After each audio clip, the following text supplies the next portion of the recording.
All right, guys, and what's going on? Welcome back to the best YouTube channel out there, guys. The best Arsenal YouTube channel, number one with a bullet, guys. It's yours truly, the OSG, back in the house. Great to have you along, guys. Went out to meet a friend today. I had the last 2 days off. Got absolutely drenched, guys. Got caught up in a mad storm. I swear to God, I almost got washed away down the road there by anyone who was around there by Trafalgar Square, guys, by St. James's Park. I almost got washed down the road there, guys, and washed back up the road again. And this is coming from an Irishman, guys. I've seen a couple of raindrops in my life, but there was some rain out there today, and that ain't all crap. So let me just flex right here, guys. I see Anthony Herbert was saying he has been going into the gym the last 4 or 5 days. Well, Anthony, let me tell you something. You ain't got something like this, boss. This is the real deal, Anthony, man. You're a bit bigger, but I'm all animal. Trust me. Animal. All right. Let me do that one more time, guys. Small jersey, yeah. Football jersey, not a t-shirt in case John Hand is watching. You know what I mean? Just raw animal, guys. Absolute animal. All right, big up to the McManus, man. How are things, man? I hope you're keeping well. Great stream last night, man. Jesus, the credits went on for about 7 hours, but that was cool. It was all good, man. It was all good. Just listen to a bit of Sinead O'Connor there, guys, the one, the only. Sadly passed away last year. A real loss, guys, a real loss. But big up to Sinead O'Connor, man. May she rest in peace. She was one of a kind. She was one of a kind. All right. Big up to yourself, man. You're going on again about 9 o'clock, yeah? Is it? Yeah, big up. Yeah, you're damn right, big up. How are you, man? I hope you're keeping well, yeah? I hope you're doing all right for yourself. Just to let you know, I was paying attention to your comments at the end of McManus' stream yesterday. And yeah, for what it's worth, man, I respect you. You know. I didn't know what to say at the time because obviously what you were saying was, not something that can be brushed under the carpet as easy, or a quick answer cannot be given to make someone feel better. But I respect you, yeah, for coming out and for telling it like it is and for being honest about your feelings. I only wish I could, my words could be of comfort to you, yeah. But like I said, I saw your comments at the end of McManus's stream, and I just want you to know that those words did not fall on deaf ears. Yeah, I'm sorry, man, for everything that you're going through. You know, I mean that. Fuck my channel, fuck everything else, fuck Arsenal Football Club. Some things are more important. And I really am sorry. Yeah, and I wish you nothing but the best in life, man. And yeah, be strong, man. Not to sound like a cliche, but be strong. Yeah. All right. Let me get into the comments. Yes, you always hello, sir. McManus game and big up, mate. I think my last game is going to be the last game that I'll be in London. The last home game will be the Crystal Palace game. So I hope that I'm not actually Arsenal v Crystal Palace at the Emirates. That's on January the 20th. So I hope that I'm not actually going to be. Well, no, I won't be working because the game is on at 12:30. So I'm thinking of heading out to the Hilton Hotel in Islington by Angel Islington, if anybody knows that. I'm thinking of heading out to the hotel, and the team normally gather there before. The team normally gather before at the Hilton, so I'm thinking of heading out there early and recording a bit of footage and seeing what's going on. You know what I mean? Thanks, bro. And thank you both for joining the stream. I appreciate it. Nah, you're good, man. You're good. No bother. It was a pleasure. It was entertaining, man. The gameplay is cool. The gameplay is cool. Like when I head back to Switzerland in a month, at some point I'm going to pick up a PlayStation again, a PS5. I'm going to get a couple of games and I'm going to do some gaming on my own channel. Well, obviously, the gaming I'll do on my own channel will be Arsenal, Arsenal Football Club. It'll just be FIFA, you know what I mean? Or EC24 as it's been called now or whatever.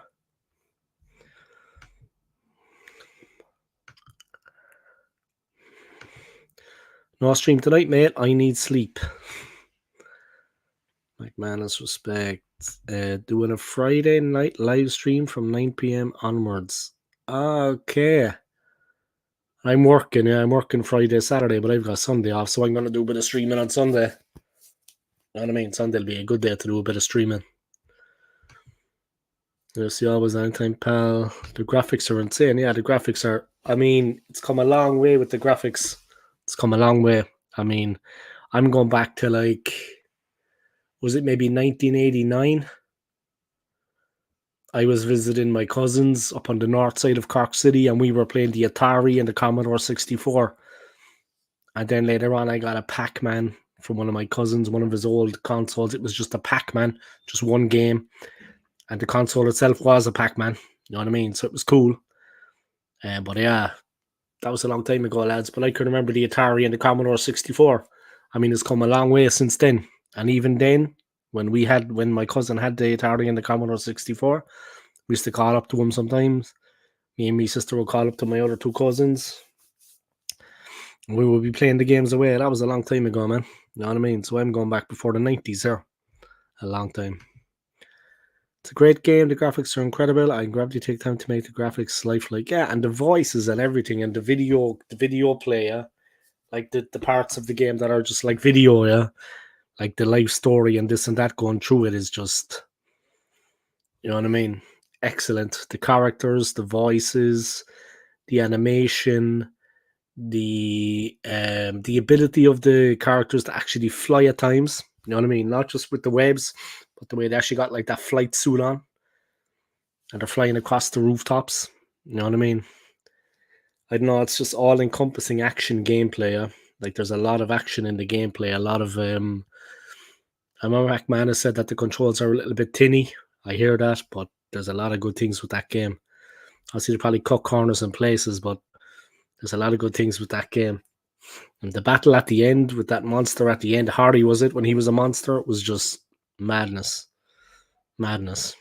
But yeah, guys, listen. Arsenal. Where do we go from here? I mean, those two defeats really knocked the stuffing out of us. Those two defeats in a row really knocked the stuffing out of us. We're gone from first to fourth. I see James Maddison, what a fantastic player he is. But he was at the darts championship really between the two Lukes. Between Luke Littler, of course, and the other Luke, Cool Hand Luke. Of course, Cool Hand Luke won that one. But I saw Madison was there. They were singing songs about him. And then he got like a sign and he rolled under the marker and he held it up. He was with all the lads and he held it up and it said, "Not London is white." I'm not too sure about that, James. Even though Arsenal lost two in a row. Check the league table and tell me what you see, my friend. Tell me what you see. Throughout history, Spurs would want to jump up to hit us on the knees. You know what I mean?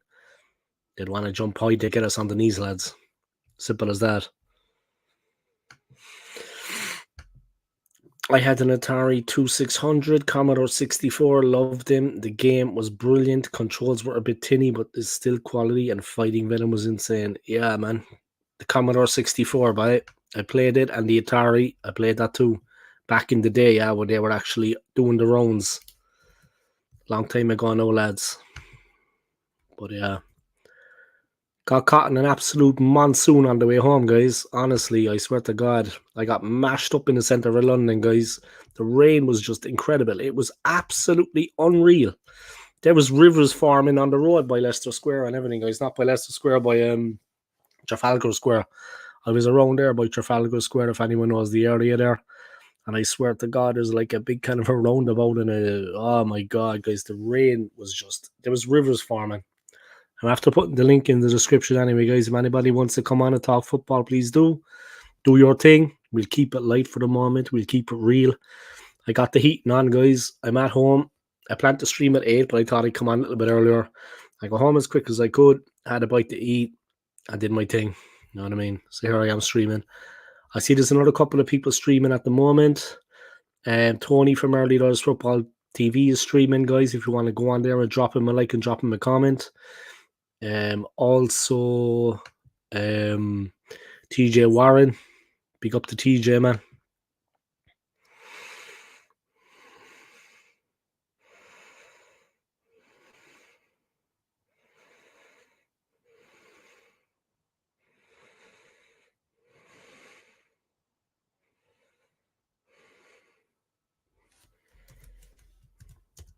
Just a second, guys. Just dropping a comment there into TJ Warren's channel.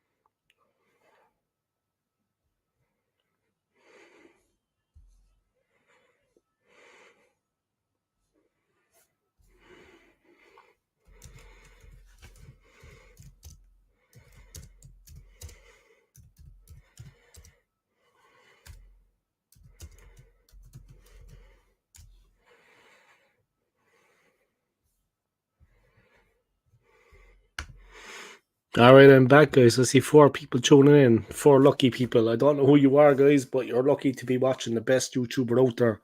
One of the best Arsenal YouTubers to ever live. Yours truly, the OSG. And where do we go from here, guys? Anyway, let's get into this comment. I had an Atari 2600. Commodore 64. Loved him. The game was brilliant. Controls a bit tinny, but still quality. You like that word tinny, yeah? And Fighting Venom was insane. All that money spent to make us look worse than last season.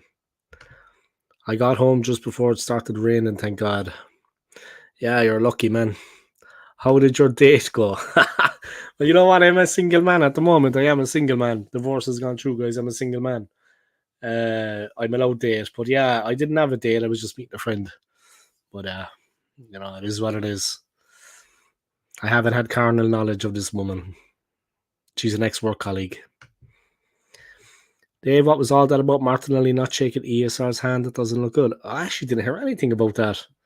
Martinelli not shaking Smith Rowe's hand. What's his problem, boy?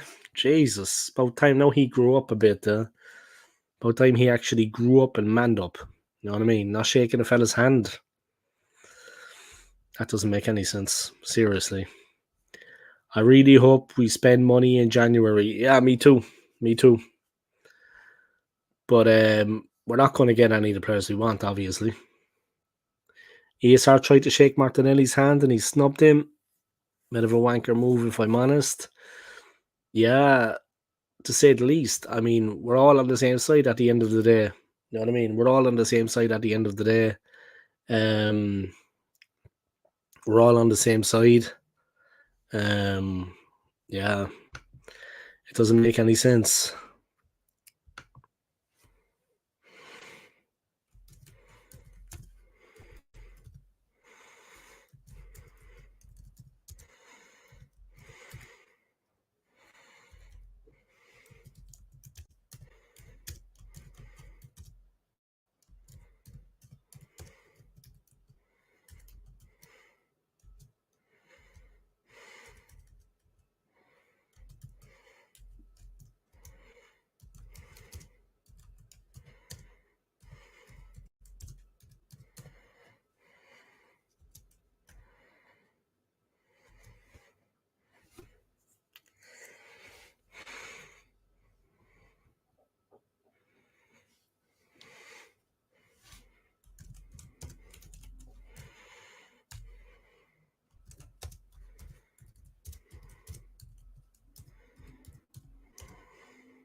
All right, I'm back, guys. Sorry about that. ESR will be great at Villa under Emery. You think he's going to go to Aston Villa? We should never have sacked Emery. This team would have won the league under him. Yeah, he definitely has the qualities to get the very best out of the squad he has at the moment. Yeah, and obviously he would do the same at Arsenal. We lost our way. Bad decisions were made. The wrong manager, the wrong man was given the manager's job after Emery. Yeah, it's disappointing. Like I was in central London earlier, and I was walking past by the county hall there, by the London Eye, and I was with my friend, and I thought back to the time that I actually met Edu there, and yeah.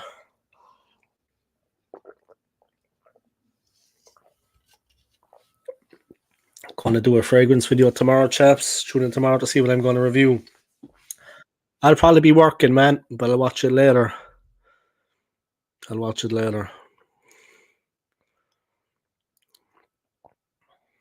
probably be watching, like I said, guys, but I'll watch it later.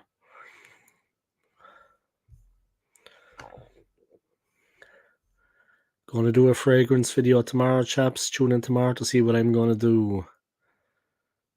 Going to do a fragrance video tomorrow, chaps. Tune in tomorrow to see what I'm going to review. Yeah, if you send me the link, I'll watch it. If you send me the link, I'll actually I'll watch it.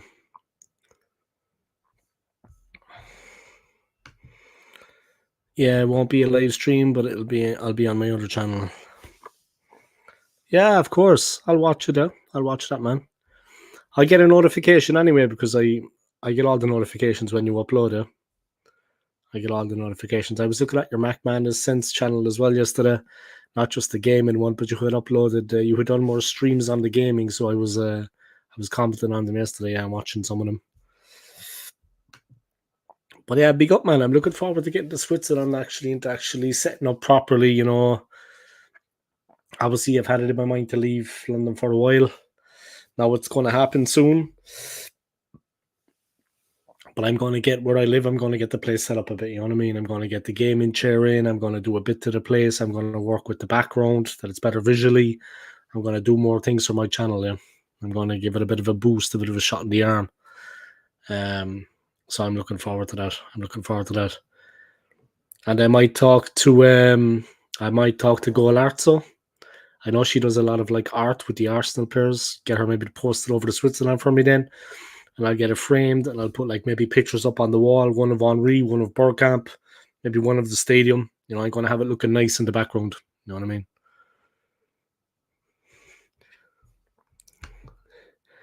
It's coming on real quick. Aidan Nicholson will get you away from Arsenal. Laugh out loud.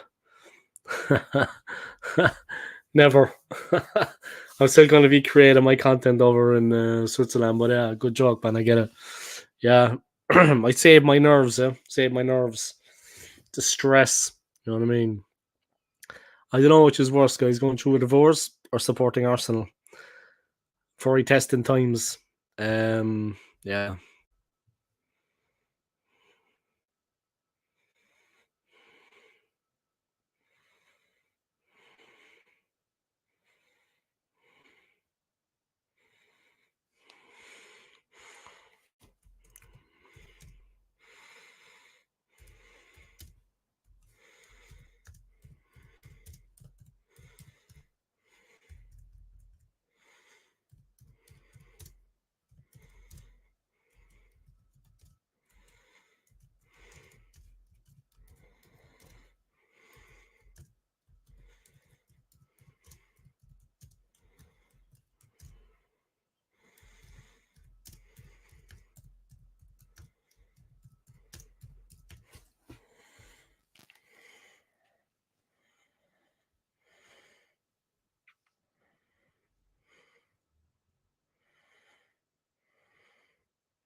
All right, sorry there, guys. We're just over on someone else's channel. Yeah, you have a good one too, man. You have a good one too. I know you're only joking, yeah. Thanks for the comment, man. Thanks for the comment. I appreciate it, yeah. Thanks for the comment, yeah. Big up old school. Sorry to everyone that I didn't stream last night, guys. A lot going on. Supporting other people's channels, doing this, doing that, and the other. I've been working like a donkey at work the last 10 days. Well, 9 out of the 10. So, yeah, big up. But yeah, I'm back now, guys. A lot of people disappointed I didn't stream last night. My little community that I have that follow me. So I want to thank you all for your continued support, guys. And yeah, big up to my man AFC always. You're in our thoughts, man. You're in my thoughts. Big up to you, my friend. Big up to Anthony. Yeah, he's been pumping the guns the last 10 days or so.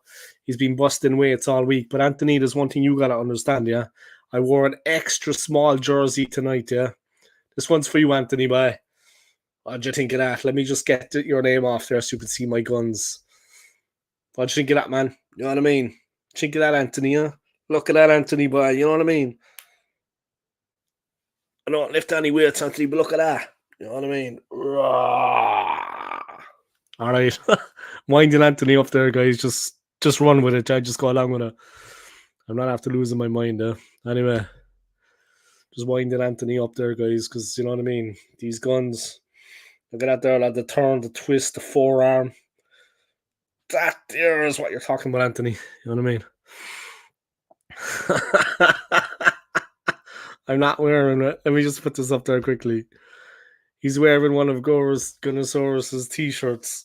Yeah, that's right. Kid size. Kid size. Maybe I am. Who knows? Anyway. Gorlarzo.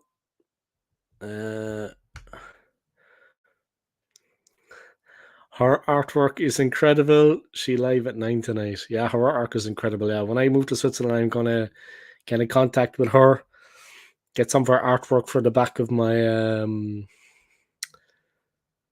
know what I mean, to take the look off the back of things. When I get to Switzerland, I'm gonna get all that set up, get a bit of her artwork to actually decorate the wall. All right, Steve, how are you getting on, man? Thanks for joining the stream. I appreciate it. Thank you to everybody. Yeah. I said sorry to everyone. There was a lot of people disappointed yesterday that I didn't stream. Had a lot going on, guys, but I'm here tonight. We've been heavily linked with Subamendi. Do you think we'll get him? Also being linked with Sancho. More chance of Sancho than Subamendi, I would say. I definitely don't think we're going to get our man Ivan Toney anyway, that's for sure. Aidan Nicholson, not an Arsenal fan. I'm a Celtic supporter. What was subscribed to you, mate? Yeah, I do. I'm a Celtic supporter myself. I'm from the Republic of Ireland. I support Celtic, but they would be my second team as such. And of course, Cork City, where I come from. But thanks, man. I appreciate it. You subscribe, yeah, because I want real football fans like you watching the content. Yeah, I want real football fans watching the content. You know what I mean? Like you, Aidan. So thanks for that, man. I appreciate it, yeah. And if you hit the subscribe, make sure you click on the notification bell. He's wearing one of Gunnosaurus's t-shirts. Anthony with the comment, I see more muscle on a chip. Anthony, you know I'd have you in a scrap. Let's have it right, Anthony. I would have you in a fight. So, do you know what I mean? Do you know what I mean? And I've got some backup here. And just as you can see, I'm not wearing the jersey. The jersey I'm wearing is much bigger than this one, as you can see. I'm just proving a point here to McManus. So my jersey is way bigger than this one. You know what I mean? But yeah, there we go. Good win in the Old Firm recently over Rangers, man. We'll always celebrate wins like that over them. You know what I mean? Over the old enemy. Are you a zookeeper, OSG? No, I work in a hotel. You know what I mean? I take out the trash when necessary. Something I enjoy. Nice one, Hale. Yes, Steve, he wrestles with the Bears. I wrestle with the Bears, yeah. I'm just a monster, you know what I mean? 7 people watching. Big up to you all, guys. Great to have a little community going on. Yeah, I appreciate it. Could there be a YouTube boxing match?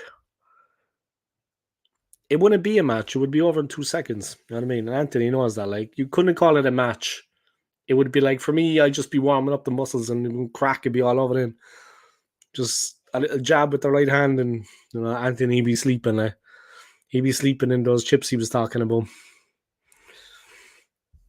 Do you know what I mean? 7 people watching. Big up, guys. Respect to all of you. I appreciate it. And come and smash that subscribe. Yeah, I see Aiden hit the subscribe for me. But the rest of you guys, if you haven't already, hit that like button for me. Yeah, I'd appreciate it.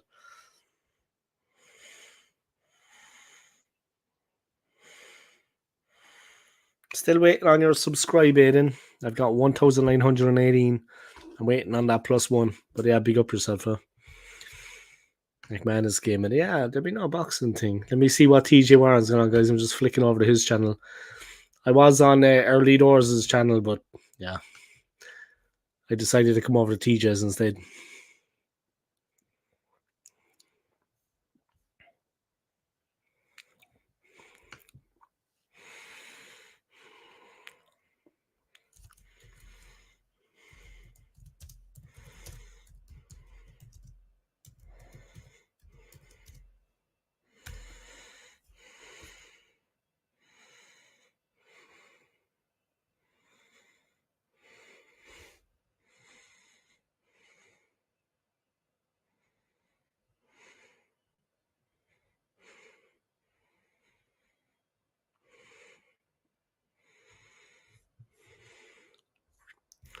Was it Golazzo is going live at 9, is she? I'll have a chat to her. What is that crocodile? It's not a crocodile, Steve. It's not a crocodile, Steve. It's not a crocodile, Steve. It's a dinosaur. It's the Arsenal mascot, Gonosaurus. It's actually a dinosaur, yeah. It's Gonosaurus. Yeah. It's actually meant to be a dinosaur. But yeah, a lot of people think it's a crocodile. I understand that. A lot of people think it's a crocodile. With the cafe there earlier, guys, got some carrot cake and a hot chocolate. I shouldn't be saying that in front of Gonosaurus because he'll get jealous. But yeah, I got some carrot cake and a hot chocolate, and it was decent stuff. So thank you to Gordy for that. I appreciate it. Big up. Dave, give me a few minutes and I'll come on. Do you know what, Anthony? I'm ready for you. All right, so you come on.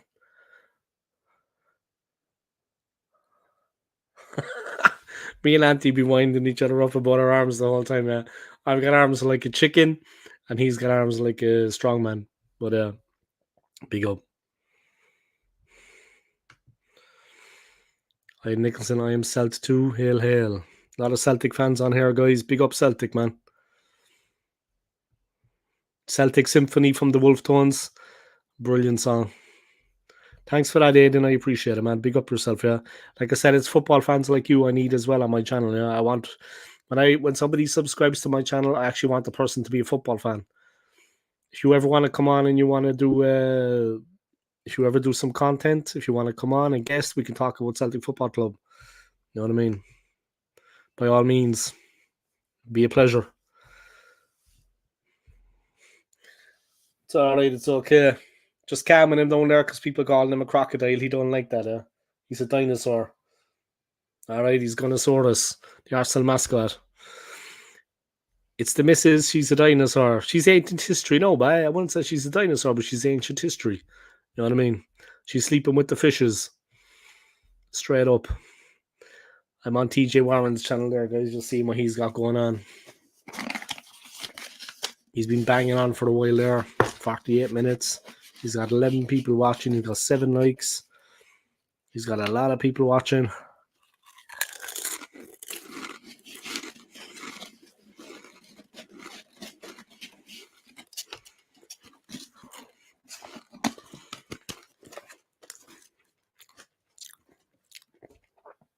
Some interesting comments coming in.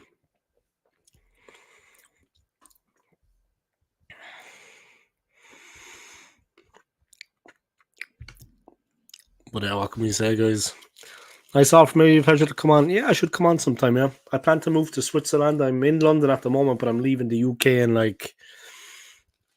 I'm leaving the UK for good in 4 weeks, like a month. But yeah, when I get settled, I'm going to Switzerland. When I get settled there, and I get everything up and running, and I get working, we'll set it up. Yeah, you can come on, and we can do a collab, and we can talk football. You know what I mean? It would be good. Like I said, I want real fans like you interested in the channel, supporting the channel. That's the main thing. Yeah, I'm trying to grow a community here. So yeah, pleasure. Yeah, nice to see some new people always come in. Nice to see some new Arsenal fans, some new football fans come in, whether it's Arsenal, Celtic, and actually support the channel. Yeah, I appreciate that.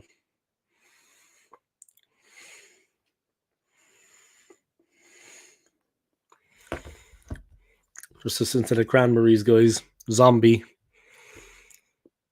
I was making a zombie in work the other day, guys. You want to know what goes into a zombie? It's spiced rum, it's dark rum, it's cranberry juice and orange juice. Check it out if you haven't. Yeah, it's called a zombie. It's like a cocktail, but it's spiced rum, dark rum, cranberry juice, and orange juice.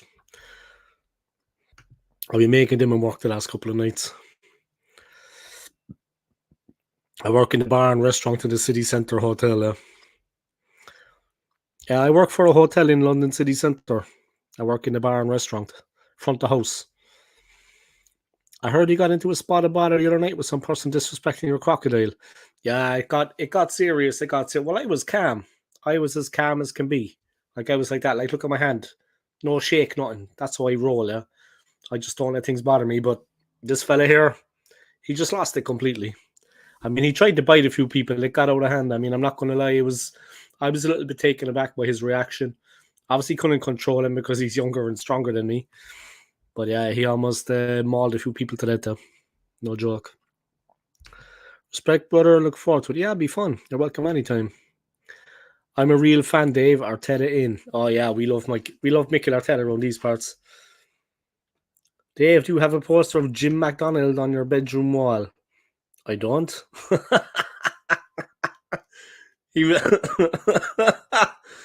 Jesus, that's funny. He was a tough man in the day, though. He was a tough man, by. He was a tough man back in the day. Yeah?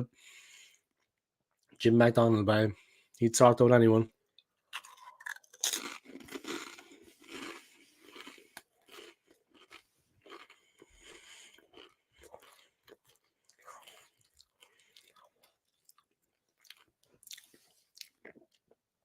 Just watching No Doubt, guys. Don't speak. You ever buttered both sides of your toast? No. Not even by accident. My name is David. My name is David.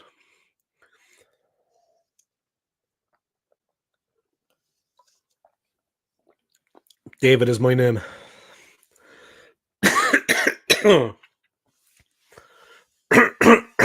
Jesus. Yeah, my name is David, man. David.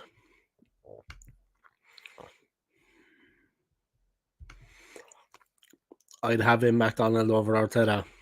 As the coach, well, he'd get the boys reacting anyway. He'd get them fighting. You know what I mean? Jim, not him. Ronald McDonald, is it? All right, let me see.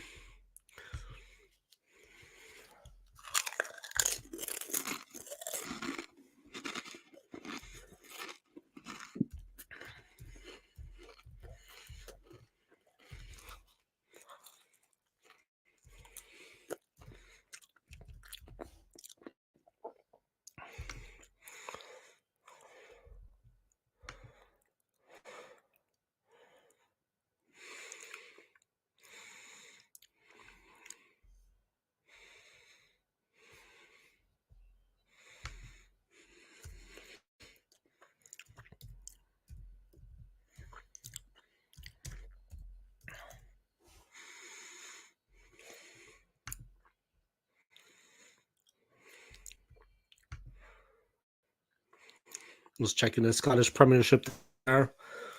Yeah, Celtic 8 points ahead, but Rangers with 2 games in hand. It's going to be an interesting season, huh? Celtic top right now, 8 points ahead, but Rangers have got 2 games in hand.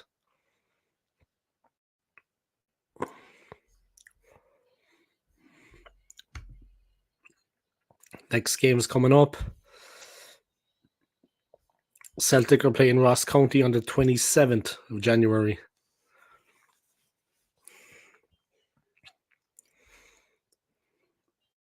Wow, there's a big gap until the next games, huh? A big gap until the next games in Scotland.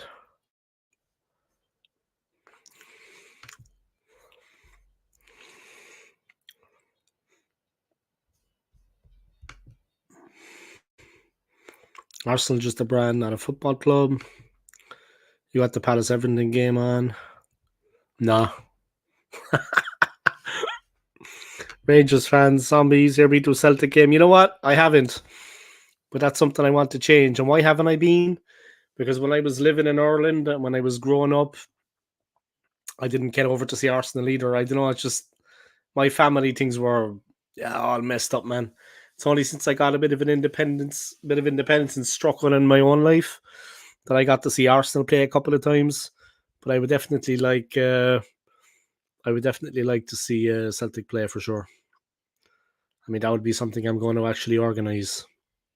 Maybe we could meet up and go to a game together. Who knows? I'd be up for it.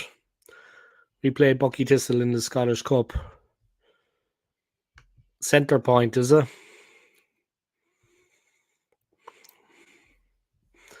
We went from title challengers to top 4 in 8 days. Yeah, we lost twice, man. We came up against 2 tough teams, in fairness, yeah. We did come up against 2 tough teams. There's no doubt about that, yeah. We came up against 2 very difficult sides. Well, West Ham definitely are on it at the moment, yeah. I mean, there's not much I can say about that. They were on it in that game. Fulham, I think we had the wherewithal to beat them, but we didn't. But West Ham definitely had our number. West Ham definitely had our number in that game. But West Ham definitely did a job on us in that game. I mean, there's not much more I can say about that. Yeah, but those 2 defeats were disappointing. They were very disappointing. There's no doubt about that. All right, 1 second. We have a guest here. He's looking to cause a bit of pandemonium. He's going to upset a few people, no doubt. He's going to tell people a few home truths. Some people have to listen to the truth, yeah. It's good he's got a jumper on. He's hiding his guns.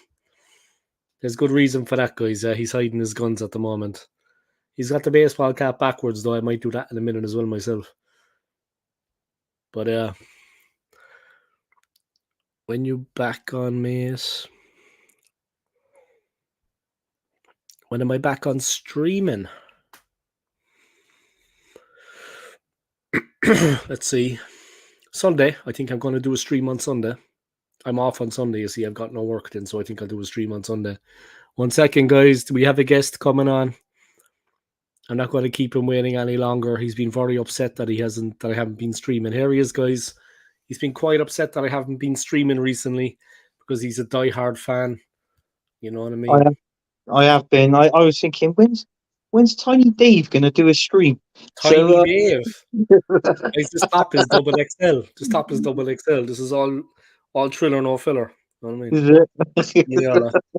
Let me just ask me to point at something. It's there. Trouble is, Dave, I could give it this.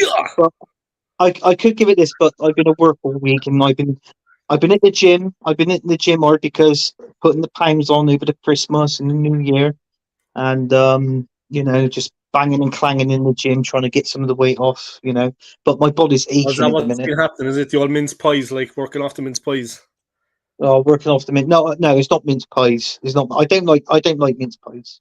Let me ask you a question. Do you have a picture of Mikel Arteta up when you're working out, and are you literally like this? Arteta. Do you go nuts with it? Like, do you go crazy, or what kind of workout regime do you have? Just go for it, like. No. I have got a picture of Arteta, but that belongs on my dartboard. So it's a different, it's a different sport. Well, just to everybody knows, I know that you know this, Anthony, but this is a dinosaur. Yeah, it's gonna soar us. Yeah. If it was a crocodile, it'd be called Crocosaurus, wouldn't it? Yeah, and this behind him is an Irish Hurley. All right, so don't let me come looking for you. All right, lads. Because there'll be no man will stand up to that. There'll be no man stand up to the swing of the Hurley. All right, because Can I ask Gunnosaurus you is a getting pissed question? off. Gunnosaurus is That getting pissed off. People thinking that he's a, I don't know. that This is what Irish it's called, Hurley. man. Now The dinosaur. is that Irish Hurley? Now is that made? That wood is that ash? That's right, Ash. Is ash? Ash is one of the strongest woods you can get. Clash of the Ash. That's what they call the Clash, game, yeah. Clash of clash the of Ash. the yes, yeah. I know that because my Mrs. Faber, he's got one. Yeah. Yeah.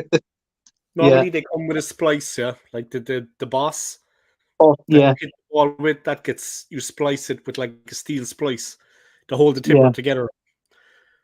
But yeah, this one is not spliced there. But if you want to like No, toughen up the timber for playing, you splice it. But splices can be dangerous because they cut the players open sometimes. It's but like a yeah, razor blade after a while, and it gets rusty and wet. It's quite dangerous yeah. actually. All right, let's see. No, that's Anthony Herbert, big up. Oh yeah. Don't worry big about my up red face here, guys. AFC. I feel good. I just got the heating on full blast. I've been out in the rain, Oh, guys. I got the heating on. I'm feeling a bit flushed as well. Yeah, I've been out in the rain, guys. I got Bloody hell. mangled earlier, so I got I caught up in a know. monsoon. Well, I tell you what, Dave, it's very rare that you get two beetroots on the same show, isn't it? Candy apple. That's what I get called sometimes. Candy apple. Oh, right. So what's going on, man? Are you keeping well? Have you been licking your wounds after the 2 defeats? Oh, You I've must been be pissed off, right? You must be pissed off, man. I've been pissed off. Like, obviously going back over the Oh, West Ham game, and then obviously the Fulham game as well. That was absolutely dire. That Fulham game. I was on. Well, I know he's streaming at the minute, but I was on Jez's show the other week. Sorry, the other day. It was Jez, me, early doors, and I think Dell. Come on, Dell from the American Idiot show. yeah. Oregon Yeah, Gooner. Yeah. yeah. Oregon Gunner, yeah, and he come on and we was chatting in that, and I expressed a few of my own opinions on there, and I I went on a bit of a rant. I mean, I went on a rant on your show last time with Kyle, if you remember correctly, Yeah, and you did. everything. And I said on Jez's show, I said everything that I said on your show, I said it on Jez's, plus I said more as well. And I did say this, everything that we said was going to happen has happened. And I said, we said that on Old School Gunner show. So, it is what it is. But I feel that, it's getting beyond the point now. Is a joke being supporting this club and obviously what's happening at the club at the minute. I just want to verify one thing. I'm not going to show you because of obviously copyright. I'm sat down here now in the living room on my own, and I've got Sky Sports News on my TV. So everybody that's watching now, you're going to be the first people to hear this on Old School Gunner show, right? They were, because I was going to come on earlier, but I thought to myself, no, I'm going to see what they say.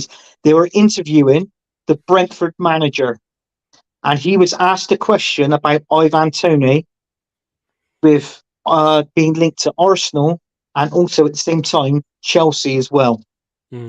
And he said, as far as I'm concerned, Ivan Toney is back. He's going to be a Brentford player to the end of this season. But if he is going to go in this window, you're talking stupid amounts of money. And he said, I mean stupid amounts. I think if anybody wants Ivan Toney, I think what he's saying is you're looking at anywhere between 100 to 150 million easy to get Ivan Toney. We ain't got that money to spend in January. So, Arsenal fans, I know we've all said about Ivan Toney, but look, listen, it ain't going to happen. It's not going to happen because he's still in the remainder of his contract at Brentford. So, this is the reason why. So, I It think would have to be. It's going to be more expensive, of course. Then we can't afford that. exactly. And he did say he's going to become straight into the squad. And he said, I am 99.9% sure that Ivan Toney is going to be a Brentford player at the end of this season. So that I'm only telling you what he said on his interview. So there we go. So you've heard it here first, folks. That's all I'm going to say. Nice. Yeah, thanks for that, man. Yeah, I appreciate that input, yeah, and for bringing that to my attention. I appreciate that, yeah, because it's very Yeah, relevant at the moment what's going on with the football club. But excuse me, guys. But it's very relevant what's going on with the club. But that is a wake up call for us, yeah. I mean, it's just like another nail in the coffin after the two defeats. I yeah, think we can all see that coming though. But if he's obviously still under contract with them, we want to buy him out.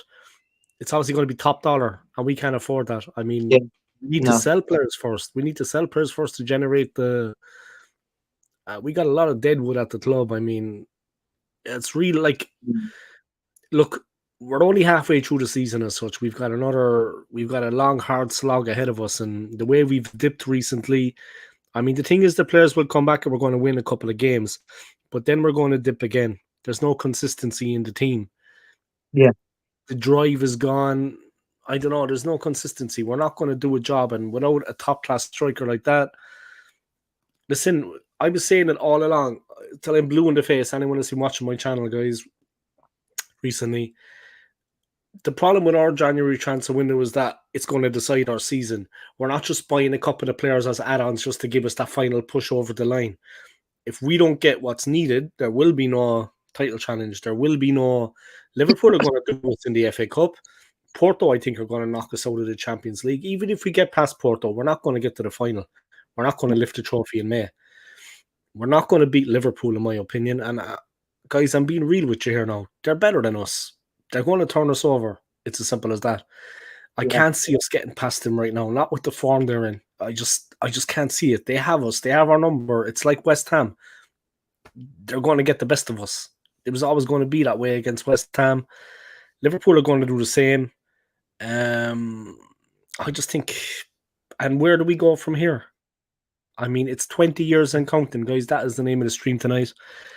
It's very disappointing being an Arsenal fan. I mean, I don't want to state the obvious, guys, but we're already into January now. We're already into 2024. It's a new year.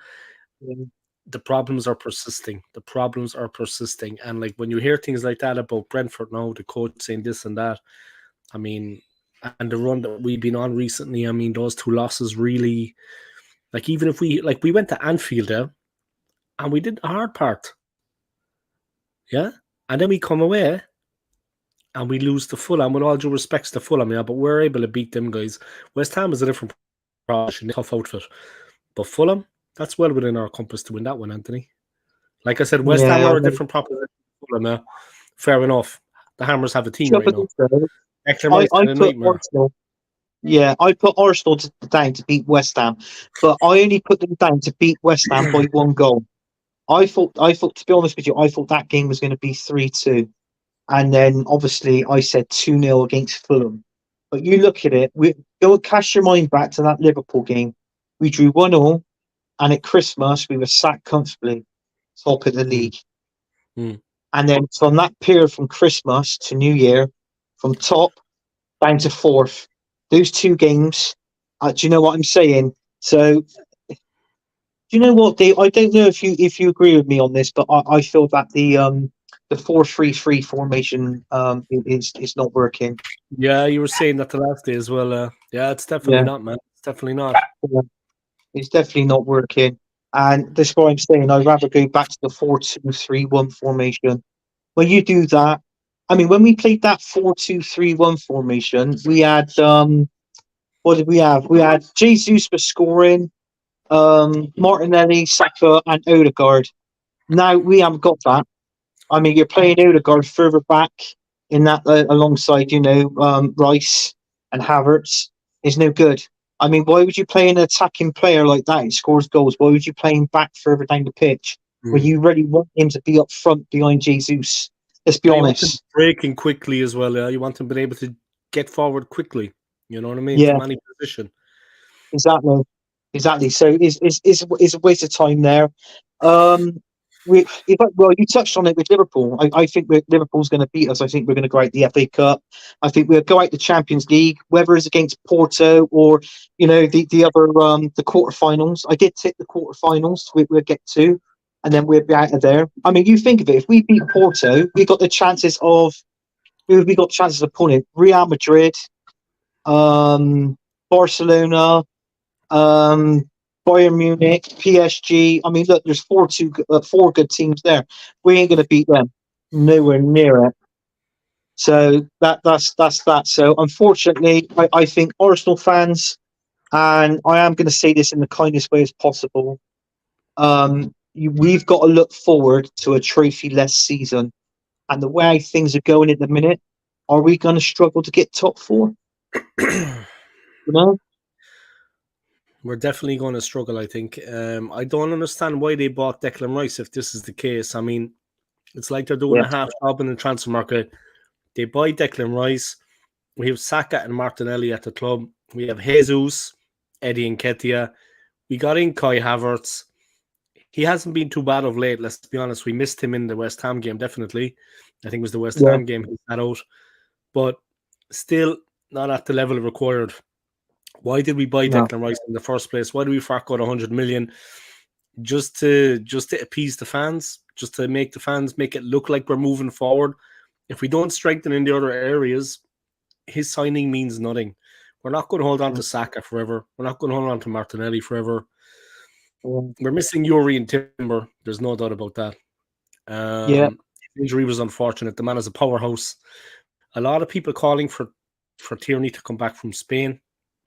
I think he will. Time over there. But definitely he is a solid defender. He is way better than Zinchenko at defending. Yeah. Defending I'm talking about. He's just solid, Tierney, and he's part of a good, solid back line that the Scottish national team has. They're a decent team, Scotland. They're a good team, much better than my nation, and much better than the Republic of Ireland. Tierney is a part of that back four. Yeah. I don't know, but why did we buy Declan Rice if that's the case? The performances that came, the team in general, not just Rice, the performances were shocking the last 2 months. I mean, there was no belief. Come on, man. We came away from Anfield and we got something. We should have been buoyed by that. Let's go on and do something now. The mentality of the players. Arteta, what's he telling them? Yeah. I mean, I can understand to a certain extent, Dave, why we went in for Declan Rice, because there was talks, obviously, we were losing Xhaka. But to be honest with you, I wish he was still at the squad now, because I personally think we're missing him. So that was Xhaka, because he was going. There was talks on Partey was going to be leaving as well. So that's the reason why he did bring in Declan Rice. I get that. I really do.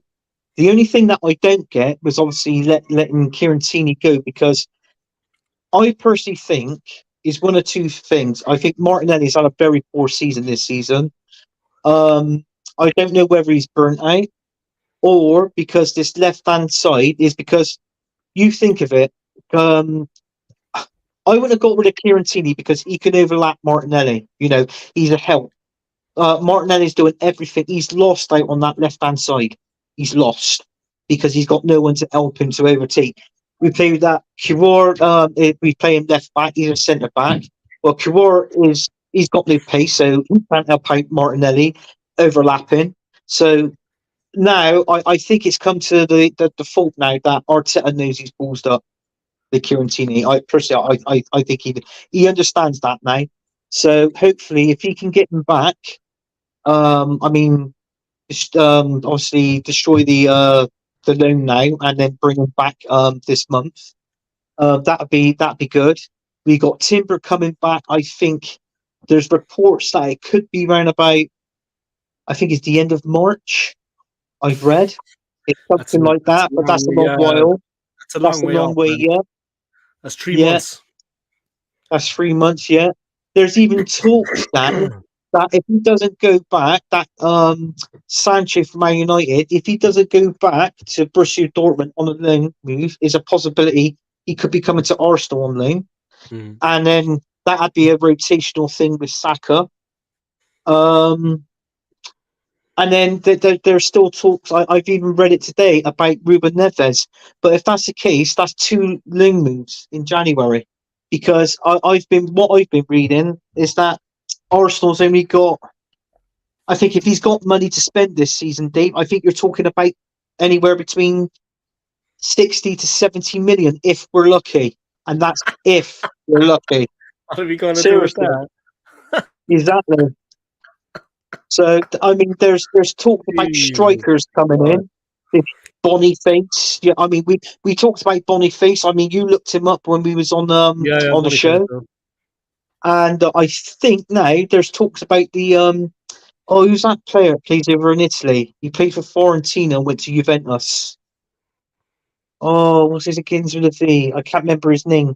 But anyway, Juventus is after our young midfielder, the Italian. Is it Patino? That young one? Yeah, Patino. Yeah, Charlie Patino. Yeah, sorry, yeah. So Charlie Juventus Patino. wants him. Yeah, Juventus wants him. So they're on about doing a swap deal with this striker and plus cash. Mm. So and then that could be that. So it or if not, it could be AC Milan. That another striker is it What King? about Bristol? Do Bristol have any players that we could buy? Bristol Rovers or Oh like fuck that! Oh, with the Jesus budget we Christ! have, yeah. With, I want, well, I'm thinking of the budget now, yeah. Is there anyone that you could recommend that could yeah, duck and I want, dive, do a bit of weaving for us in the midfield? I want to win the league. I don't want to get fucking relegated from Bristol Ah, Rovers okay, by okay, buying okay. that crap. You know, you might Jesus have Christ! contacts. Go Do you outside know to what? There, Bristol there, in which the ball be kicked around. do you know what? There was only one player down the City ground, and he was at Ashley. We got him on loan, and it was a joy for him to watch. And that was Tammy Abraham. Ah, yeah, the He, Chelsea player. yeah, he was Ex literally Chelsea, yeah. banging in goals for Bristol City. Now he's gone to Roma now, hasn't With he? Roma, yeah. Yeah, yeah. Jose Permanently. Mourinho. So yeah, so if anybody wants him with Tammy Abraham, I think he's going to be around about 65 million Mm. to, to buy. He's So an that's the price effective of player, man. He's an effective player. We were yeah, being linked with him for a while. I think yeah. Vlahovic is the player you were talking about, yeah, at That's Juventus. it. Yes, yes, yeah. That's it. McManus, That's it. McManus in with it, Vlahovic. Yeah, It's disappointing the last two games, though, man. I mean, seriously, like regardless of the team we have, regardless of what's going on in the forwards, everything about the performances was just lacking. I mean, we really let ourselves down in those two games. And like I said, we came off the back of the Liverpool result. We could have done something special in those games, laid down a marker, show that we're the real deal, that we're actually going to have a real title challenge this season. yeah, And I don't know what the like last season. I think a lot of teams were in transition. We caught a lot of teams on the hop. Maybe our second placed finish was not exactly indicative of where we stand in the league, and I think that's right. I don't think we are a second place team. We're proving no, it now. Um, I don't know, but we're proving it now. I mean, it was a real bad, like the Fulham game. We could have redeemed ourselves. We only scored in the 5th minute through Saka, and after that, they beat us. I mean, it's not enough to score in the 5th minute and expect to win a game. One goal in the 5th minute. What did we do for the other 85 odd minutes? I mean, seriously. And then they think we don't have a lack of fire. We don't have a lack of firepower. We don't have a problem in the goal scoring department. We're yeah. brutal, man. Seriously. I mean, that was a real letdown. A real letdown. With I mean, that man, yeah, I'm going on a 16-hour stream here now, guys. So just to let you know, this is going to be a 16-hour. with that. So So yeah, I said that about the if I Anthony, I'm going to give you the latest FA Cup. Crystal Palace has got Everton tonight, so at half time that's it's right. 0-0. 0-0 at half time. See, we could do this, Dave. Look, we could talk about the Arsenal, what we like about them, what we hate about them, a bit of transfer news. Yeah, And listen, we've even got a little, you're the man, we got a man. You're the game man. going You're on here. taking over my channel. I think we're going to change it to Old School Anthony. Oh, definitely, definitely. And if anybody's interested, Anthony knows best. Barcelona's losing Oh, damn, 1-0. a handsome man. I never realized I was so. I never realized I was actually so handsome. Fucking hell. My Fucking hell. ex-wife, she doesn't know what she's missing, but Oh, I've got a big sausage. You know what I mean? fucking hell, So, Dave. The screen of my mobile just cracked. I don't know if you can see it. are you doing this on a mobile? Yeah, it's on a mobile, yeah. The On a picture mobile quality is phone. very good, though. I can see the pictures on the wall behind you and everything. Yeah, yeah, yeah, The picture yeah. quality is good, man. That's a picture of the family there. Ah, That's that's you. my that's You. that's my that's my son there, my youngest son. That's my Okay. stepson, and that's all the pictures Okay. of me, my missus, and the family, and that. And Is the your good stepson news wearing a is, Nottingham Forest jersey? No. No, that's a school. No, but the good news is every single one of us are Arsenal fans.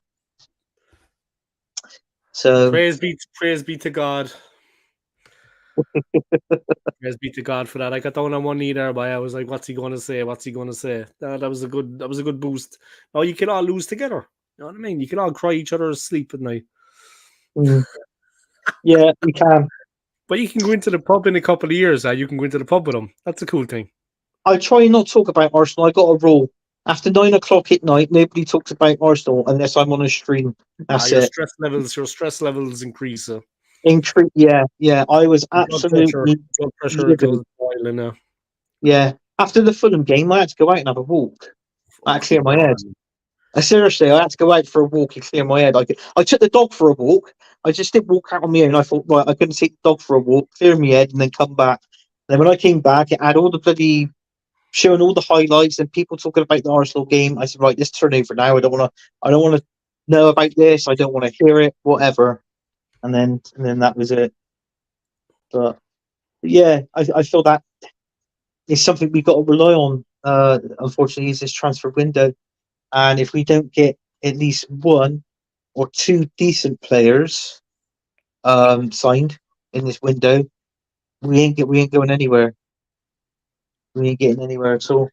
But what actually happened in the Fulham game? Why did we just drop off so much? I mean, the performance, why was there that massive dip? I mean, what was, like, with all due respects to them, man, it was well within our compass to beat them, man. It was. I mean, we could have Yeah, done a job on them. West Ham, like I said, is a different kettle of fish. They've got quite a team there. They're dominant. But we could have beaten Fulham, man. I mean, seriously, like, what was the drop off? Is it lack of confidence? The players are jaded. I mean, you can't say that they're tired. I mean, the money that they get paid, they drive to and from training like anyone else. They do a bit of exercise, they play a game. I mean, they're yeah, fit guys. They eat they well. are. I mean, what Yeah. is the problem out there?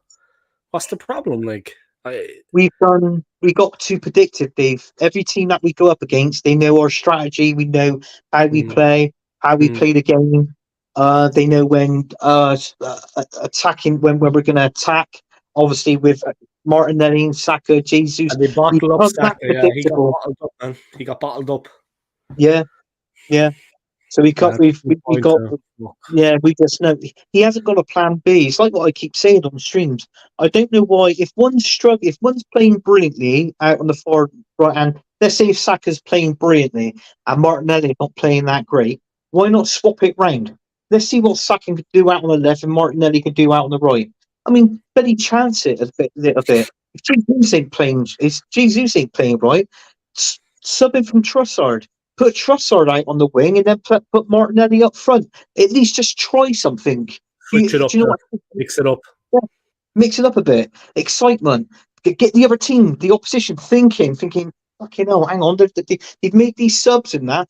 What are we going to do? So you're panicking the opposition. This is Mm. what Arsenal wants to be doing, but Arteta hasn't got Forcing the their guidance. hand. Forcing their hand. You know what I mean? Yeah, yeah. And it's Testing like them. what you said Testing as them. well. Yeah, and with doing that, Dave, it's like what you always say. Is throwing caution to the wind. Mm. Do you know what I'm saying? Do Mm. something like that. Get the opposition, the other team thinking. Get them worried. Make them shit themselves or whatever. I don't know. I don't care how you do it, but just do it. And that's what you've got to do. But Arteta, we can't do that. So it's rubbish in my opinion at the minute. And it's sad to know that we've got to rely on this transfer window. But all streams are going to come up. I'm going to be streaming next week on my show, and I'm going to be talking about all the possible transfers going to Arsenal. Oh, we're interested in this person and that person.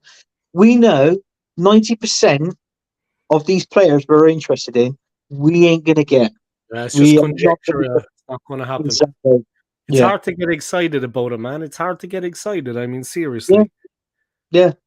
Yeah, I just won't get. It's not worth getting excited about and this and that. Yeah, I yeah. I wouldn't believe it unless I actually see them at the Emirates. I've holding up a scarf or shirt saying on the back, Mm. Arteta, you prick. And that's it. That's the only Yeah. time I'm going to believe it. Like I've had a bit of a chest infection the last maybe week. Like, and I've been working solidly Yeah, all the way through. I kept going to work. I kept going to work through yeah, Christmas into New Year's. kept going to work. I'm preparing for Switzerland. But to be honest, I could have come on my channel too in between. But you know what? What was the point? I mean, What was the point? seriously, what was there to Yeah, talk about after those results? It was all done and dusted, man. It was all, you just had to watch the games. There was no nothing I could say to add to that. It said it all exactly. out there, guys, what happened to the team. I mean, seriously, it Exactly. was a downer, man, a big downer. I mean, what was the point of going on my channel at that time? There was nothing to get enthused about. There was nothing to be. Come on, man. The wow factor, the excitement. Maybe we beat Fulham, we bounce back, we're close to the top again. You know, we're not in fourth, languishing, 1 win in five now. I mean, seriously, I see Madison was at this darts tournament yesterday at Ali Pali, Alexandra Palace, with Yeah, the battle of the two Lukes. Yeah, this big battle between Luke Little and the guy that beat him, Cool Hand Luke. And the fans were giving him stick. Yeah, Madison wrote on a piece of paper and he held it up. Yeah, North London is white. He'd want to look at the table. We're still ahead of you, lads. yeah. Don't even talk about the trophy count.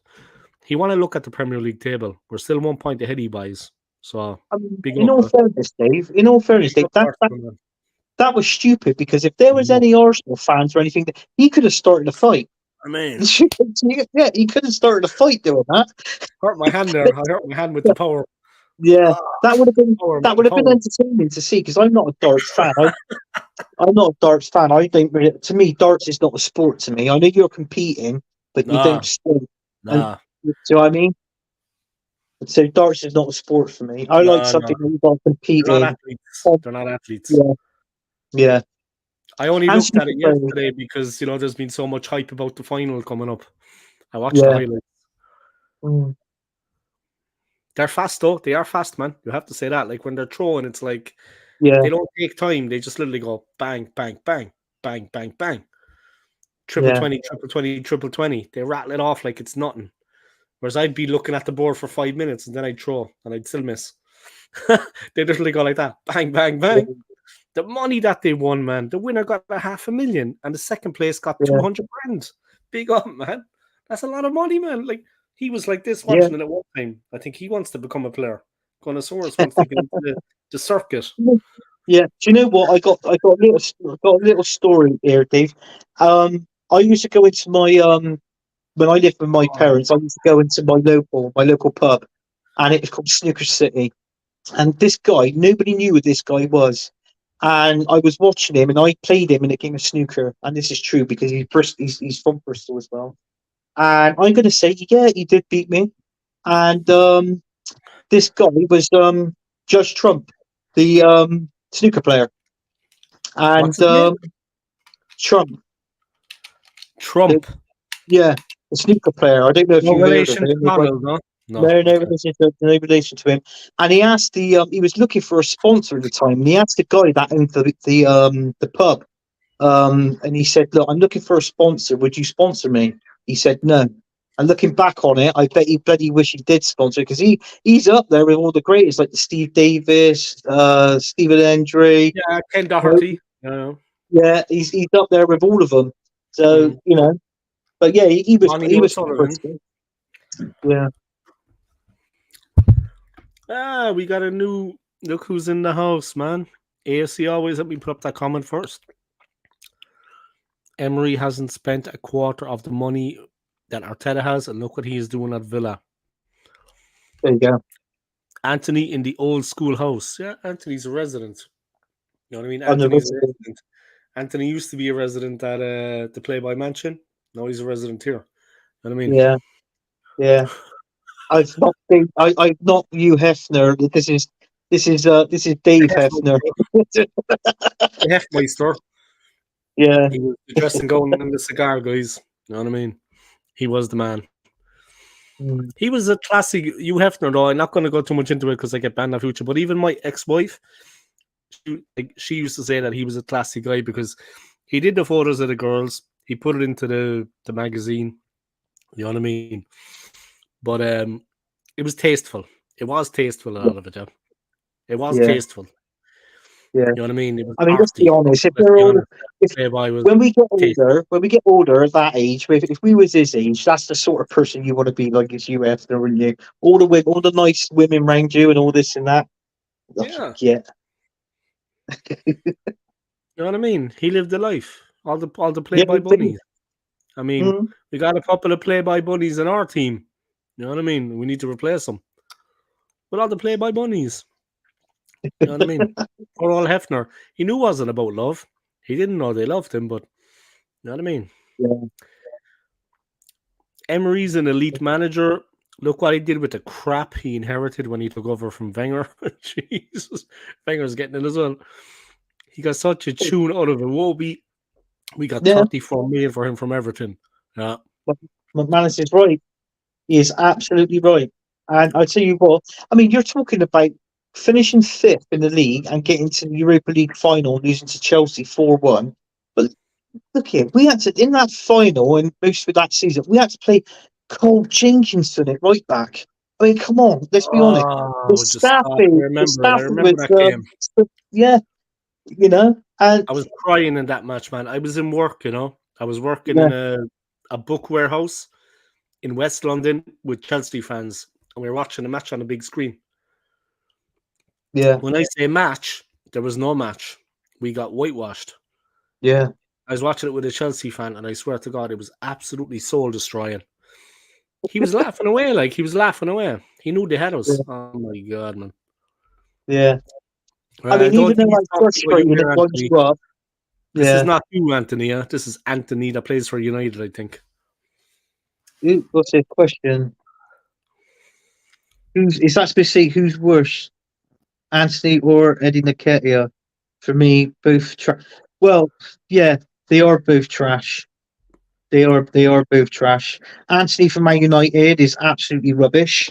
He's not doing that. He can't hit a barn door. The saying is, and also Eddie Nketiah, he's not at the standard of Arsenal Football Club. If anything, I think he's a championship player. Mm. Eddie Nketiah, At and best, we yeah, can't have at those best. sort of players at Arsenal. Well, he never scores goals. He never scores goal for the club. I mean, he doesn't No. score. It's as simple as that. Yeah, He doesn't score any goals for us. So it's as simple as that, no, man. he doesn't. No, He never scores. So what is the no, thing? You know what I mean? Arteta thinks he's the greatest player that ever lived. yeah. Like, What's Sutton saying? I was there, Anthony, and Giroud beat us. I was devastated. Cut your final, but enjoy you were winning. Yeah, yeah. It's true. He did for us, didn't he? Olivier Giroud. So, but yeah, it's unfortunately it was one of these things. I mean, you cast your mind back, and the reason why we got rid of um these players, well, it's Wenger that signed them. We got rid of them because mm, it was the best January transfer window Arsenal ever had. Was when we signed Abania. That was in the mm, January transfer window, and we had to get rid of players. Obviously we got rid of Theo Walcott.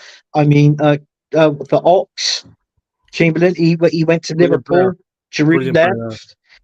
Yeah. So so we had to get.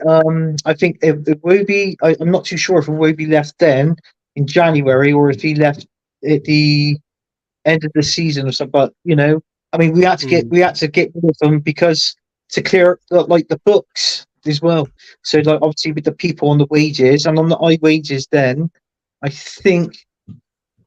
I mean, Özil was on the high wage, but he was leaving then. So we've got, and now the only player we got now that's on high wages is Havertz. So it's funny how Arsenal we sign all these players that are no good with high wages, and then after a while we can't bloody sell them because of their wages. It's not the value of the player; it's the bloody wages. I mean, yeah. nobody's going to offer Kai Havertz 300, 300 grand a week, are they? Let's be honest. And they're So and the players aren't willing. we're The stuck with players them. aren't willing to take a reduced offer, which I understand. I mean, they're not willing to. Yeah, yeah. We I do it mean, to it's more ourselves. like We do it to ourselves, man. We shoot ourselves in the foot. we do. And you know what? It was two Chelsea crap players that left. One of them went to us, and the other one was Mount. It went to Man United. But I guarantee you, Man United sell Mount way before we get rid of Kai Havertz. Mm, Way mm. before. Yeah. So that's it. Eddie couldn't hack it in the championship. He went on loan at Leeds before they got promoted to the Premier. and he spent most of his time on the bench. Yeah, bench warmer. He did. He did. He was a bench warmer. So if he's a bench warmer for Leeds, it sees it all. But this is what I'm saying. And Mikel Arteta was the one who bloody loaned him out. So Mm. if that was the case, if he knew that, then why bloody keep him? And it was like going back to I think it was AFC always comment when he said about strikers. I think he was on about my guy Billy, who's on the who I stream with on the Sunday, when Yeah, Billy said about strikers, they feel like they're not going to like to score goals anymore. It's not a striker's job to score goals. Billy. Yeah, this is the comment. Billy. Yeah, I think Billy talked bullshit was right about strikers' job not to score goals because we've got Nikita. Yeah, I think he is right to a certain extent, but I do disagree with what he said because I did bring it up in the show, and obviously I spoke to him after the show. I said, "Well, strikers' jobs for me is to score goals. That's Mm. why Arsenal are going out for a Or so 20-goal strike." it's their Yeah, primary. yeah. Because It's their in the sole minute, aim. The aim of a is striker that is to score goals. score goals. And if anybody says to me, "Well, it's a striker's job not to score goals," I'm going to say, "Is it?" I said, "So in a minute, you're going to tell me it's not a defender's job to defend." So it's bizarre. That's it. Don't listen to that's the Yeah, yeah. naysayers. That don't listen to the naysayers. They're no There's good. exactly there's different ways to contribute. Obviously, if a striker is being strangled of possession of chances, he's going to drop a little bit deeper and make things happen himself.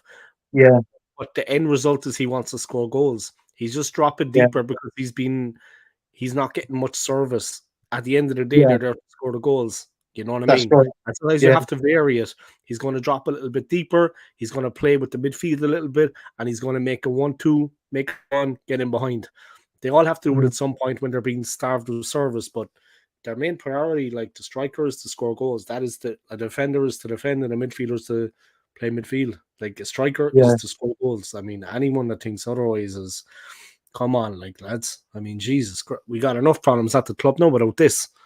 You know what I yeah, mean? yeah, Seriously, man. yeah, I mean, yeah. now we can't get Ivan Tony. I mean, we're all like a bunch of seriously, like we're all fucking, oh my god, like I was talking about Ivan Tony as well, so was the guy next to me, there.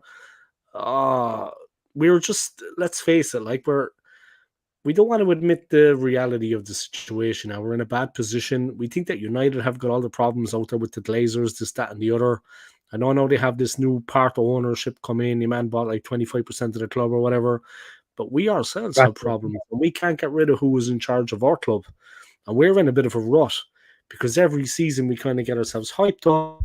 We hit top spot, happy days. It's all rosy in the garden. Then we plummet. Liverpool are going to make mincemeat of us. Champions League, you can it. forget about. The league is our thing. It's all we really have to aim for now. But consistency wise, we're not at it. We're not on it. I mean, I No, don't want to no. repeat myself, but we got problems, man. We got problems. Let me put up this comment here. Would I take Hansi Flick? I would. I think he's a good coach. I mean, he's very famous in Switzerland. He's managed many teams in Switzerland. A lot of people have been talking about him. You know who's a very good goalkeeper, a very good manager too. A lot of people, I don't know, you hear the. I have to be careful how I pronounce his name now because in Swiss German it can mean two things. Heiko Vogel. Yeah, Vogel is a bird, and Vogel is also to fuck. So Heiko Vogel is a little bit of German for you there, guys. Heiko Vogel is a very good manager, and I actually think he should be given a crack. You know what I mean? But look, I'm not just pulling names out of nowhere, guys. That guy's a good coach. All else fails, let's wait for Granny Xhaka to go into management. Why don't we try for Wayne Rooney? He's a free agent now. You know what I mean? Oh, no, Dave, no, no, no, no. Imagine He's Rooney managing yeah, Arsenal. He would never do it anyway, but that'd be Birmingham. funny. I'll Are tell you you something now. relegated? Yeah, Relegation? Birmingham were fourth, I think, fourth or fifth when Rooney took over. Now look at them; they're down towards the bottom of the championship. They're just out of the relegation zone, I think. Yeah. So, but yeah, I can understand why he got sacked. No, no, no, no, no, no, no. I don't want We an don't want Arsenal him. legend. I don't want an Arsenal legend managing Arsenal after Arteta. I don't, because if you're a legend, stay a legend. Because if you come in and you take over Arsenal, you don't do a great job. or you're going to have Arsenal fans are going to be on your back. You're going to be having a lot of stick. Don't do it, because if you're a legend at our club, you should stay a legend, and we would love you forever. That's all I'm going to say on that subject. We need an outsider to say in it. What about Alvarez and Man City AFC? I've actually said that. By me, do you know what I said that going back at the beginning They're not part of going this to sell season? him, are they? Are they looking to sell him? Julian Alvarez. They're not looking to move him on, are they? No, I mean Haaland's. He's literally. It said today he's just come back into training with Man City this week, so he might feature in the FA Cup, but he's definitely be Is De featuring in the Bruyne next. back? Have City got De Bruyne back? De Bruyne, yeah, he's going to be coming back. I think he's back in the middle. I think he's got about. I think he's got about 2 weeks to go. So he's after the. He's either going to come. The game Watch out, after the FA Liverpool. Cup, or 2 games after the FA Cup. So yeah, he is back this month. I think they'll get it towards the end.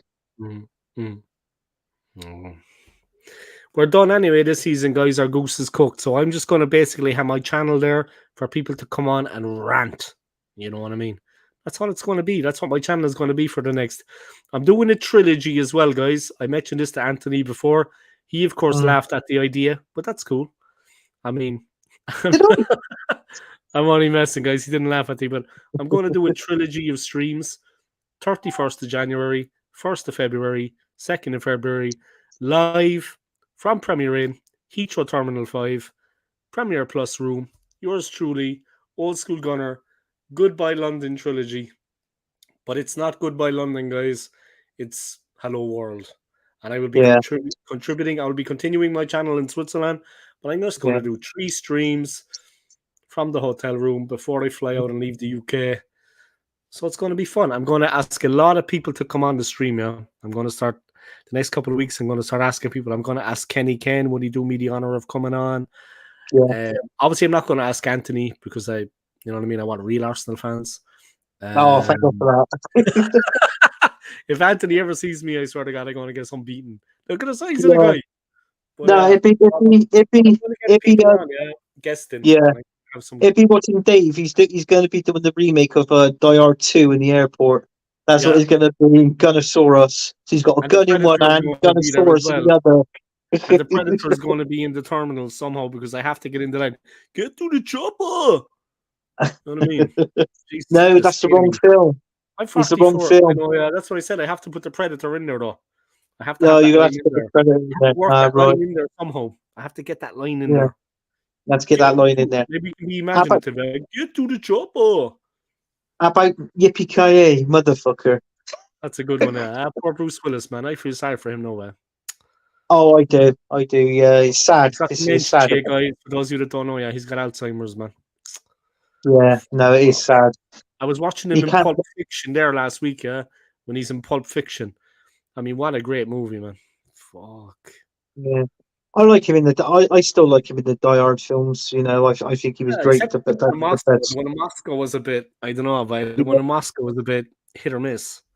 Yeah, actually, Dave, a bit of a trivia question for you. As we know, no. Bruce Willis played John McClane in the Die Hard films, right? In Die Hard 1. Let's go back to Die Hard 1. He wasn't the first choice to play John McClane. Who was the first choice? Who was that role offered to first before Patrick Bruce Willis? Swayze. No. Okay, give me 3 guesses. Yeah, I've had 1 guess. Okay, so the very first movie, somebody else was offered the role. Yeah. He was a singer.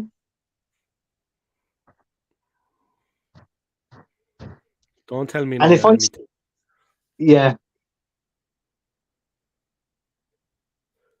Frank Sinatra. Correct.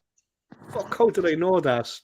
Correct. Yeah, I was going to sing "Start Spreading the News." I'm leaving today, but then again, yeah, he was offered the role, and at that time, he was. I believe he was around about. He was 60 years old, and I watched a Frank Sinatra document, like an interview, and he turned around and goes, "Yeah, you've been offered the role to play John McClane of Die Hard, but it wasn't the the Die Hard film. It was called something. It was called something else.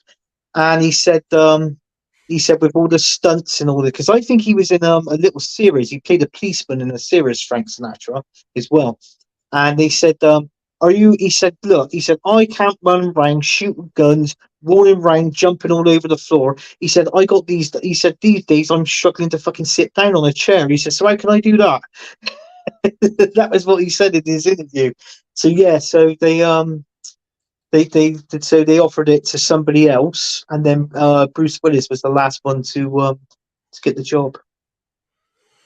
He was perfect for the role, though. You know what I mean? And he had that sense of humor as well. He was Yeah, humorous. You know, it was really real sense of humor and irony in some of the clips. Yeah, I mean, he was just a yeah, natural for the part. He's a natural. Still the yeah, best Christmas film ever. Home Alone is pretty good too, though. Yeah, Die Hard is a brilliant one, but Home Alone is good as well, man.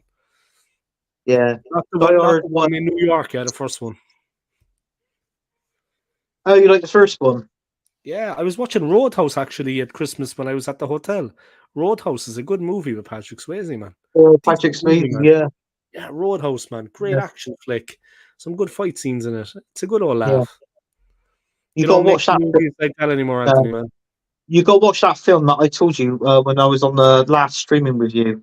Um, Ah, The Kill Irishman. I was watching clips of it. Kill the Irishman. I'm like a YouTube clip kind of person, yeah. So I was watching Yeah, clips of it on YouTube, you know. I see the beating that he gave the biker. yeah, In the end, he was just like this: crack, crack, crack, crack.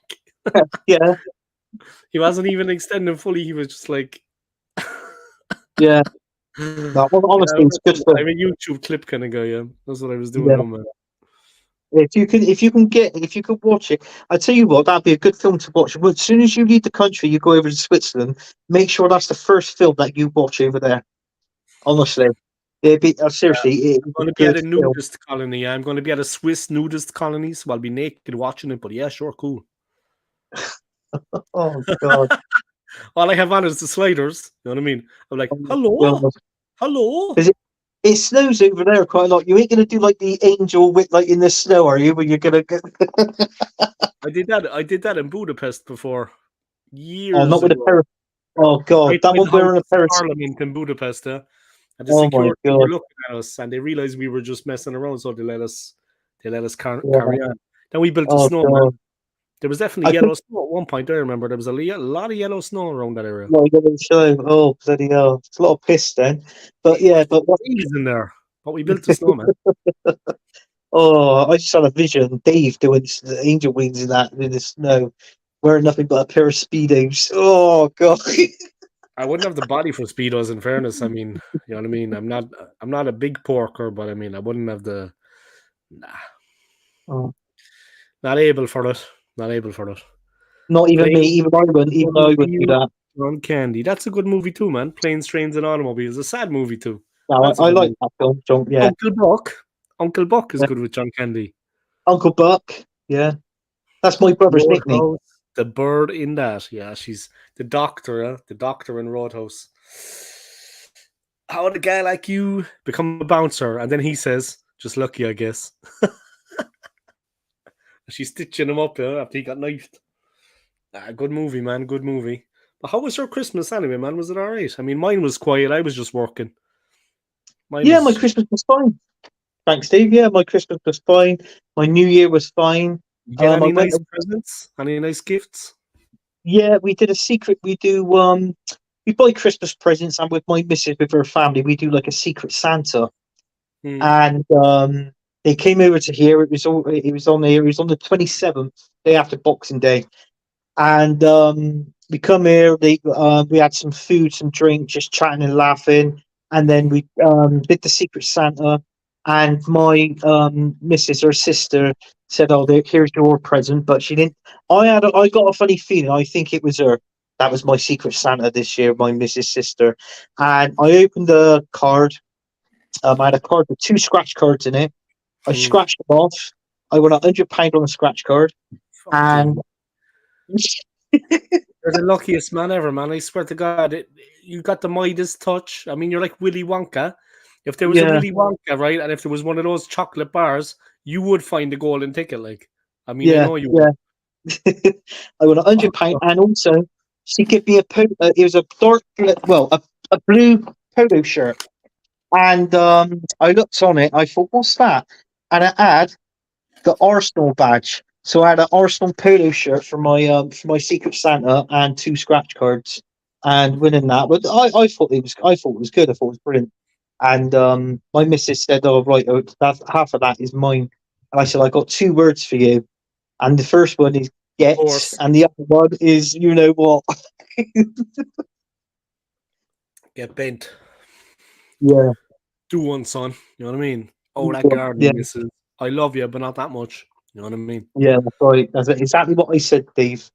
I love you, but not that much. Well, I love you, but not that much. You wouldn't kick Exactly. her out of bed for eating potatoes, but I mean, you're not going to share the winnings with her. I mean, let's be honest. You'd go to the court first. Herbert, get me some luck for the golden ticket from Arsenal Canada to get the FC Porto CL ticket. You're looking for the ticket to go see Arsenal against Porto. Hmm. Not me.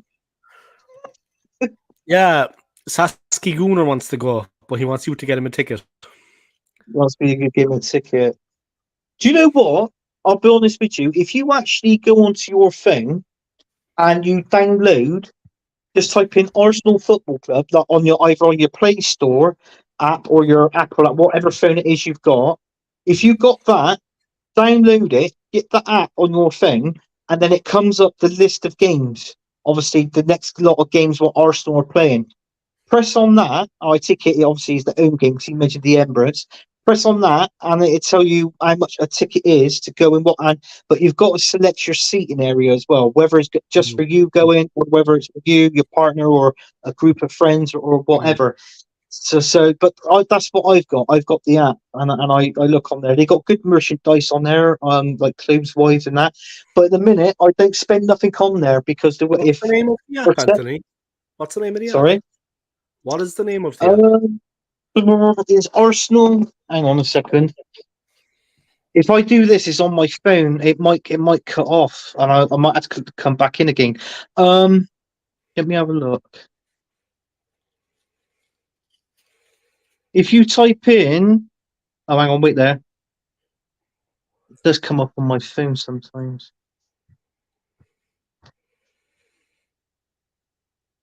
If you go onto there, just type in Arsenal. Yeah. It's got the picture of the cannon on there, the badge sort of thing, and then you download that. Is called the official Arsenal website thing or whatever. You just look it up, and then you install it to your phone as you normally do with apps, and then it's all there. It's all there for you, and then it brings up all the merchandising, retro shirts. I can't see that, Dave. 1 second. I'm trying to angle it. That's it. That's it. Arsenal official app. That's it. That's the one. And then it says games on there. I think if you press the games on there, it roughly tells you how much the price of a ticket. But obviously, prices are different to where obviously you're seated in the Emirates. Prices are different Hmm. for each seating stands. So, but yeah, if anybody's seen that on All Schools mobile, then just get that app and download it. There That's it the is, one. guys. Yeah, install it, and then it comes up the Arsenal. I think it comes up ticket sales. I think it might go. It might say ticket sales. Just Let me just show you press my on. bank account as well now, guys, so you can hack my account. Uh, 1 second, my bank account details. uh, There's no money in there, guys, so it's fine. You there's no fuckers. money in there. There's no No, money in there. no, there's no money. Seriously, Oh, look at this. There we go. does it say ticket Travel sales? information, Liverpool home. 2 days, 19 hours, 5 minutes. Oh, shit. Yes, and then you can go on to tickets. I think it says tickets on there as well, and then you can. But in all fairness, I always Yeah, find tickets. if yeah, if you go to the stadium, everybody likes sitting down at the front, but I like sitting from the middle to the back because I like to see the whole view of the game. Mm, Do you know what I'm saying? So when you're sat mm. down at the front, towards the front, I know people say, "Oh yeah, but I'm close to the players and the manager, this, that, and the other, and that." That don't bother me. I come to see a game of football, and hopefully Arsenal wins. But yeah, Sassy, if you go there and you do that, maybe on the night, maybe put in the comments when we're streaming and say, look, I'm it there, and then if Dave goes live that the game at the Emirates against Porto, I mean, I think he'd be in Switzerland then. He would be up streaming and running. You can literally just come on and just give you a brief description of how Yeah. the game was and how you felt, that sort of thing. Yeah, like So Dre did, yeah. Like Dre did that recently. It was very good. I was surprised. I wasn't yeah, expecting that withdrawn by Dre. He was yeah, leaving the Emirates. He had just bigged up Kenny Kane. And then he literally came on as he was walking home from the game. And yeah. I like that. a couple of Yeah, fans going past. There was a couple of West Ham fans going past, and they were yeah, motoring off. They were motoring off, yeah. Obviously, they'd won. But he left it mm, off. But he said they want to be careful because they're walking up a stretch of the road. There was just yeah, Arsenal fans up there. They could get yeah, beaten up further up the road, yeah. It's yeah. only two of them. There was Dave, only two of them. yeah. Do you know we was watching? I think before we went live, we was watching the shows. Obviously, you had TJ Warren that was on live. You had Mm. Early Doors that's on live. If anybody hasn't subscribed to any of them, too, make sure you do subscribe to them. But make sure you do subscribe to Old School Gunner first of all, and also come over and subscribe to my channel, Football United TV. But Football yeah, United you TV, said guys, that's the one. you you said on there, your one of your comments was, oh, it must have been Luck of the Irish, and Ah, yeah. I replied back to your comment, but I think you may have been watching another show or something. Yeah, I what do you was think you actually, were? Of I was actually, I was playing on the slot machines last night on my mobile, course you were. and I put a tenner in, and I won £150 on this. This is true now, and the game was called Luck of the Irish. That is, and then you've got it. No, seriously, it was. It's Luck of the Irish and Luck of the Irish 2. So if you actually, if you just didn't play it, but if you Google it, that these games that there's a lot of slot games, and they're all like sort of like Irish games, and I do win quite a bit on that as well. And there's one of them called Irish something, and it's got a picture of that leaf is a clover, isn't it? Yeah, the Shamrock, yeah. Yeah, the Shamrock Clover. Yeah, and I win money on that as well. So it is do you know what I think, to be honest with you, that even though it's like that, that's the Irish that brings me luck, is playing those games and winning. I'm not a massive gambler. I seriously, I'm not like a Paul Merson or anything like that. I am not a massive gambler, That's your problem. but Okay. I spend low to win big, if you know what I mean, and up it Yeah, sort yeah. of thing. You hedge your So I bets. yeah, You hedge your yeah, bets. I, that's Hedge them. right. Yeah, yeah. And I won on the football as well the other week as well, Dave, if you're interested. But you So are lucky, man. But you are lucky. I don't know, do you have a I crystal ball or something? You have like you're like yeah, Mystic Lake. it You are does. lucky though, man. It's not as easy. It's not as easy as Anthony is. Anthony's No, not it's saying not. it's easy, yeah, but it's No, not as easy as you think, guys. You listen to this man, he wins this, he wins that. It's not that easy. Seriously, it's it's not not. that easy. No. And Not just easy, think of man. it now. Is the way how football is played now. Mm, And I always say this, and it's like, I mean, the team we support, Arsenal, you've got to think there is no such thing as an easy game anymore. There mm, ain't. If you've got VAR making wrong decisions, balls mm. being played out of the line, and they're saying it's in and it's out of play. Do you know what I'm saying? So if you are a betting man and you want to put £1 or £1.50 on football on 7 games, just put in a couple of favourites, 1 or 2 draws, and at least one underdog. And that's my advice to you. And then Yeah, you'll see how you get on. Whatever stake you accumulator. want to put on is up to you. But Mm. that's all I do. All these, but this money, bloody hell, I'm winning them on like I might do 5 bets. I spend £5 on football. That's it. I do one bet for £1, one bet for 150, another one for 150, and a stupid one for 50p. That's it. Mm. That's my bet, and that's all I do. I spend £5 on the weekends, and that is it. Yeah, I knew a So couple of fellas back in the day, back in Ireland. They were good at the horses. They were good at the nags. But I mean, Yeah, it's not as easy. And a lot of them, they did like the accumulator bets in football. I mean, they yeah, used to win. I won once big on Man City. I won 500 on Manchester City, but yeah, I put down 500. Like yeah, they were 2-1 on to win the league. They had just beaten Chelsea at home. So this was a couple of seasons ago. I was in Switzerland. So I went to the Irish pub. They had just beaten Chelsea 1-0. De Bruyne with the goal. I said, right, they're a shoe in. They're going to win it. I went in, I put 500 down. I won a grand. I mean, but that yeah, was like, it could have been much more, but I wasn't going to bet until like that was March when I put the bet down. You know what I mean? yeah, And they were yeah, they were just after beating Chelsea. They were riding high. Nothing could stop them. In my opinion, I said they're going to do it. So it was a sure thing. It was a sure thing. I didn't really risk the money as such. Obviously, I only won 500, but still, I doubled my money, yeah, man. Can't be yeah, bad. Can't complain. yeah. Can't complain. The closest I came, Dave, to a good one was I did a selection list, and it was on a two. I think it was either £2 or a £2.50 bet, and I picked like three teams in each selections it give me. So obviously it was either going to be a draw or a win. That was it, sort of thing.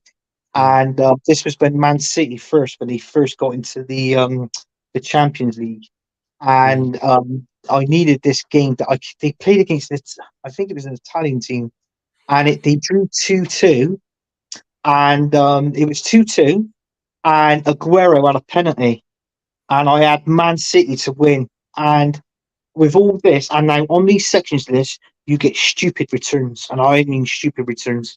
So I did mm. like a 2-250, and I needed him to win, and he hit the penalty, he missed it, he skied it over the bar, and I was livid. I was swearing all this and that. I was in the living room with my dad, and he went, "Oh, don't worry, son. It's only a game." I turned around where I was still living. That was the first time I said to my dad, I said, "Shut down. I'm going to give you a slap in a minute." He said, "Yeah." He said, "Fine." He said, "Come over and give me a slap." He said, "But make sure you run." He said, "If I catch you, you know what'll happen." I turned around and went, "Yeah, all right then." And that, when he wound me up, because guess how much I would have had the return on? And this is no lie. Guess how much the return would have been? It was but he missed that penalty, and missing that penalty cost me £150,000 to win. And it was Fuck off. yes, it was three sections. It was three games on each section, so it was 12 games in total. And I had all 11 in, and that Yes. seriously, and I was fucking fuming. And then Yeah, of course. I told my brother. My brother then told all our like 'cause we got loads of mates. Told Mm. our mates, and then all night I was having text messaging. "Oh, come on, Man City! Shame you didn't win. How much did you win, by the way?" And I was just fuming. I switched my fucking phone off in the end because I was giving it back. They knew how much pissed off I was. So pissed, it was unreal. And Mm. then, but yeah, I think that's that story. I always say about the that when I was close to winning good money, and I always bring up that story to people. Mm. That was crazy though, man. That was some amount of money you would have been made, like. Ah, boy. You would have been Yeah, made. You know what I mean? That would have been just like, fuck, you could have taken like 2 or 3 years off work, traveled the world. Sorry, no, I don't want to annoy you, yeah, but jeez, man. At yeah. least you got a story to tell from it, man.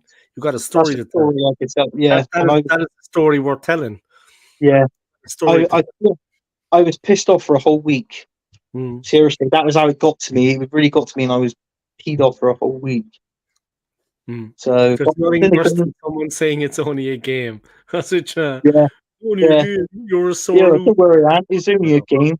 I was like, I was going to turn around. I was that close. I was that close. And even though I wouldn't have done it, I wouldn't have done it. I wouldn't have laid a finger on my old man. But I would have turned. It was one of those where he said that. He went, "Oh, don't worry. That is only a game." I could have turned around. And Made the went, blood boom. boil Is that, laugh.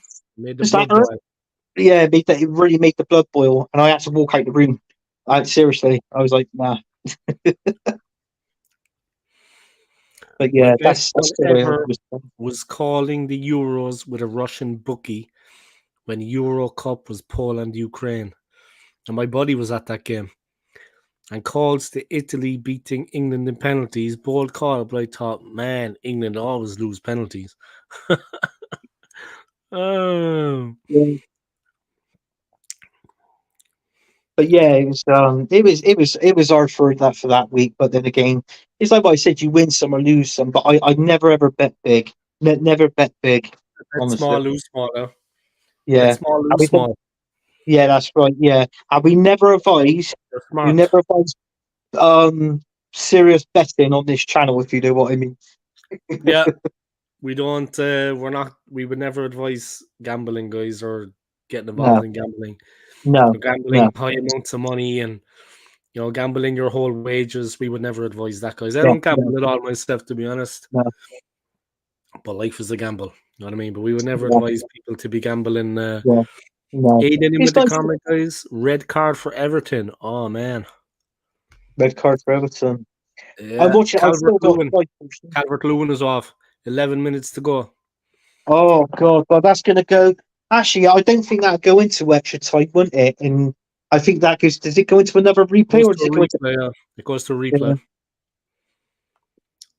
Goodison Park, yeah, they'll be heading over to Everton then. Mhm. Now, Yeah. they've only got 11 minutes to hold on, though. I mean, Yeah, but surely they they might can. do it. They might do it. Park the bus, as they say.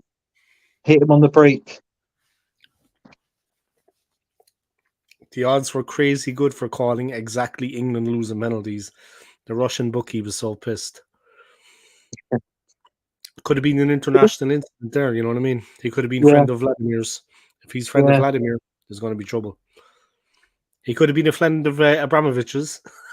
It could have been. Yeah, One it could quick have been. text Yeah, message, and you could be in yeah. trouble. You know what I mean? Did you hear about that guy? That he went into the bookies. He bet on Leicester City to win the Premier League, and that was when they won it. They Mm. won. They won the Premier League, and they refused to pay him out the money. That was Yeah, I remember what that. what he would have won. So I think they settled in court. I think it went to court in the end, and they settled out. I think it was just over half of what he could have what he could have won or something. And that was it. It was all For settled sure, from there. fair and square. They owed him the money fair and square, man. Yeah, There's no yeah, way he could have. There's no way, like, he didn't. He didn't do anything. You know, there's no way you could predict that. There's no way. yeah, It's luck. yeah. I mean, they win enough. Yeah, they win enough from people. They should have That's honored it. right. Don't That's have to right. go to Yeah, court. yeah, There's no way he scammed them. I mean, there's no such thing as. There's no way that's yeah. possible. But They there's should have another honored thing. the bet. Yeah, they take enough Yeah, money off people, man. Seriously, yeah, they take enough money off people. yeah. I mean, I knew someone that had that problem. I mean, all right, it was my mum. And when you do the English lottery, it's like three numbers now. You get like 20 quid, don't you, Mm, in the English lottery. But now, if you go in either I'll do it online or you go into the bookies mm. and you play the Irish lottery. Now, if you get three numbers in the Irish lottery, that's £700 for three numbers. Yeah, 700 quid. I yeah. don't touch the English lottery now. I do the Irish lottery, Mm, and um, I've won that since I've been doing that now for a few years. I think I've won that maybe two or three times, but mm, I still do it because of the money the payout you return in three numbers, and that mm, only costs you I think just over a pound. I think it's about £1, £1.20 at the most. You mm, pick out three numbers, and if your number three numbers comes out in that seven ball draw, yeah, you've won 700 quid. So I mean, we're talking about betting. We're trying to persuade people to bet on this game. Winning streak. I know, yeah, we're evil, yeah, but winning streak. Did you ever hear of winning streak? It's Yes. a, it's a ticket, yeah. It's a lotto ticket, like a physical ticket. It might have an Yeah. app now as well. Yeah, but winning streak. My friend went on from my city. She won 30 grand. She got on winning streak the game show, and you spin the wheel. At the end, one person gets to spin the wheel. They could win 250,000 maximum. Yeah. Yeah. But there's also like a car you can win. There's different things along the way, like a motorbike. But she came away with 30 grand, man. Seriously, for just a scratch Yeah. ticket. She went up to Dublin, went into the Lotto headquarters, winning streak live on TV on a Friday night. She cleaned up. Yeah. Happy days. Happy days. We're, Yeah. we're, we're all like Paul Merson. See, the team are Wow. struggling now, guys. The team are struggling. So we're having to rely on something else to get us through the lonely nights. Oh, the team is Oh, struggling. definitely, The definitely, demon, we definitely. don't believe in the demon drink. So we're just going to start Yeah, gambling. they're But we actually don't advise starting anyone to to say this. gamble. Yeah, we don't advise anyone to gamble, guys. No, no, don't, no, no. It's not too bad having a flutter every now and then, but they're spending money and they're spending sensibly. The And house I always wins, spend, guys. The house always yeah, wins. yeah, yeah. Not like the movies. Spend, Not like the movies. yeah, The house always yeah, wins. But if you do yeah. go That's to right. Vegas, stick one of those little things onto the side of your leg that kind of taps the leg, and you're like Morse code, do do do do do do, and you know what I mean. There'll be a team of four. We'll go to Vegas. Anthony will have like the gadget strapped onto his ankle to tap his leg, like the Morse code signal. And we'd be like, Yeah. aim high, bet high. Yeah, you know what I mean? We'll rip off Vegas. There's four of us going to go there, you know what I mean? I'll be like Mhm. Rain Man. I'll be coming down the lift in my suit, looking as stupid as I always do. What's up with the Wi-Fi? Come on. Okay, the Wi-Fi's back. It froze there. I thought it was going to cut out. Yeah, they're bringing up now on the Sky Sports News again about the Ivan Toney with Arsenal and Chelsea in the January transfer window. They're saying now, and they're also mentioning now about the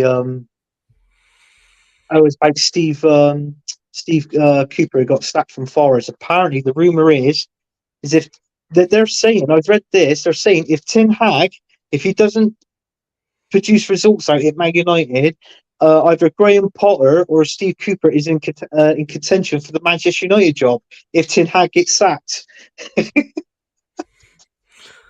Who's going to Yeah. be interested in the United job? It says the two top managers at the moment, English managers, they're saying, is Graham Potter and Steve Cooper, the old Nottingham Forest manager. Hmm. They're saying, but I don't know if they would. But that's what they're saying. If results don't come quick enough, and Ten Hag does if he does get sacked, they're saying that they're the two top candidates in for the running for the job. But They had the false hope win, you see, guys, Man United. They had that false hope win against Villa, and people thought they were back. Now, I don't want to yeah, take the piss out of the football club, yeah, but people thought they were back. Then they got bait. It was the false hope win, guys. It was a flash in the mm, pan. A good win against a good Villa team, but really, it was one game, one win. The problems have not gone away. The problems are still no, there. McTominay, I mean, he does his best, yeah, but I mean, he gets drawn out of position. The ball gets cut back inside. This went from a United attack, yeah. United were on the attack. Next minute, they get yeah, hit on the counter. The ball got cut back. He got pulled out of position. He tried to double up and defend against the winger. The winger beat him and the other United player. He beat them both all ends up, squared the ball into the man McTominay had just left, and he cracked it in. That's football, yeah, guys. That was that was a counter attack. So I don't know, but it was a great finish. I mean, a cracking goal. I don't know, but United, rest in peace. mm, They're eating a lot of humble pie right now, guys. That humble pie will be being eaten for the next 15 years, I'd say. There's a lot of humble pie there on the table. They're going to have yeah, to eat a bit. And another thing that has annoyed United fans, I know because I've worked with a few of them at the hotel, the fact that Manchester City have overtaken them as number one team in Manchester. It's not really the fact that United are doing so bad. It's the fact that there's two teams in Manchester. The team that was always a small team, don't disrespect the City, has become a monster. You know what I mean? And that has been upsetting for United fans. I think that Man City are doing so well. You know what I mean? What can you do? What can you do? yeah, It is what it is. It is what it is, man. I spoke to a United fan the other day. He was trying to tell me that Arsenal had world-class players. I had to disagree respectfully with him. I don't think we have any world-class players. My opinion. Yeah, I respect everyone's. I don't think we have any world-class players. Mo Salah, as I told him, is a world-class player. Kevin De Bruyne is a world-class player. We have some very good players. We don't have any world-class, my opinion. And neither do United. The Liverpool have one. They have Salah. Yeah, You know what I mean? My opinion. yeah, World class, Saka, Martinelli, Odegaard, definitely not. Eddie no, Nketiah, the closest we have to world class players, Eddie Nketiah. yeah. I got to say that McManus this comment here is absolutely. I think he's hit the nail on the head with this one. He's absolutely correct because they are in a worse position than us, and we're in a bad position, and they're even worse. But I mean, you look at that. Remember the days like years ago. It was always down to two teams. Who's going to win Mhm. the league this season? Mhm. Is it Arsenal or is it Man United? And that carried on for at least a decade. Like Yeah, from like the late, I would say most probably the late 90s, like maybe 97, 98, up to around about the 2005, maybe something like that. So, it was almost a yeah, decade the there where FA we Cup had final. that run. Mm. Yeah, That cup final that we beat them, yeah. Patrick Vieira's last game. Yeah, yeah, 2005. I We think, won in yeah, he 98. scored. We won in 2002. We won 2004, the league. Yeah, And then we won the cup in 2005. We won three yeah, titles, but they were against very good teams. I mean, those three league wins were against serious teams. Like, actually, it was harder then than it is now because that United team was better than the teams now, I think. Definitely, yeah, man. And they had a good manager. yeah, They had a very good manager. Yeah, those three wins were three wins for eternity, guys, because we did it in the yeah. hardest of circumstances. Going to Old Trafford, 98, beating them in Old Trafford 1-0, really put the cat amongst the pigeons. Mark Overmars, virtuoso I was just performance. He about to was a say that. constant thorn in their side. A constant thorn in their side. Neville and Schmeichel didn't have a moment's peace. Do you know, Dave, on that game where we won 1 Brilliant 0 and player. Mark Overmars got that goal? I don't know if you can remember, but Mhm. our injury list, we had no, every single one of our strikers was injured. And Arsene Wenger said, look, we're going to have to do it. And he played Mark Overmars up Well, we front had in that game. An Elka played, I remember. An Elka did play. He did Mm. play, An but Elka was on the field. yeah, did he come off? He had to come off in or something. It was something like that. And then he had to swap something around. And then He Mark contributed Overmars. to the goal. He contributed to the goal. Yeah, and then Mark Overmars, he hit it underneath Peter Schmeichel because Schmeichel come out and Through his connected legs. with Overmars. Yeah. Overmars flew over him, didn't he? Like sort of thing. So I remember that.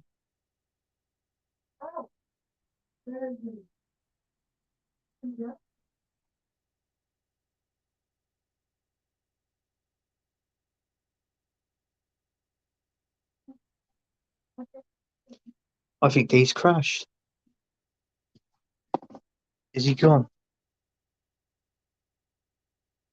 Dave's gone. Right, if you could see me, let's get to the comments. I can see if I can read any comments out. AFC always. Vieira scored the winning penalty against Manchester United in the FA Cup final. Yeah, he did, mate. He did. Good penalty. We won that FA Cup. I think he left soon after that.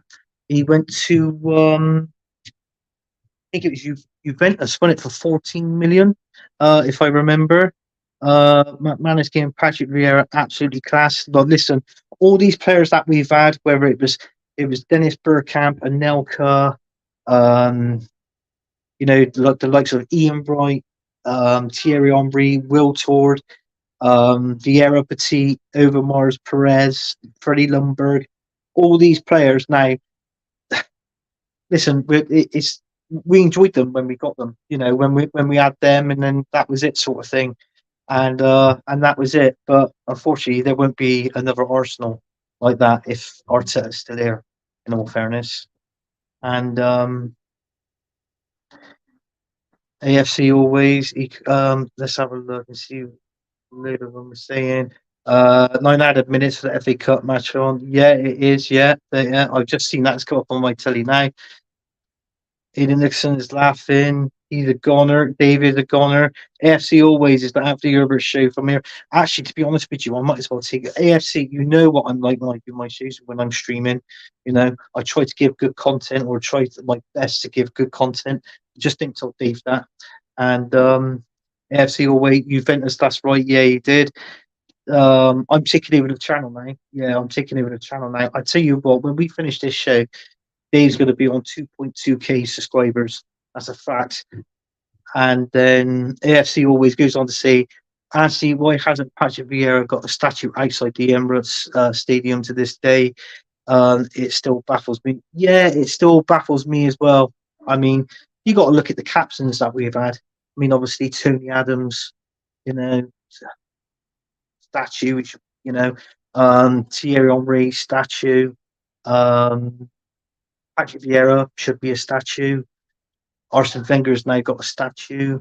I still think, to a certain extent, regarding managers, I still think that George Graham should have some sort of statue outside the Emirates, or maybe not outside, but maybe as you go in, you do the tour, maybe like a statue inside the building, because he should have had one, but unfortunately, Arsenal wasn't doing well in that time when he last managed Arsenal. We finished 12th that season, and his assistant manager Stuart Houston took over, and then obviously it was Bruce Rioch after that. But fair play to getting Bruce Rioch and as that manager, because he was the one that brought in Dennis Bergkamp and David Platt, and we finished 5th that season. And but yeah, I still think there should be couple of players that should have a statue, a few more players that should have a statue outside, and also managers as well. As Arsene Wenger's got one, should be George Graham as well, really, in my books. But yeah, that's right. That's what it should be. But I mean, let me know in the comments if let me know in the comments if I've missed anybody. Maybe a player that you feel that should have a statue outside the Emirates. And maybe, a manager, it should be one more manager, really, and that should be George Graham. But yeah, just let me know if there's any more players that you feel that should have a statue, and I'll read your comments out.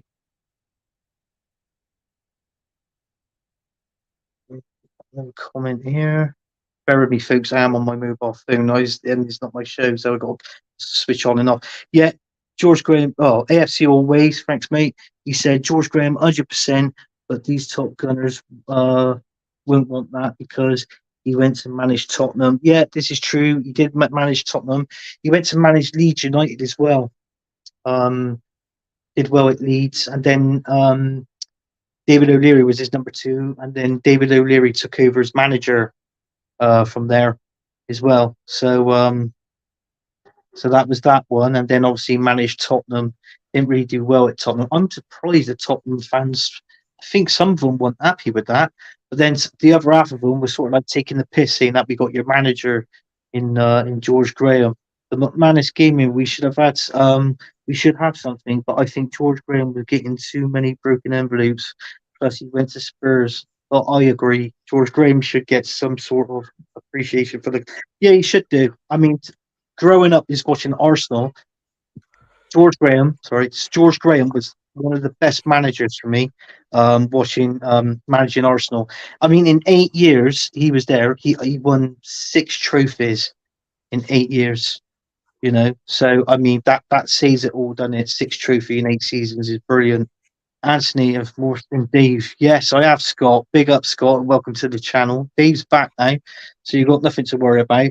I don't know if do you want me to finish off these last few comments, Dave? Captain, my captain. The only credit I give, this is from AFC always. The only credit I give Bruce Rioch was signing Bergkamp and Platt. Yeah, I mentioned that. That was brilliant. I mean, Dennis Bergkamp, 7.5 million from Inter Milan.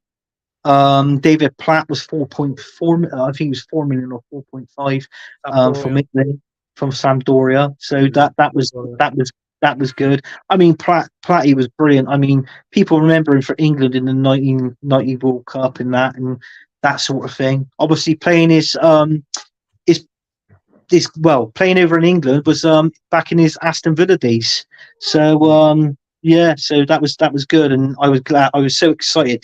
Those were the 2 best signings by far. The best signing before Bergkamp and Platt was George Graham was Ian Wright for me from Crystal Palace. Scott into the McManus gaming. El Lenny should have a statue laughing. No, he should have a fucking statue. Burkamp was all David Dean. Yes, it was David Dean, our chairman at the time. Yeah, he's in the back boardroom. Him and Arsene Wenger had the most unbelievable understanding, and it wasn't one sided like how it is with Edu and Arteta. It was both talk along the lines, both looking at a player. If they liked the player, they spoke to him and they signed him. It was 50-50, and that's how it should be. It shouldn't be what the chairman wants to sign a player and the manager to I think the manager should have some feedback in it on when signing players as well. Edu has nothing on David Dean. Yeah, that's right, McManus. Anthony Herbert is the captain. Dave is the vice captain. AFC always. I don't know if you want to highlight that comment up there, Dave, but it'd be much appreciated. There we go. Yeah, I am the captain. Dave is the vice captain. I tell you, I go away for 5 minutes, and this is what you do to me, yeah? This is what you do to ye cowards, ye traitors. Not you, Anthony, no, because you're innocent and all this, yeah? You're just a brilliant YouTuber. But these cowards, man, these cowardly. Look at this. I got away for 5 minutes, right? I was outside rescuing a stray dog. I come back and this is what I put up with. You know what I mean? I'm like, you know what I mean? I'm a humanitarian, guys. You know what I mean? I'm a hero. And I come back, a hero, yeah? And this is what I face, man. This is disgraceful. I think it's shocking anyway. I'm actually embarrassed. I'm embarrassed, guys. You know what I mean? Your paper thin support of my channel. You know what I mean? As soon as I walk away by Anthony's the captain, you know what I mean? They're kissing your ass, there's this, there's that. So all of the baseball cappers. So the news is left back is now January priority. Why? We have KT. That's right. Was mine, seriously. I mean, I don't know what they've been doing. We should get him back, to be honest with you. And he is on the payroll, as people say, and he's still a Downs Arsenal player. He might not enjoy coming back because obviously that means he's got to face Arteta again, and obviously he's probably with Mikel Arteta most probably. Yeah, of course. But they have Kieran can rise above that. He can rise above that and just speak with his foot, and enjoy his game. That's what we need. That's what we need. Yeah, we need him. You know what I mean? And it's like a new signing at this point when he comes to the club. I mean, I don't know what Arteta was thinking in the first place. If he's not going to be playing the guy, then put him out on loan. Jorian Timber was in the mix, of course. But honestly, I mean, he's a bit like a Dennis Irwin type. I wouldn't say he's as good as Dennis Irwin, but he definitely is no nonsense at the back. And he'll do what he's meant to do. Like, if you're at Anfield in the last 20 minutes and you want to shore up the defense, you bring him on and you take Sidney off. He's that kind of player. He'll do something for you. Great to see so many people tuning into my stream, guys. And as always, thank you to Anthony for your support, man, because without you, we have a kind of a regular thing, kind of starting a little bit, a kind of a little regular, and it's good for me, it's good for my channel. Long may it continue, Long may it continue. Because I'm not going to name names, but I've had other people kind of saying that they're willing to do this and they're willing to do that. Like I said, I'm not going to name names. These people have busy lives too, probably, but they came to me with like an offer of, let's do something. They don't have the time, it's fair enough, but it's good that someone else is kind of just naturally. I got to know other people through a YouTube community and they were able to step in because it's just entertaining. And Anthony's a nice guy. Everyone on here, Scott, McManus, Aiden, I mean, new to the setup. Nice guys, man. You know what I mean? AFC always. That's off anybody else sort of thing. I mean, it would have been stupid of me if obviously I didn't. I think it may have been with your Wi-Fi or something like that or whatever it was. And then there's me if I'm just stuck there on the stream and I'm just looking at my telly and not doing nothing. So I find it's best to sort of like do something than obviously nothing. But yeah, I mean, the big guy was back. I don't know if you want to stroll back to that comment, Dave. But listen, the big man is back. The big man was always here. Yeah, the big cheese. So, he was.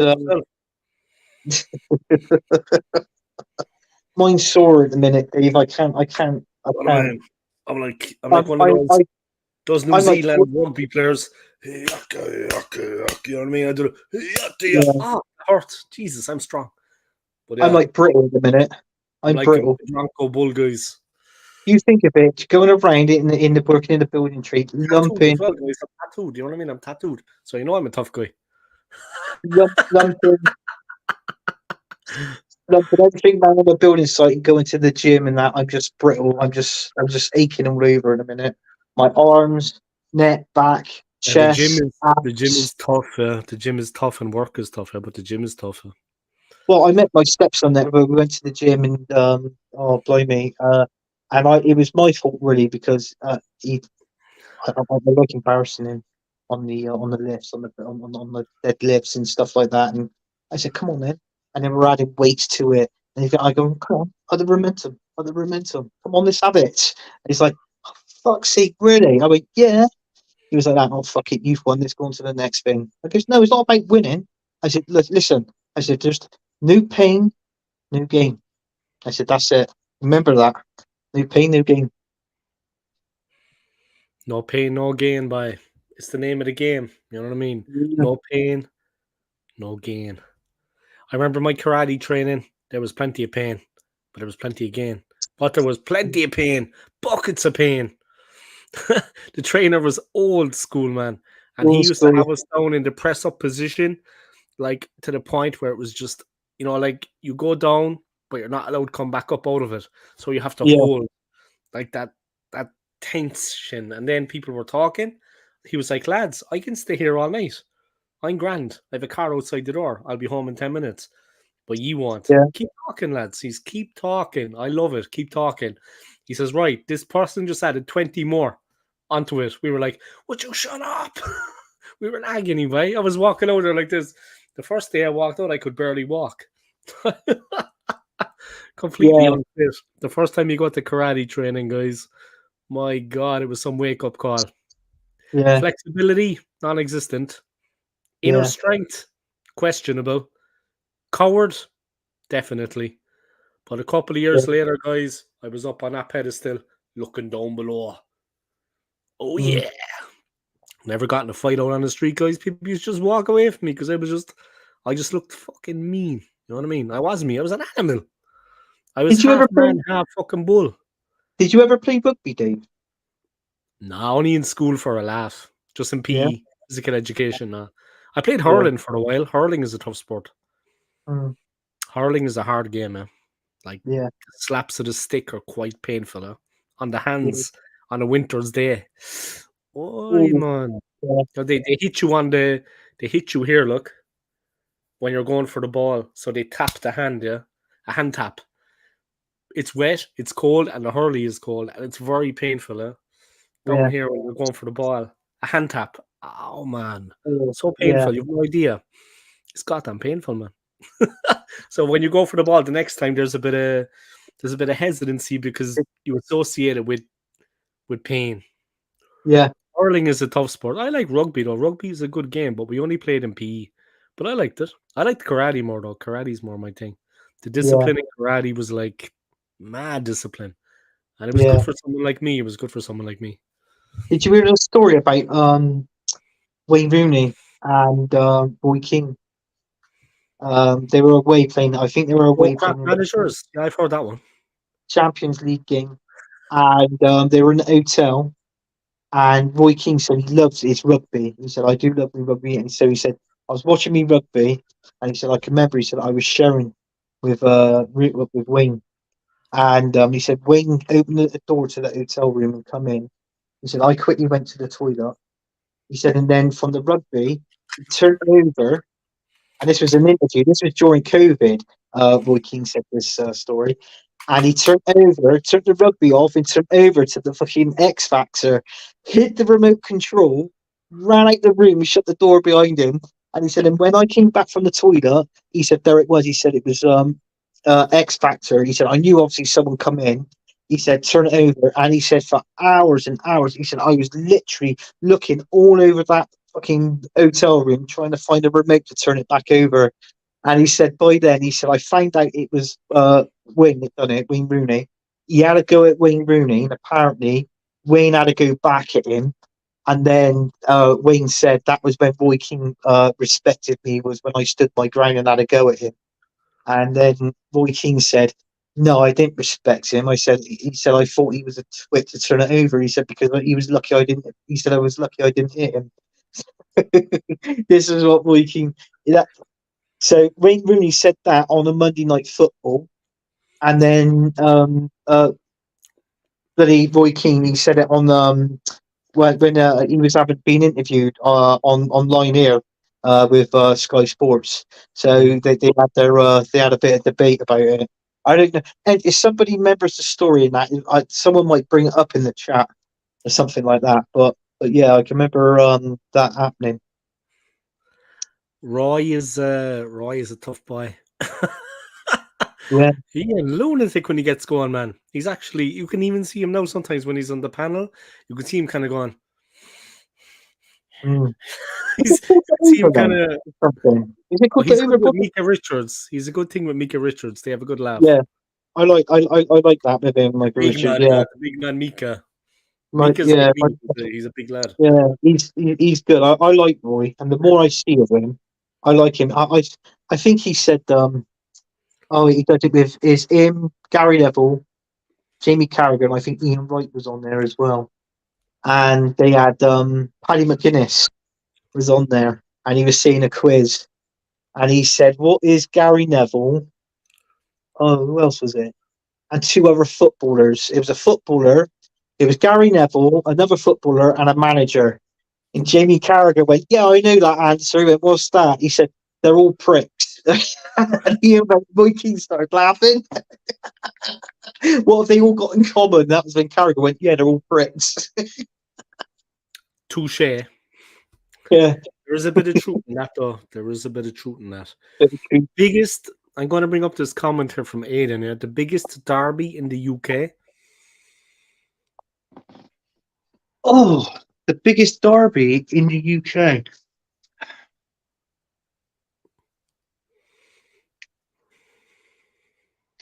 That is a tricky one. I mean, That's a tricky one because we're all thinking along the lines of Premier League, and I got a funny feeling it might not be a Premier League um, teams, if you know what I mean.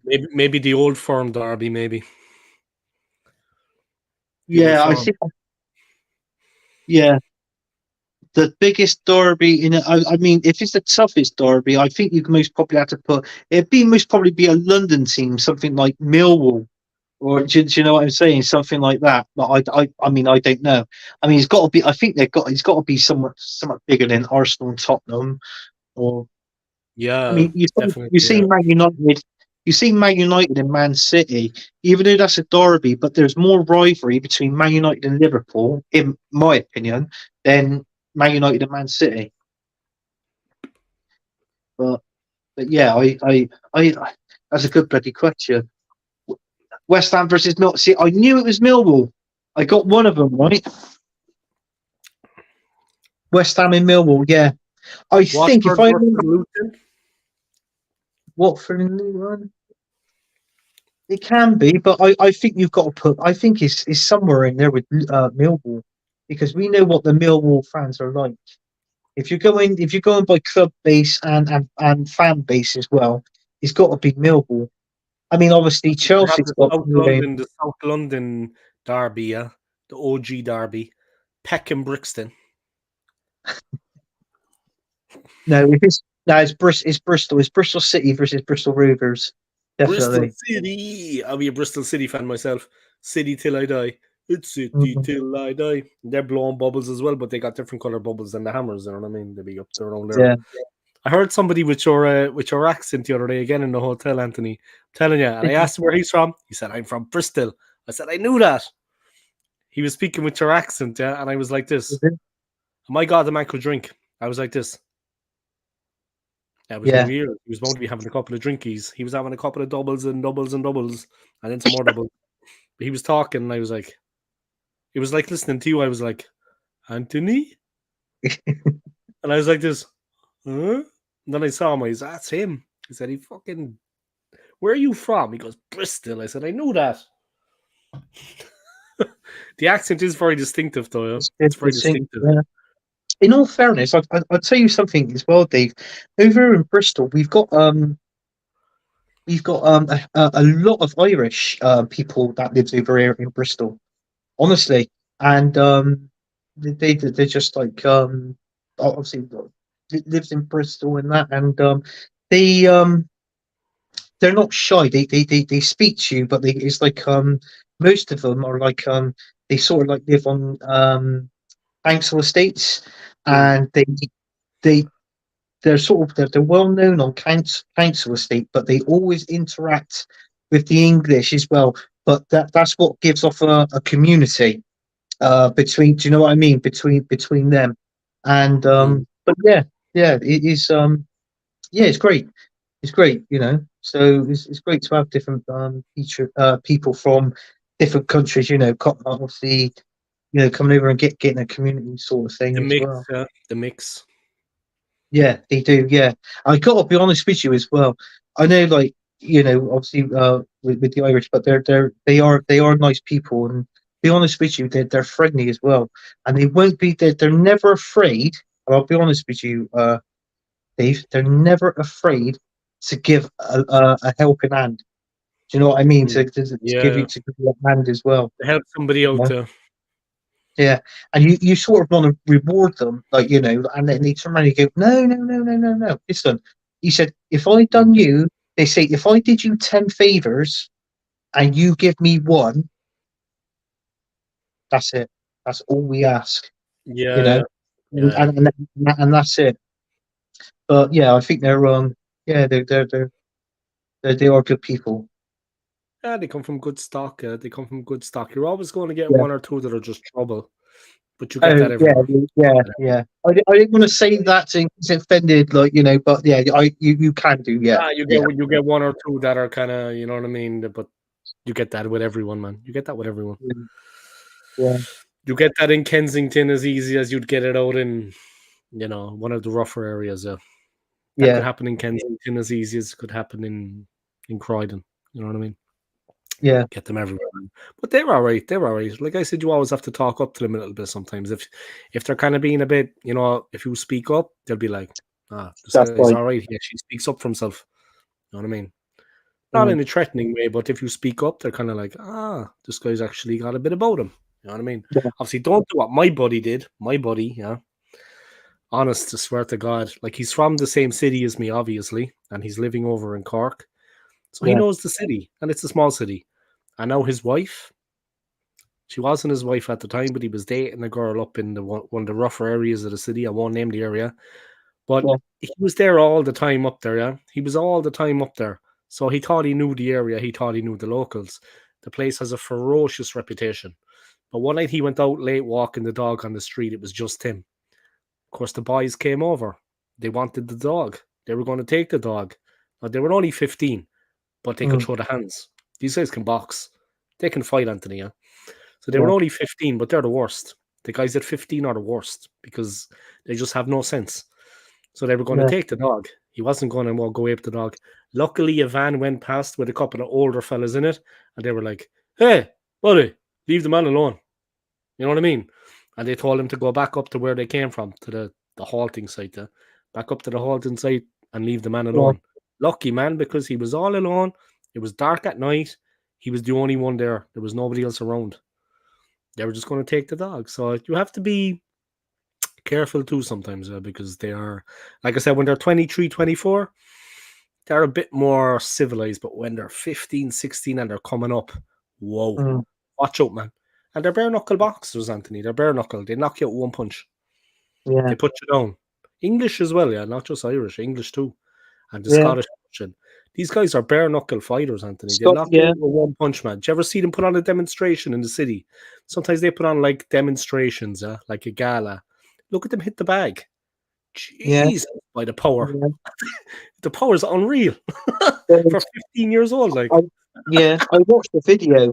Funny enough, I can't remember what it was called. power, man. They I got watched power. a, I watched a video on YouTube, and um, it was in a lane. Like it was like in a lane, but after a while, you know, you had like all the woods in that in the background, and it was a group of Irish people, and they were like in a circle, and they were watching two Irish guys fight, and they were bare knuckle fighters, Mm. and obviously in like raining conditions, so it was wet and slippery and all this and that. And one of them, he was hitting this guy, and they were punching one another. Suddenly, this guy, as soon as he hit him, this other Irish guy, he went fucking smack, and you actually heard it. His nose exploded. No word of a lie. And he hit the ground, and he was just led there on the ground like this, and like a pool, like his hand was covered in blood, and he was on the floor as well. And obviously, he won the fight. He's like, they picked each other up and they shook hands and that. And Yeah. then the guy that was filming it, the guy who won, he was walking around and he's like, yeah, I won and all this and that. And he was, he went live, but he said, put this on fucking YouTube. And he was there and he was saying all these people's names. Conor McGregor, and this, I'm fucking coming for you, Tyson Fury. He's giving it all. I think, Oh no. They get a rush of blood to the head as well, man. You know what I mean? The adrenaline yeah, is going, your man's on the yeah, ground. Suddenly yeah. they think they're, there's always someone out there who's It's, just going to come along and beat you. that's right, yeah. But I tell you what, you watch it on YouTube. Just type in bare knuckle fighting, and it comes up on YouTube. And I got to be honest with you, Dave. As a bare knuckle fighter and all that, is 90% of them, or should I say 95% of them, are Irish anyway. Do you know what I'm saying? So It's tradition. that It's yeah. tradition goes back. But there's some people it still does it, They even couldn't over in afford gloves Ireland. as well, Anthony. A lot of them couldn't afford gloves. Yeah, All joking yeah, aside, they couldn't afford yeah. gloves, guys. They couldn't even afford a jam jar. No. We used to drink the whiskey out of jam jars. We couldn't afford gloves. All joking aside, so that's where it Mm, came from too.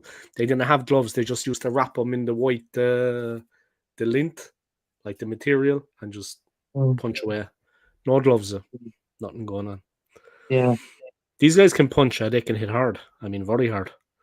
yeah. I'm going to put up this comment here from AFC Always, bit of a personal one, but there you go. There's no point fucking mincing your words. Dave and Anthony, I'm not ashamed to say you know my circumstances. I need to leave the chat right now. I don't feel too good. Yeah, we know the circumstances, man. Sorry to hear Yeah, that. yeah, You were pouring out your heart as well yesterday on McManus's channel. McManus Gaming was doing a live stream of the Spider-Man on PS5. So yeah, I'm aware of the situation. I hope you'll be feeling better soon. Yeah, I mean that. yeah. Big up Times, here man. always, Times. and wish you all the best. And hope you're well. Okay. Anyway, thanks for joining the stream, man. Sorry to Yeah, hear that. yeah. No, I like KFC always. He's one of those that he puts in a comment. He always watches your shows, but he always does he helps the what I call like the YouTube community of just Mm. just joining in, just watching the shows, putting in the comments and that sort of thing, giving you big ups, praise, and God knows what else. Yeah, And he gives even it big himself and he doesn't expect anything in return. yeah, and even giving big ups to people in the comments as well. Like they get a bit of a chat going in the comments as well, and big up to UFC always. And He would also support a channel like mine because let's face it, guys, I know myself what my channel is. I'm not setting the world on fire, but he'll also come and I haven't got a good channel, like so to speak. Yeah, I'm not League Gunner, I'm not Troops, but he'll also come and he'll actually drop comments in my channel, yeah, and he'll bring the conversation to a place that is interesting. He'll bring the chat to a place where that is appealing for people, even with a small channel like mine. So I am very grateful for that. I mean, obviously, he's just a good guy. He doesn't expect anything in return. There's no motive. You know what I mean? Like everyone here. You know what I mean? I don't know how to explain that right. Like I said, he could easily be on TJ Warren's channel, or he could be on Jez's channel, or he could be on, Northside London. They got a bit more going on. Northside especially. But, respect, he comes on my small little fledgling channel and he talks football, even though, like I said, it's not exactly, now it's fun because Anthony's here, but, we have a bit of banter, we have a bit of a chat, laughing and joke. We only mention the Predator 15 times, get to the chopper 100 times a stream. Yeah. good to the job, but if anyone watched us, they'd honestly have us locked away. Do you know what I mean? As I always say, guys, as my dad always said, the sane are locked away. You know what I mean? It's the sane people are actually locked away, and the lunatics are left out to run wild, like us. All right, here we go. There we go. Get to the chopper. I prefer smaller channels. Keep it real. That's only at the moment, Anthony. Sorry, Scott. You're Anthony. Scott, that's only at the moment, man. Soon I'm going to sell my soul. I'm going to be like AFTV. You know what I mean? I'm going to be like Martin Keown and Ian Wright. I better be careful. I'm going to get myself in a lot of trouble here. All right. But yeah, soon I'm going to sell my soul. Yeah. It's going to be Old School Benjamins. That's going to be the name of my channel. All I'm going to care about is the Benjamin Franklin. You know what I mean? It's going to be old school Benjamins. Yeah, he's gonna be he's gonna go over to Switzerland. He's gonna get up to 2K. I'm going to get a And then, Swiss bank account. yeah, and then he's gonna be then his 2K go up to 4K, then 6K. When he gets to 6 to 8K, you know it's difference in the background in the I'll be scene. coming in a Versace. You know what I mean? Yeah, Versace dress and God knows what else and bloody, you know. And I'll be like this.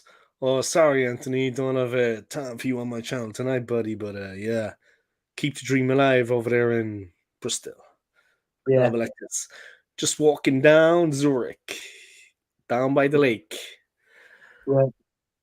And then Talk about David come on my food show around there. later You on. know? I David mean, come much on my show. Yeah, David come on my show, my own show, and he's going, "Fuck, you know, Anthony, that looks nice in the background." I'll be, "Yeah, Dave, I'm in my home here in fucking Dubai. Yeah, it's lovely, fantastic. The sun's out, you know." And sun. Ah, yeah, the sun's out there. yeah, See, sun's out, guns out. we're cup half full kind of guys. You know what I mean? Not half empty. Myself and Anthony, we're like a positive. We're on like a positive upward verve trend. You know what I Yeah, mean? Cup yeah. is half full with us. Cup is half full. I can't remember. David will be getting a green screen next. No need for that. I'm gonna do a thing with Golazzo. Sorry to cut across to Anthony, but I'm actually gonna do a thing with, the YouTuber, the lady Golazzo. When I get to Switzerland, I'm actually gonna like contact her, maybe one of Bergkamp, maybe one of Henri. Then I'm gonna get them framed, and I'm gonna have it in the background, and maybe the Arsenal Yeah, crest. I'm gonna have her do like the art, Bergkamp, Henri, and I'm gonna have them framed in the background. That's gonna be my backdrop, when I'm streaming.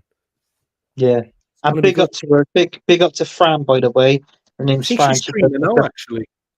I think she went live at 9 o'clock or She something started like at that. But 9. I No, she's mean, still to be alive honest, now, is she? she might still be on like. Let me But then see. again, yeah, look at her. Look, just even if you're not subscribed to her, subscribe to her channel. She does give good content, and Mm. she does. But most of all, um, look at her videos of what she does on her on her show. But if you actually look at the videos, she actually shows you how she paints. She draws these Arsenal players and then paints them, and then Wow. I mean, it's brilliant what she does. But when she puts them in the picture frame, I mean, all the work, the art. When she goes live, you see all the drawings behind her. Everything is what she's done. She's got the I think she's doing the hoodies as well, the Saka hoodies and that, and the other players as well, Martinelli and all this and that. She's got I see 700 subscribers, Anthony, bro. yeah, yeah. She Doing started. well now. Uh, she hasn't been on her shit like started streaming. I don't think she's been doing it for very long, but I mean, fair play to her. I mean, what she does is Mm. unbelievable. With all her art and and that, and I Her think it's intro is brilliant. very good, man. Her intro is very good. Yeah, yeah. Her intro is excellent, yeah. But her team of her like her stream tonight. What's going on? Arsenal results, signing, transfers, and form. 1 win in 5. We need to talk. She's got some cool artwork. You can buy T-shirts as well from her. Yeah? Yeah, yeah, you could buy T-shirts, you could buy Like hoodies. Jesus, yeah? Jesus. Yeah, you could buy he's Jesus. You could buy Saka ones and all. There's some people on streams that do their own shows, and they got in touch with her, and they actually would put their they actually wear their stuff like their T-shirts and their hoodies actually when they go live on the show as well, and that's all down to do with Fran as well. So I mean, obviously she's great. She's absolutely great, Fran, and what she produces, like not Mm. see on streams on her shows as well, and she gets good guests in there as well, and also what she does in the background. A lot of people, if you see what she does in the background, I mean, I'm going on, but I can guess what she does because I've watched her little video clips that she does on her YouTube on her show, Yeah. and all what she does is brilliant, you know. And Mm. if anybody hasn't subscribed to her channel, obviously subscribe to it. Listen, if you actually, I believe if you actually message her, if there's something that you like, you know, like a picture, a portrait, or something like that of an Arsenal player you like, a legend, or maybe now, you maybe message her, and you know, obviously, it's done at a price, obviously, but listen, it is good work that she does, Fran. I got to be honest with you. Yeah, definitely. I'm just dropping her a comment there actually on her recent yeah,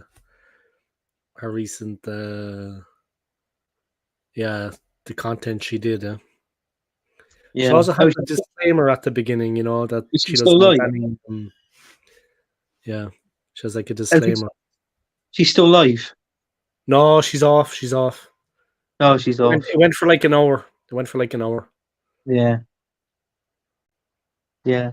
Nah, We just she's a dropped really, the comment. really nice girl. I was going to have her on my show. I messaged her to come on my show, and then she was coming on, but she wasn't well. Obviously, she was ill, and but I'm trying to get her to come on my show, and a few others sort of thing. Oh, you know what it's like, Dave. You've been on my show, Gunners from All Corners. You know, Yeah, we just we had a good show on there, didn't I should we? come back. I should come back on it as well. It's just with the time sometimes, but I'll make an effort. Yeah, it's all right, mate. I mean, I know you've got work in that, and you know you've got to do. You're working obviously with your job. You're working sort of set times and set days and that sort of thing. I understand Mostly that. nights till 11. Yeah, yeah. So, but yeah, it's all good. I like it. So, but yeah, yeah. I mean, you're welcome back whenever you can come on, Dave. You know that. You met Yeah, thank Marley. you. You met Marley from Brazil. Yeah, Marley from Brazil. Yeah, and the guy. Did you Who meet? did you I say think. went over to visit him? Somebody went over to visit him. Yeah, it was the guy whose show it is, Football United TV. It's Matt. He went over and visited him.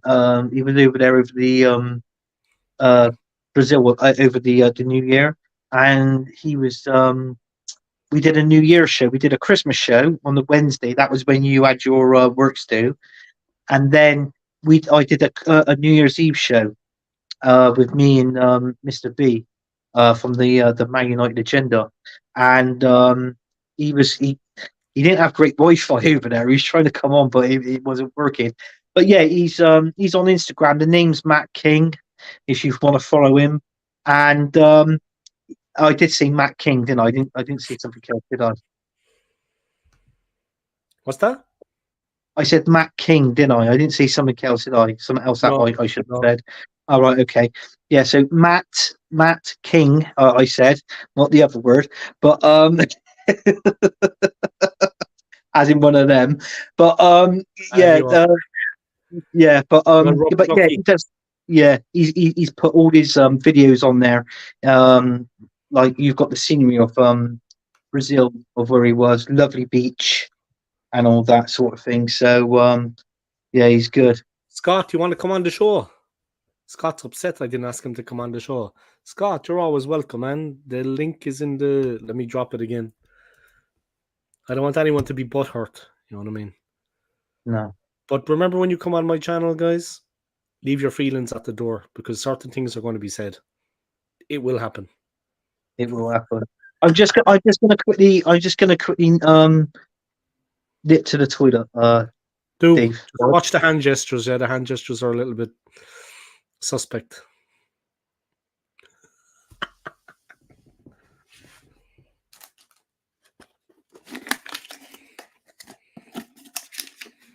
Right, guys, just gonna have some Pringles. Don't worry about that.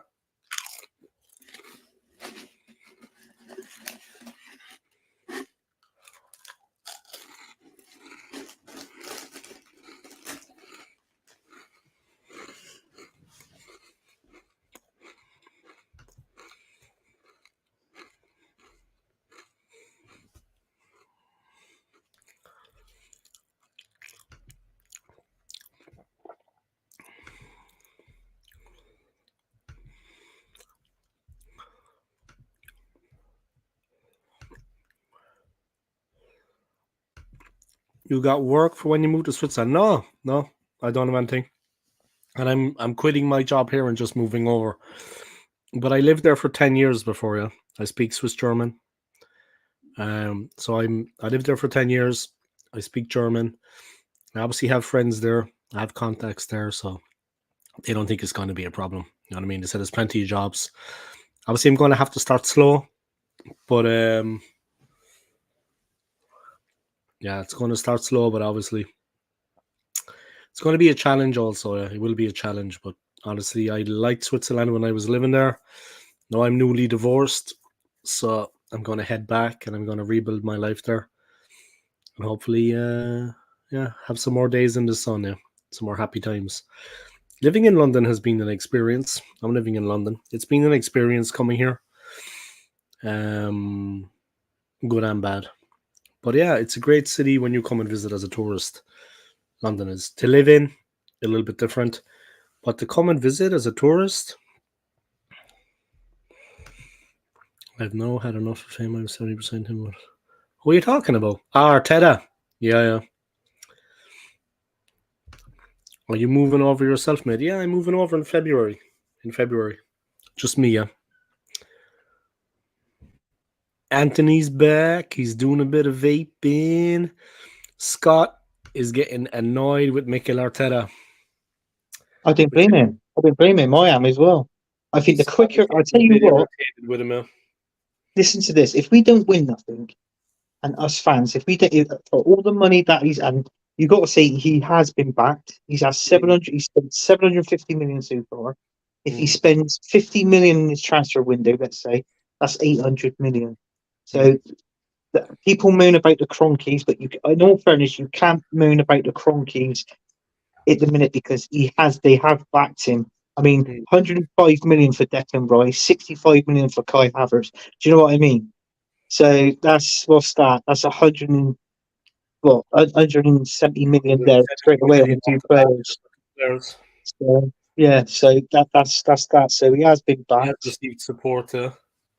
Yeah, I know he's your friend Dave Edu, but a lot of people are not keen on him as well. What's that? You know, Edu, yeah. Well, look, I mean, like, first of all, Arteta. I mean, look, it's obvious that he doesn't have the necessary managerial skills to take us to the next level. It doesn't matter how much money you spend. It doesn't matter how many big name players you buy. I'm talking about Declan Rice, less so Kai Havertz. But you know what I mean? If you don't have that managerial nous to get, like, with the players we have, we should be winning something. Let's have it right. I mean, we should be having a right go at the league. I mean, it's not all about ability. He should be getting the very best out of players, but he should be instilling a certain mentality in them, a mentality that would see us beat West Ham. That was the most embarrassing thing about it. Like, I was doing a stream on my own channel and also with Tony from Early Doors. Now, Tony was in the comfort zone. West Ham were winning, and he knew that they were going to have us. You could see he was confident. You could see he knew that West Ham would turn us over, and that's the way it turned out. But we were never in the game, really. They were in control the whole time. And from my point of view, it was disappointing being on his stream, not because it's Tony and Arsenal were losing to West Ham. The manner of the performance of Arsenal what was concerning me. We let them dictate. We let them do whatever they wanted. We didn't step up to the plate. Nobody turned up on that day. No one played a good game. I don't care what anybody says. There was no good performances, no. in my opinion. So for me, it was, I mean, anyone that watched that West Ham game, it was chastising. Jesus, I mean, I didn't want to watch another game all season after watching that. It was rock bottom. It was that bad. I'm not exaggerating. It was terrible out there. And we got butchered. They took us to the absolute cleaners. They wiped the floor with us. Seriously. We were well beaten on the day. You know what I mean? In bare knuckle boxing parlance, we were well bait. Well bait. So we went out. The performance we put in, that was the frustrating thing for me. And long before the end, it was obvious that we were just chasing our own tails. We had no chance to do anything in that game. So what's the point? You know what I mean? Seriously, and like I was saying, Arteta, let's get back to the point. Have all the money you want, buy the players, But at the end of the day, his management is going to come into question at some point. And that's what's letting us down. It's the management, the game management, the in-game management. Mm. Seriously, man. I mean, seriously. He's far off Jurgen Klopp. David Moyes has got his number. Is he better than Postecoglou? No. Is he better than Wayne Rooney? Yeah. But so am I. You know what I mean? I had to have a dig at Wayne Rooney there. I just had to. You know what I mean? But seriously, guys, that was a very disappointing result. And like I said, you can have all the best players you want. You can spend all the money you want. Like Anthony said, 170 million just on Havertz and himself. It doesn't make a difference, guys, if the manager isn't up to it. And we don't have a manager that's up to it right now. I mean, I actually don't have anything personal against Arteta. I don't think people should go out onto the street if they see him and start hurling abuse at him. I don't believe in any of that shit. You know, talking smack about his family or this, that. None of that rubbish. But he should respectfully step back. Because let's face it, he will never, and I was only thinking about this on the way home, guys, before I came on the stream, he will never bring us a league title. Let's have it right. He will never. We will never win. And it's not an easy thing to do, guys. I'm not going to just slate him. Only one team can win every season. I don't want to state the obvious. It's one team every season, guys, can win. Only one. We will never win a league title under Mikel Arteta. I'm telling you now, it's never going to happen. Agree with me, disagree with me. I take it on board. I'll take it on the chin. We will never win a league title with Mikel Arteta at the helm. I'm telling you now, that will never happen. That day will never, ever come. It's harder now than ever. And we do not have Arsene Wenger anymore. We do not have George Graham. How many league titles have we won in our whole history? 13. Okay? 13. Last one was in 2004. 13. Last one was in 2004. How many seasons have Arsenal been operating in the top flight? How many league titles have we competed for? Over 100. We won 13. Think about that now. 13. That's a lot, yeah? A lot of teams don't even have double figures. I think the only teams that have won more at the moment, of course, Man City and Chelsea have won a fair share recently, but it's still only United and Liverpool have more than us. We're third on the table still to this day, even though we haven't won the league in 20 years. 13 in our whole history, guys. Mikel Arteta will never, never bring us a league title. I'm telling you now, that will never happen. That day will never come. I would love that to happen. No one would be happier than me by Anthony, McManus, Pete. We all buy crack open the champagne at the end of the season. Well done, by happy days. We're down outside Islington Town Hall. Happy days. Never happen. I was thinking about it on the way home, guys. Seriously, I can't see it happening. Never going to happen. Right. So we need to do something. We need to do something. Yeah. We're going to lose the likes of Saka. We're going to lose the likes of Martinelli. Yeah. Scott's coming on, and he's got something to say. I think he wants to pick a fight with Anthony about something about some derogatory term. I don't know what the... I'm joking, Anthony. No, here we go. Scott's in the mix. He was bumhurt. Now, he's got a paddy cap. Scott's representing the Irish. To be sure, Jimmy. Scott, you look fantastic as an Irishman. Oh, marvellous. Thank you, mate. I was going for my Peaky Blinder look, but obviously it's not worked. Huh? Peaky Blinders, obviously I ain't got the guns like you guys. Peaky Blinders, is it? Good old my guns are, I've got weak guns compared to you guys. I don't know about that. My arms are like baby. I'm not joking. I got baby arms. Well, I had to tell you what. Work. I've had to build up something, lifting. But I've got a really strong finger muscles though from texting. That's an art. That's an art. Yeah. Ghostbusters t-shirt on. Cool though. Why did we give people like Nelson extended contracts when they're never going to play? What was the point of all that? I don't know. I think it's down to do with the money thing.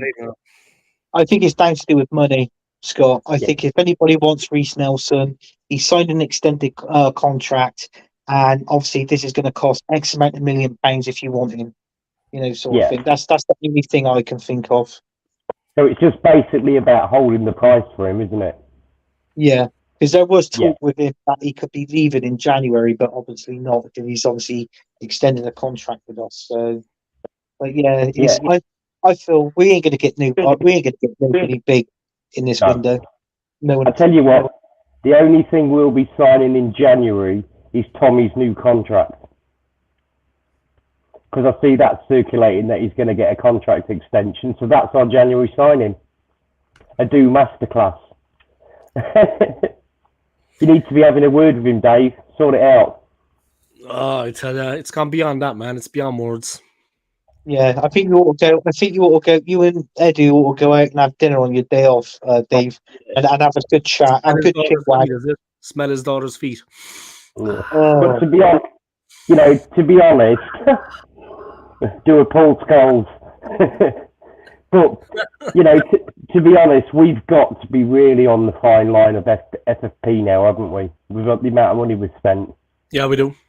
Yeah, we got 170 million on the two boys alone, like Anthony was saying. And to be honest, alone is 170. And to be honest, Tony's not worth more than 80 million. No, I've seen it here on Sky Sports News. They were interviewing the Brentford manager, and they said about Arsenal and Chelsea interested in Ivan Toney.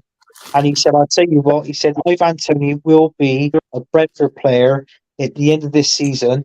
He said, "But if he's not, he's going to take a considerate amount of stupid money to get it." Yeah. Even he come out and said that in his interview. At the end of the day, they've lost a few players to AFCON as well, haven't they? Yeah. So there's no chance they're going to let Tony go. And to be honest, with his ban and everything, that club has supported him. So I'm pretty sure he would owe some, you would think so, that he would just say, I'll run the contract out for what they've done for him, if you know what I mean. To me, it's a little bit of a kick in the teeth from Tony. As soon as January comes, he goes, I'm just pissing off now. After you've supported us, I just can't see it happening as well. Yeah, that's right. Yeah. He bang out of order if he does that. Yeah. But no, so I don't even believe we'll get him after the season either, mate. I just don't think he's a player. Obviously I would really like Tony, but for me, he's the kind of player that Arteta cannot bully, if you know what I mean. He's, but you expect it's good to have a striker that's got an ego and backs themselves. You need that, but Arteta just doesn't seem to like that, and I don't think he would toe the line, so I could never see it happening. I've just rolled two smokes in a row. What's going on here? Yeah. That's been an Arsenal fan, Scott. That's been an Arsenal fan, Scott. Yeah, I'm chain smoking. Upsetting. So basically, if you looked at the last game, if you watched Kiwior when he was warming up, he just looked like he didn't even want to be there. No. Because we've got this player Kiwior, we don't really know a lot about him or anything, but he's a centre back, and then basically Arteta's gone, right, you're playing left back when I want you, maybe 3 or 4 minutes, here and there, and the guy doesn't obviously want to play left back. So I don't really know what the answer is at the minute. But we seem to constantly have left back problems, don't we? It's been a problem for years, Yeah, for years.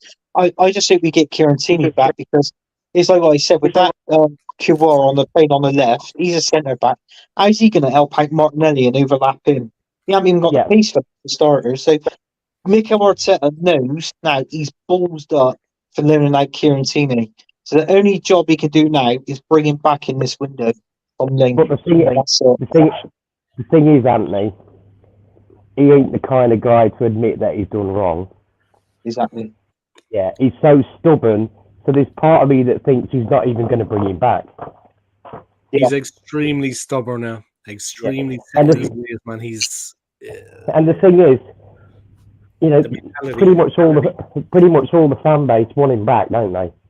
Yeah. You know, but if you look what's happening now, you know, this is our tactics, isn't it? Roll the ball out, pass it to Rice. Rice looks for Odegaard. Let's spread it to the wings. That's it. That's our tactic. And excuse my French, but it's fucking boring, mate. Yeah. It's just predictable. That last game, I don't know what the hell was going on, but it was just sideways, pass back. It was just, Arteta is so obsessed with not losing possession. But we're going nowhere with it. We're just going backwards, sideways. And if you're against a good team that, you know, can set up well and listen to their manager, they're going to be rigid. We're getting nowhere through that, are we? No. And that's what's happening. It's stagnant. It's stagnant. Yeah, and it's like it's all about keeping the ball on the grass, isn't it? And it's like I think I saw somebody else mentioned it the other day that Odegaard, you know, pinged a long ball over the top, and if you flick to Arteta on the bench, he's spewing at him for doing that. Mm. You know, it's just these tactics are going nowhere. And his response was, if we have 30 shots against West Ham, if we have 30 shots on goal, then we have to have 50 to score. It's like, no, it's not working what you're doing. We've got Ben White has regressed so much, mate. He looks bored shitless as well. We've got no overlapping on any wings at all. We're just predictable. Martinelli's going to run with it like an headless chicken down to the corner line. He's going to come in and come, you know, and cross it. He's going to cut into the box like he does. Saka's going to move all the way, and he's going to cut in and find his sweet spot on the end of the box. It's the same, mate. It's just the press was working well for us at one point. The other there team, was no press in the last game. We press, we catch them, and we have an overload. One pass, two passes, we're in because we were catching them on the edge of their own box in the midfield. You know, in the danger, in the final third. We're not doing that anymore. We're not the press. There was absolutely no press in that last game, was there? Play on the counter. Let them have the ball. Play on the counter. High press, catch them in possession. One pass, two pass, we're in. We're in on goal. You know, and you look at Pep. We're not doing that anymore. Do you know, in the last two games, he's taken Ben White off his sub, hasn't he? Well, in all fairness, the reason why he's taking Ben White off his sub, apparently, Ben White is playing with an injury. So when you take Ben White off and you bring him on for a midfielder, that gives you the back three then. So we're playing with Saliba, Gabriel, and Kawar at the back. So we're playing for like a 3-5-2, like in like the last 20 minutes of the game. Well, that ain't doing nothing. Because I'll be honest with you, the formation we play at 4-3-3 is not working anymore. No. I mean, you're playing Odegaard in midfield with the DMs. I mean, Odegaard was one of our top goal scorers with 15 goals last season. He was playing in behind Jesus. Do you know what I'm saying? So, in all fairness, why has he changed that? I mean, I look at the was it the West Ham game? Havertz was suspended, wasn't he, against West Ham? So did he bring in the play there? Trossard. Why the hell would you Trossard back further? He's an attacking player. He should be playing up towards the front. So it's like what I said. He hasn't got a clue, Mikel Arteta. He don't know what he's doing. And it's like basically in that last game, he was like, "I'm going to bring on Nelson, Trossard." I can't remember who else he brought on. Nelson, Trossard. I can't remember who else. Nelson, Trossard, and Ketia. But I'm not going to give him a system. I'm just going to tell them all to suffocate the box. And that's the problem, isn't it? He brings them on, and there's no system. It's like, just all go in the box. Just all go up there. You know, we'll eventually score. Well, you can't score. You can't get through a team that are being schooled that this is how you defend against Arsenal. This is how you beat them. You frustrate them. And it works, doesn't it? Everyone's doing it now against us. Yeah. See, Saskia agrees with me on this comment. Does he? Oh yeah, he does. It's true though. It's true though. I say that begrudgingly. I didn't want to give it out there, but yeah, begrudgingly, he agrees with you. Yeah. the thing is though, before when we was playing Party Shaka and Odegaard, it was working because yes, Shaka was playing a lot more advanced, but with Shaka at least he could defend a bit and get stuck in because hate him or not, Shaka was pretty much first to every 50-50 ball. Yeah. Are you missing? And that's what we're lacking. Sorry? Are you missing Shaka? Yeah. Yeah, I am. I'm not going to deny that the guy was a dick. I know what Dave thinks, but I'm not going to deny for 5 seasons, 6 seasons, he was nothing. But on his last season, current form, and his current form in the Bundesliga now, he is playing the best football he has. So for me, if we were going to get rid of Shaka, we should have brought somebody in and kept him for this one last season to facilitate the changeover. Yeah. And it was just a bit, but I get he wanted to go. But if you look at Shaka's stats in the Bundesliga, actually, it's in Europe. He has played more advancing balls than any other midfielder in the whole of Europe.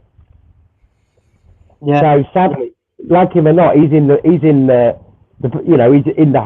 peak of his career right now, isn't he? He is. And I agree with that. Shaka will be a fantastic manager, like him or not. Yeah. Because he has got a winning mentality. Yeah. I mean, that's someone. When you go over to Switzerland, that's someone you can have a beer with, and chat and say, "Look, come over and have a, come and manage the brother at Basel. I'll take a trip to Basel. It's like 1 hour. The thing is, though, when people used to give Shaka stick, I actually always liked Shaka, mate. So I did. Yeah. Yeah, I know a lot of people didn't, but I was always a fan of him, and I like the fact that he did wear his heart on his sleeve. I like a bit of that. I like that as well too, Scott. I didn't like what he did when he come off with the captaincy ban and that. No. I don't agree with that at all. I don't agree with that. But everything else is like what you said. Towards the end of last season, he knew he was leaving, but it was just a matter of him playing good, producing the goods on the pitch to get to a decent, obviously to get to another good team, which obviously was Brian Skool over in Germany. And it's like what I said, he's killing it over there now. He's absolutely killing it. And what's he now? Is he 30 now or 31? He's 30. I think he's 31, yeah. But also, the biggest problem with Martinelli is no Shaka. The link-up play with him and Shaka. And if you actually watch them play, Shaka was constantly talking to Martinelli, go here, and he's kind of lost that person now that helps him, because otherwise he just runs around like a nutbag, doesn't he, Martinelli? Yeah. And do you know what? When it was that Martinelli, Arteta back then, he was playing a 4-2-3-1 formation where you had Partey and Xhaka in front of the defence, which was a perfect unit. And then obviously you had Martinelli, Saka, Odegaard in Jesus up front. And this was where we're scoring goals, because we didn't have a top goal scorer, but we were splitting the goals up between the four players. So it was like 15 goals there, 14 for this one, 13 for that one, and 11 for that one, which wasn't too bad at that time. So this is what I'm saying. So Mikel Arteta should understand that 4-3-3 is no good. Go back to the 4-2-3-1. Yep. And then you can see a different personal. Last season, at this stage, Martinelli had 10 goals. There you go. Yeah. And I don't rate Nelson. I think Nelson should have left this club years ago. But we know Saka is underperforming. So I really don't know why he doesn't say, right, Nelson, you've got the first 45 minutes. Show me what you've got. Yeah. I get it. He's not going to be that player. But Saka's been underperforming. Get him off. Get Nelson 45 minutes, and then we might get the Saka we want again. But his first thing is every time he gets the ball now, Saka, his first thing to do is protect the ball. He just loses it, and I think it was the West Ham game actually. Martinelli lost the ball 13 times. Yeah. It's just not good enough, is it? No, it's not. If you ask me a question, Martinelli, right? Do you actually think he's burnt out, Scott?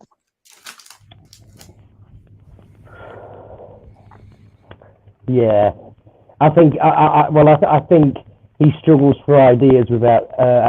I don't know about burnt out Anthony, but I think he just struggles for ideas without somebody around him to give him a bit of help. Mm. Yeah. You know, so many times, you know, he'll get the ball, he'll run down like a whippet, and then he'll get to the box and he'll slow the play down, and then he'll have 2 or 3 2-minute. You know, I watch it with my neighbour, and we're like, just ping the ball across now, mate. And he's like, 2 or 3 more touches, lost the ball. He just holds on to it too much, and he's like, it's almost like he becomes a little bit too greedy. Yeah. It's easy to defend against her because it's not quick. It's not quick. No. Easy to defend against, and he cuts back on his right hand side. You know what I mean? You go for the line, you get the ball in, but don't cut back inside and then just play a square ball. All that effort to get up the wing to try to break into the box, you're cutting back on yourself and you're playing the ball across. It doesn't make sense. Would you play 3 at the back? Defense 3. It's like apparently, you know, we're in this system where we play 4 when we're not in possession. And then when we attack, we go to a 3 at the back. Well, why don't we just play 3 at the back? Mm. And at least to know where they are. Playing the ball out from the back. You know what I mean? Yeah. The goalkeeper acting almost like a sweeper, bypassing the defense sometimes. He hits but it's the same, isn't it? It's like, it's roll the ball out to Declan Rice. You know, it's just that same thing. And it's almost like we bought Raya because he can ping them balls out to the wing. Well, he's not even been allowed to do it. Mm. So what's the point? And if you look at Raya's stats, right, I looked at them yesterday, he has got the lowest save percentage out of all goalkeepers in the league. Mm. And he's, you know, at Brentford he was a brilliant goalkeeper, and I backed him. I still think he's a better goalkeeper than Ramsdale, but right now I think I'd rather have Ramsdale in goal. I've always preferred Ramsdale. He's not a good shot stopper, really. You think of it now. I always say, if you got 2 good let's say 2 goalkeepers. If you got a goalkeeper that's a better shot stopper than the other one, 9 times out of 10, he's your first team goalkeeper, no matter what that was, right? So obviously that's Ramsdale. But apparently, Mikel Arteta and the rules slightly changed. The game's changed now. They reckon now if keepers are more quicker on their feet than what they are with their hands, they got more chance of being in goal there instead of the goalkeeper that's a better shot stopper. So the ones that's quicker on their feet gets more chance of being first team goalkeeper now. This is what I've been told. Well, the basics of goalkeeping save the frigging ball, isn't it? Exactly. Yeah. You know, that's what I thought. Yeah. And it's rubbish. It's rubbish. Absolutely. I don't agree with it. I prefer. Do you know that with Ray and Ramsdale, that was a position that didn't need to be fulfilled. No. I mean, waste. Yeah. I mean, our goalkeeper, Matty Turner, who we saw to Forest, even though he was USA #1 goalkeeper, but he knew he was #2 to Ramsdale, and he accepted it. So, in all fairness, there was no point in touching that area of the pitch. No. Concentrate on something else. You know, Turner was fine to play the League Cup, wasn't he? And things like that. Yeah. It was a position that didn't need to be filled, and you know, I do believe that has upset the apple cart. And you know, obviously, you know, you get this defensive unit, and they're all friends, you know, obviously with Ramsdale, but it does, you know, I get it's all about the team, but when you see one of your players that has been mistreated and lost his position for nothing, really, it must have a shit feeling within the squad. Yeah. That I'm the next person on the chopping block. You know, but lack of trust. His man management has not improved. Yeah. But so for me, he's sending players like Martinelli, Saka, he's sending them backwards. Mm. And as for Jesus, you know, I've always respected him as a player. I think he's got phenomenal technical ability, but he's never going to score as them goals we want. And for me, our best option is to get a good striker in, and Jesus becomes a backup on the wings or on the wings. Mm. Yeah, you know, it's like we get a substitution and we get Martinelli off the Trossard, a like for like substitution. How about instead of doing that, you put Martinelli down the middle and put Trossard on the wing? Why not do something different instead of these like-for-like substitutions? Because to me as well, Trossard looks a shell of the player he was as well. Yeah. So, did you see the bit on the bench when Martinelli didn't shake Smith Rowe's hand? People are saying that to me. People are saying that to me. I mean, it's petty. Yeah, but what is that about? It's like, what's Martinelli moaning about? It should be Smith Rowe that's the one moaning. Yeah. You know, is there something we don't know behind the scenes? And it's like Smith Rowe's probably said, why am I never getting on the pitch and he's playing shit? There could be something like that in the background, couldn't there, happening? Yeah, of course, because it is hard to understand. Yeah, but for me, the squad don't look happy with these tactics. You know, you saw Gabriel and Rice having a go at each other on the pitch. We don't want to be seeing that. No. I mean, and that's the two best defenders. That's your two best defenders having a go at one another, and you're thinking, well, what's that all about? Do you know what I mean? And then, why didn't Odegaard, as the captain, why didn't he split that up? Yeah, because he's not a captain. You know, all he seems to do is like a cheerleader to rile the crowd up. But if you notice in the last two games, he's not even doing that. So I think there's something broken in the team at the minute. I think probably the players have lost faith in. They're not going to say it, but I think the players have lost faith in Arteta's tactics. And you saw that interview after the last game, and Rice came out and he says, you know, we're a great team, we've got a great manager. It's like, why do you need to say things like, I've got a great manager? Is it because you're second guessing it yourself? Yeah. Do you know what I mean? To me, that's like, you know, it's like you have to come out and tell. It's like, no, it's okay, guys, everything's fine. We've got a great manager, because he obviously knows that the fan base, you know, because they know what's going on, don't they? They might say they're not, but they see what the fans are saying online. That's my daughter sneaking past saying, "Don't put me on the camera." Well, what do you mean, shut up? Well, it's nice to be respected by your 13-year-old, isn't it? Nice. Tell me about my youngest daughter. It's her birthday today. She's 19. She's got my grandson, and my grandson is his birthday today as well. So they were both born on the same day. Oh, brilliant! Yeah, so that's cost me bloody money and extra expense, but you know, it is what it is. But yeah, they're all right. And I've started looking around for Arsenal baby kits now for my grandkid. Yeah. I've got one, but she said her boyfriend won't let him wear it, won't put it on, because he's a Man United fan. So yeah. So now I know that I'm gonna say when he comes here, I'll say, right, okay, you can. I'll let my daughter and my grandson come in, but he could piss off. He can stay outside. So you don't let him. Jesus. I hope you don't let him wear that shirt in the house. It's got to be done. You don't let him wear that shirt in the house, though, do you? Yeah. I like to give him some stick. I give him some stick about his team and that, but he don't like it. He's gonna lose it. I think he could take offence to God knows what you've seen.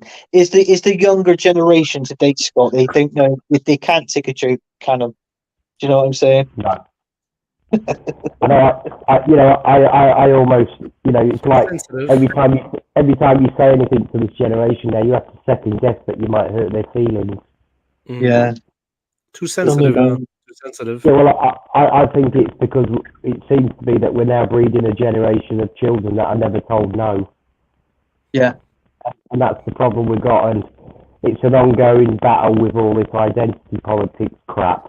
And the shit that's been pushed down my children's throat, it's just like, oh my God, they're just not teaching children properly anymore. School has become political. And and I don't like it. But anyway, that's another story, isn't it? But Yeah. No, you're right. You're right, Scott. Yeah, it is another story. We won't say anything to defend not defend old school, but with this channel. yeah, and apparently we're just all old farts now. We don't have a clue how the world works. We don't have any experience in life or anything like that. Yeah. What do you think? Dave's just not saying anything. Cricket. School teachers will always be, man. School teachers will always be like they are. I tell you, when you mentioned. There you go. I mean, one of my son, he's at school. My youngest boy, he's 8, and his teacher, no word of a lie, I think she's got to be about. I think she's got to be about 24, something like that, 25. Yeah. Wet And behind the ears. Wet behind the ears. She shan't got new kids. She said that, and I said, but and you want to work in a school with like 20 to 30 kids to a classroom sort of thing. I said, bloody hell, fair play to you, but yeah. I tell you what, terrors. This happened a couple of years ago, right? I went to a teacher school meeting and I was talking to the teacher, and she goes to me, "Oh, we don't have any leaders."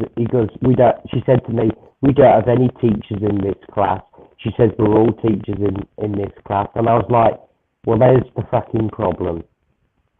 You know what I mean? When I went to school, your teacher's your teacher, and you respected them, or even if you didn't like them, you respected their position. You know what I mean? Yeah. And then she goes, nobody's a teacher. All the children are teachers in this class. And I'm thinking, is that what you're doing now? You're creating this ant mentality that we're all in this together. You know what I mean? Yeah. No, it's just going. Yeah, it's just wrong. But anyway, I've gone back to it again now. But anyway, I've been staying up till 3 or 4 in the morning creating beats, Dave. I'm writing you an intro song. You're writing me an intro song? Yeah. Okay, cool. Thank you very much. Yeah. It's going to be very electro, though, like very old school, very Depeche Mode. Cool. I'll use it on my intro. You bloody will use it. I'm spending hours making this. I'll use it. Maybe have like an electro and then like Bergkamp running and like that looking behind him for the ball. Yeah. I tell you what, I would take Bergkamp in this team over Eddie right now. Bergkamp, definitely. Really? Over Eddie? Yeah. I mean, at his age now, I'm sure he could offer us more than Eddie. You mean right now? Yeah. The age is still better. He's still better. Yeah, he is, isn't he? What does Eddie do? Makes the tea. Yeah, at half time. Yeah, he cuts the oranges at half time. It goes back to that situation. I actually had a thumbs up. He goes to Brooklyn. I actually had a thumbs up from Dennis Bergkamp. I had a thumbs up from Dennis Bergkamp. He was. Do you remember when he retired? He'd become the assistant manager of Ajax. Yeah, that's right. Right, and my team, where I live in Bristol, obviously I support Bristol City as well, and we had a friendly against Ajax, and I'm proud to say we lost 7-0.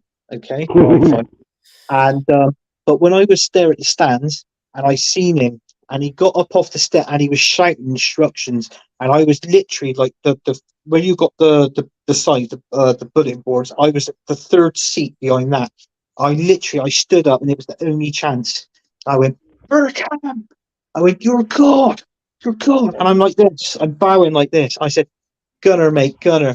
And he turned around, he went like that. He went like that. And he turned around and he walked straight back over and sat down. I thought to myself, brilliant.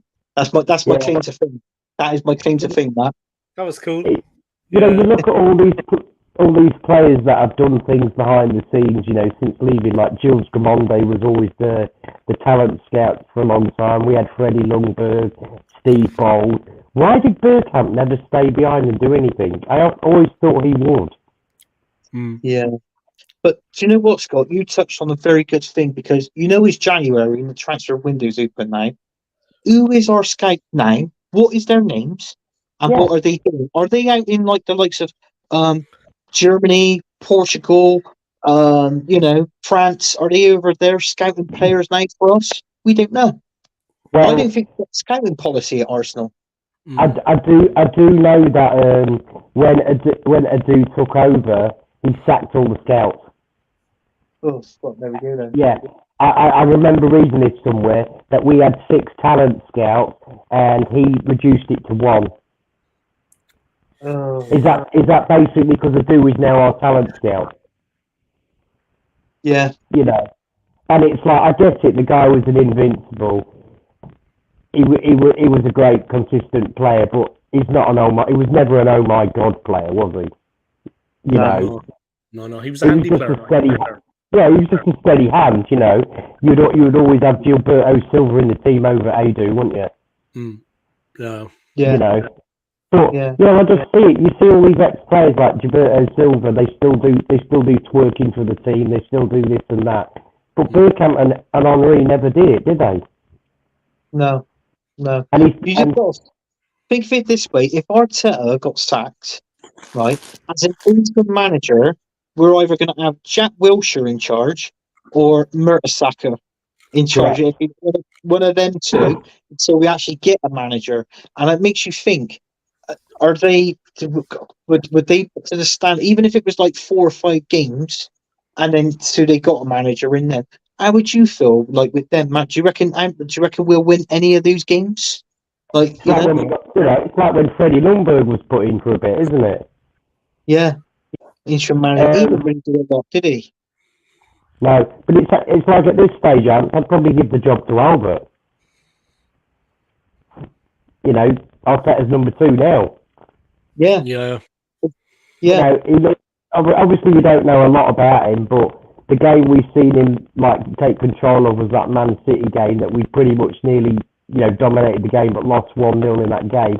He kind of changed the team around and they looked different when he was just in charge of them that day. And I'm thinking he might be a little bit more of a sensible head on him, but with Arteta, he'll do whatever he wants anyway, won't he?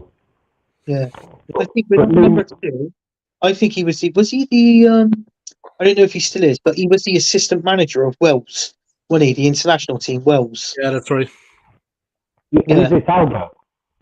Yeah. Our number 2 now. He's the assistant manager of Wales, the national team. Well, at the end of the season, Albert's leaving, isn't he? Yeah. I think is he going to be the assistant manager at PSV? I think he is. Yeah. Well, just remember, guys, Wayne Rooney is available. Okay. So. Oh fuck that! Fuck Wayne Rooney. Jesus Christ. Wayne Rooney has become available, guys. Hey, Tony. Tony's in the house. How did your stream go, Tony? I saw you had a stream, man. How did it go? I hope it went well for you. Tony did a stream around like 7:30. I tell you what annoys me is we have a 2-week break from the league now, but I've still got to pay my frigging Sky Sports. I only watch football on it. I don't watch anything else. Oh, me. You'll get one of those. You'll get one of those Fire Sticks, Scott. Put in the back of the telly. The thing is, Amazon is it the Amazon Fire Stick? I saw that in America when I was there. Yeah. I do have to watch the FA Cups on illegal streams, though. That annoys you. Don't get that on Sky, do the FA Cups or anything like that, or the Champions League. Yeah. So I still have to watch streams and that here, but it just annoys the crap out of me. It's like, can't I cancel my Sky Sports for 2 weeks? I don't want to watch bloody lawn bowls. Yeah, exactly. You don't want to watch women's football. I hear you, man. I hear you. I've actually not met any women that want to watch women's football. Women's football, you know what I mean? It's like, God Almighty, man. Hey, actually, I don't mind watching it. It's very controversial. Yeah, but I don't mind watching it. I watched the England national team as well. I've went and watched them, and that was good. You don't mind watching it. Mary Earps. I bet you don't mind watching it. No, I don't mind watching it. It was me and my son and the missus that went down, and my missus was talking all through the game. And you know what? I couldn't tell you what she was saying because my eye was focused actually on the match. So brilliant technical performance. The thing is, when the Women's World Cup was here in New Zealand, you spoke to people around the town. Nobody even knew it was on. There was like no advertising anywhere in the whole country that the World Cup was on.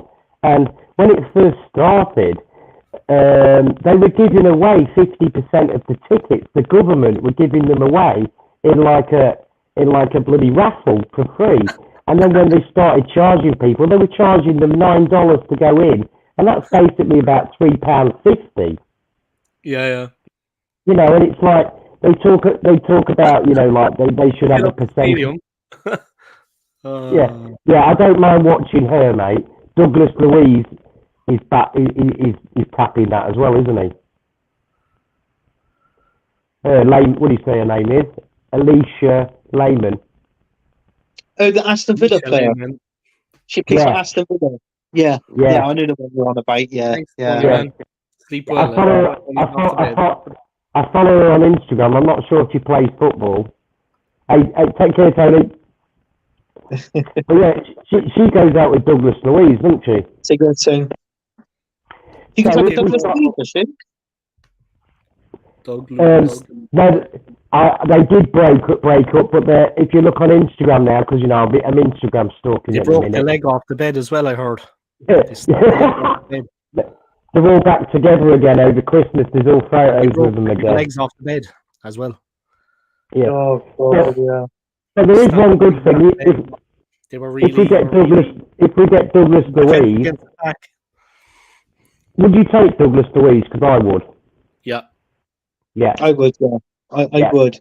But I mean, the money that we've got to spend, we couldn't afford him. So at the minute, they're on about. Do you remember the Wolves player, Ruben Neves? He's gone out to Saudi, hasn't he? Why did he do that? He was with Alicia Lehman as well. Was he with Alicia Lehman as well? No. they decided to bring him legs off the bed as well, huh?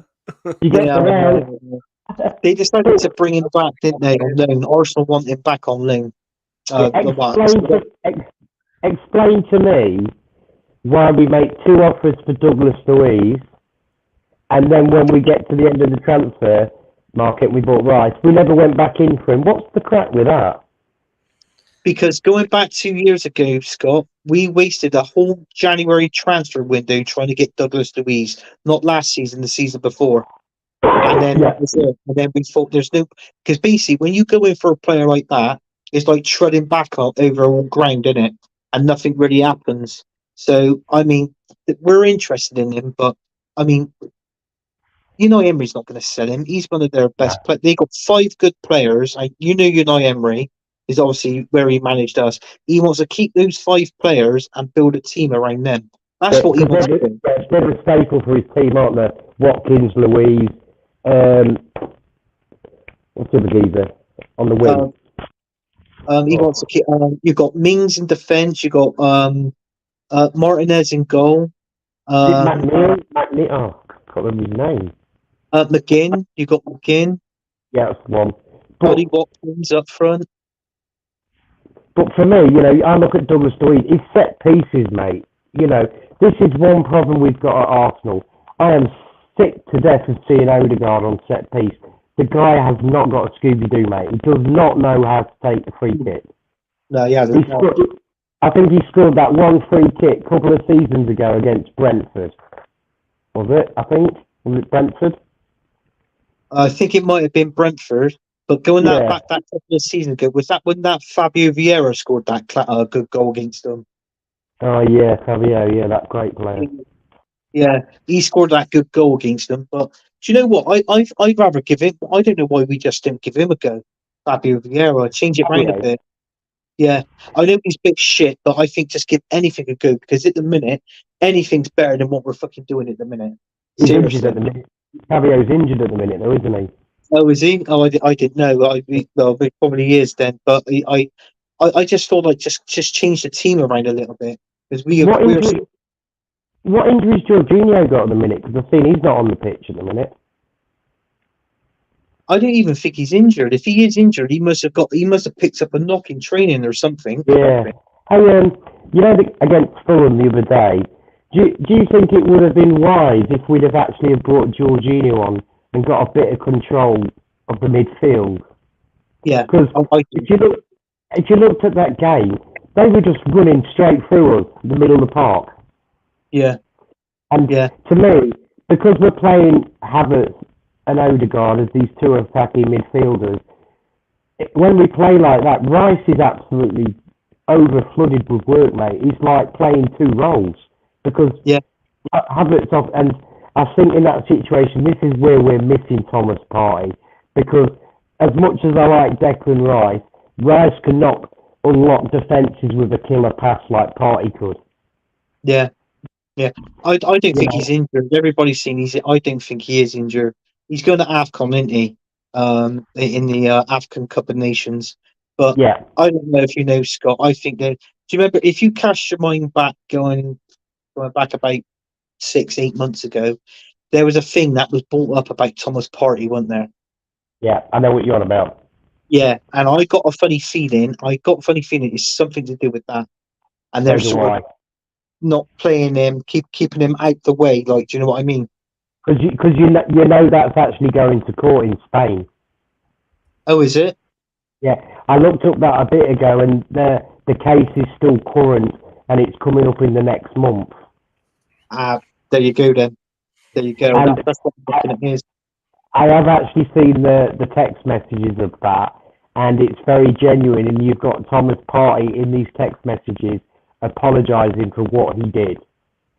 So they've kind of got him, haven't they? Yeah. I'm just reading that comment there, Dave. Yeah, I know. The sad times all around, man. Yeah, stay positive, mate. Oh, stay positive. He wasn't feeling well earlier. And he was feeling, I know he was feeling, I'm going to speak openly, not too, but he was feeling very stressed out yesterday. A lot of different things were on his mind. And then he wasn't feeling well today, like physically. He came on the stream, so I really hope he'll be all right, Yeah, he's a good guy, he's a good guy, he's a kind guy. You know, the best place, isn't it? If in doubt, get to the hospital, mate. Yeah, definitely. He wasn't feeling well earlier, and like he's been stressed out yesterday, thinking of different scenarios, you know. Yeah, I just want to say big up AFC always, and you know, I just think whatever it is, that's it. Yeah. Would you take Ollie Watkins? Oh, don't even get Dave started because Dave would. I definitely would, man. Anyway, because he's the man. Oh, Ollie Watkins, definitely. Do you knows where the goal is, man. He knows where the goal is. Oh, bloody hell. Do you not think so? Scott's home. I like your home, Scott. Lovely, beautiful. You what? I love your home. We got a view of it there. The camera kind of fell. What, the roof? Yeah, we saw flowers or something. I don't know, or artwork or something. But we buy plastic ones, mate. No, it wasn't those. It was something big. They always look. Plastic ones always look better, look. It was like in the Predator movie. It's like a jungle. Oh, mate. You know me, mate. I live in a palace, richest man in New Zealand. Get to the chopper. Oh, God, here we go. Do you think we're going to beat Liverpool in the FA Cup? 48 and retired, guys. Get to the chopper. My beard. I need to have a shave. Hey, I tell you what, I would be happy if my beard goes completely grey. I hate this salt and pepper shit. Salt and pepper. Hey, the salt and pepper. Ooh, baby, baby. Baby. The salt and pepper beard. That's real good. Women love it. You know, they see this mature beard. Do you remember The Prodigy? You know that song? I got the poison, I got the remedy. That song. Yeah, poison. If you listen to that song quite, like headphones, all the way through it, you will hear a salt and pepper sample all the way through it in the background that goes, push it real good. Push it real good. Yeah, you listen to it. The song by The Prodigy called Poison. Poison. Yeah. I always said if I ever got married to my missus, you know when you get you get like your song and the bride and groom gets up and dance. I want to have "Smack My Bitch Up" by The Prodigy. I seriously I do. Everybody comes up, it's a little slap. I want to have that song. I want to have that song from. Get Him to the Greek. You know, Jesus Child is it or something? Inside of me, Russell Brand doing that dance. Oh mate, We're not I talking just now. you just reminded me of that Oh, film when you've got it's a mad movie. you reminded me of that film when you've got them going touch the fairy wall, touch the Yeah, fairy that's so wall. funny, man. That's so funny. I think he's having a heart attack. And Did I then, have mixed, and then what do you Puff think Daddy, about that? P Diddy comes What do back you and think? says, "Yeah, I was at the theater. How was it?" And then he's like, "I love rock and roll." Fucking puts Colomini's head through a TV. That was actually quite a funny movie, you know, because I think Russell Brand's made a few flops in the Hilarious, huh? movie world, but I thought that was quite a good one. What was I saying? So, what's the predictions for the weekend then against Liverpool? Pain. Pain. Yeah, I'm not feeling very comfortable about it. It's kind of sad, really, isn't it, when we're sitting here and we're just like, we feel like we've got no hope. Yeah. No. Is Let's that, just hit this question first before that. Best game we have been to. Best game you've ever been to.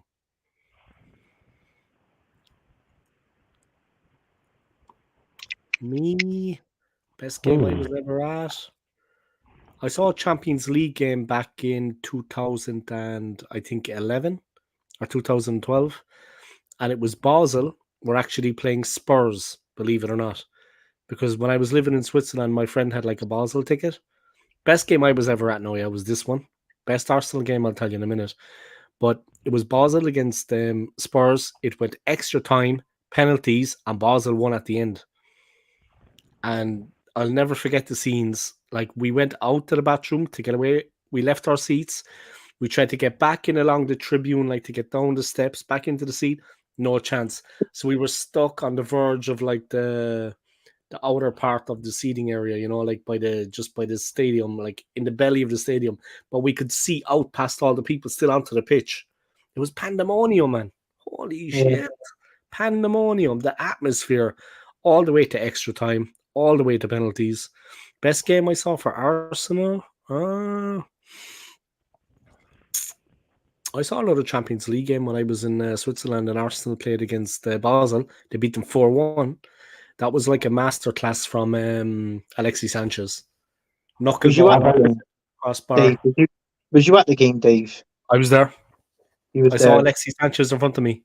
And he was brilliant back then. Yeah, that was when he was on fire for us. Oh, brilliant! It was a misty night, a foggy night. You couldn't see anything. He was like 30 yards out. He had a free kick, knuckleball. He hit it directly against the center of the crossbar, and it bounced down on the line and came back out. And we were all like this. It's an unbelievable shot, man. Unbelievable. I've only been to Highbury a couple of times. I think I've been to Highbury twice. Bang! Yeah. Sanchez was there in front of me by the God himself. I've been to Highbury a few times. You know what? I've only been to the Emirates once, and that was for a tour. And that was it. I've never watched a football game. Played the Emirates a couple of times, but Champions League. I haven't. What do you mean he's lapping at the prodigy? Watching Sanchez play, brilliant player. Yeah. Should have gone to Man United. Judas, I went but a brilliant player. My first ever game that I went and watched Arsenal. We went. We was away, and we had Aston Villa. So we got all the way over to. I think I was 19. 20, I think it was 95. It's not about 98, 99 season, something like that. We won 3-1. And I can remember we couldn't get in the away end at Arsenal, so we had to go in with the fucking home fans, with the Villa fans. And they went 1-0 up. And me and my my two mates, right, we were there and everybody was chanting, cheering, like, yeah. And we were there, we were just fucking sat down. We we're like, fuck, why are we here? But it was the first chance to see your team that you support. Do you know what I mean? Exactly. Yeah. That was what we done. And people said to me, they said, why the hell did you go and watch? I said, it was just a day out. That was all it was. It was me and two of my mates. There's three of us. We were Arsenal fans, and Villa away. And then we couldn't get in the away end of with the Arsenal fans, so we had to go in with the home fans with the Villa. But it was a chance to watch the game. Do you know what I mean? Well, experience it and take it in.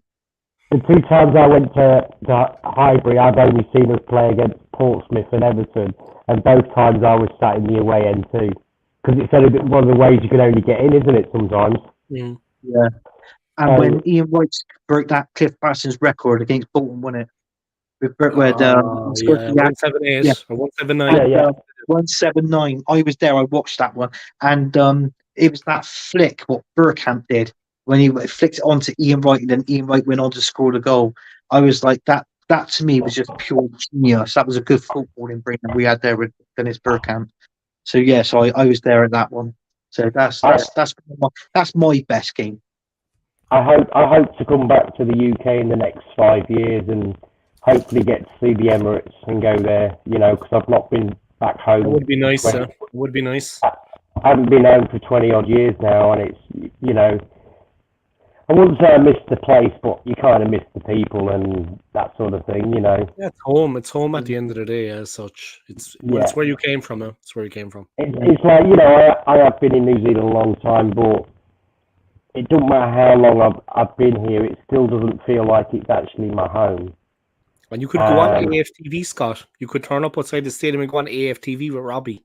Oh, not a chance, mate. No. Like that, you could be like that, strangling him. No, mate. I wouldn't be able to stand next to Tay. No. I like the fact that he's a hardcore fan, but he's so blind by Arsenal, isn't he, Tay?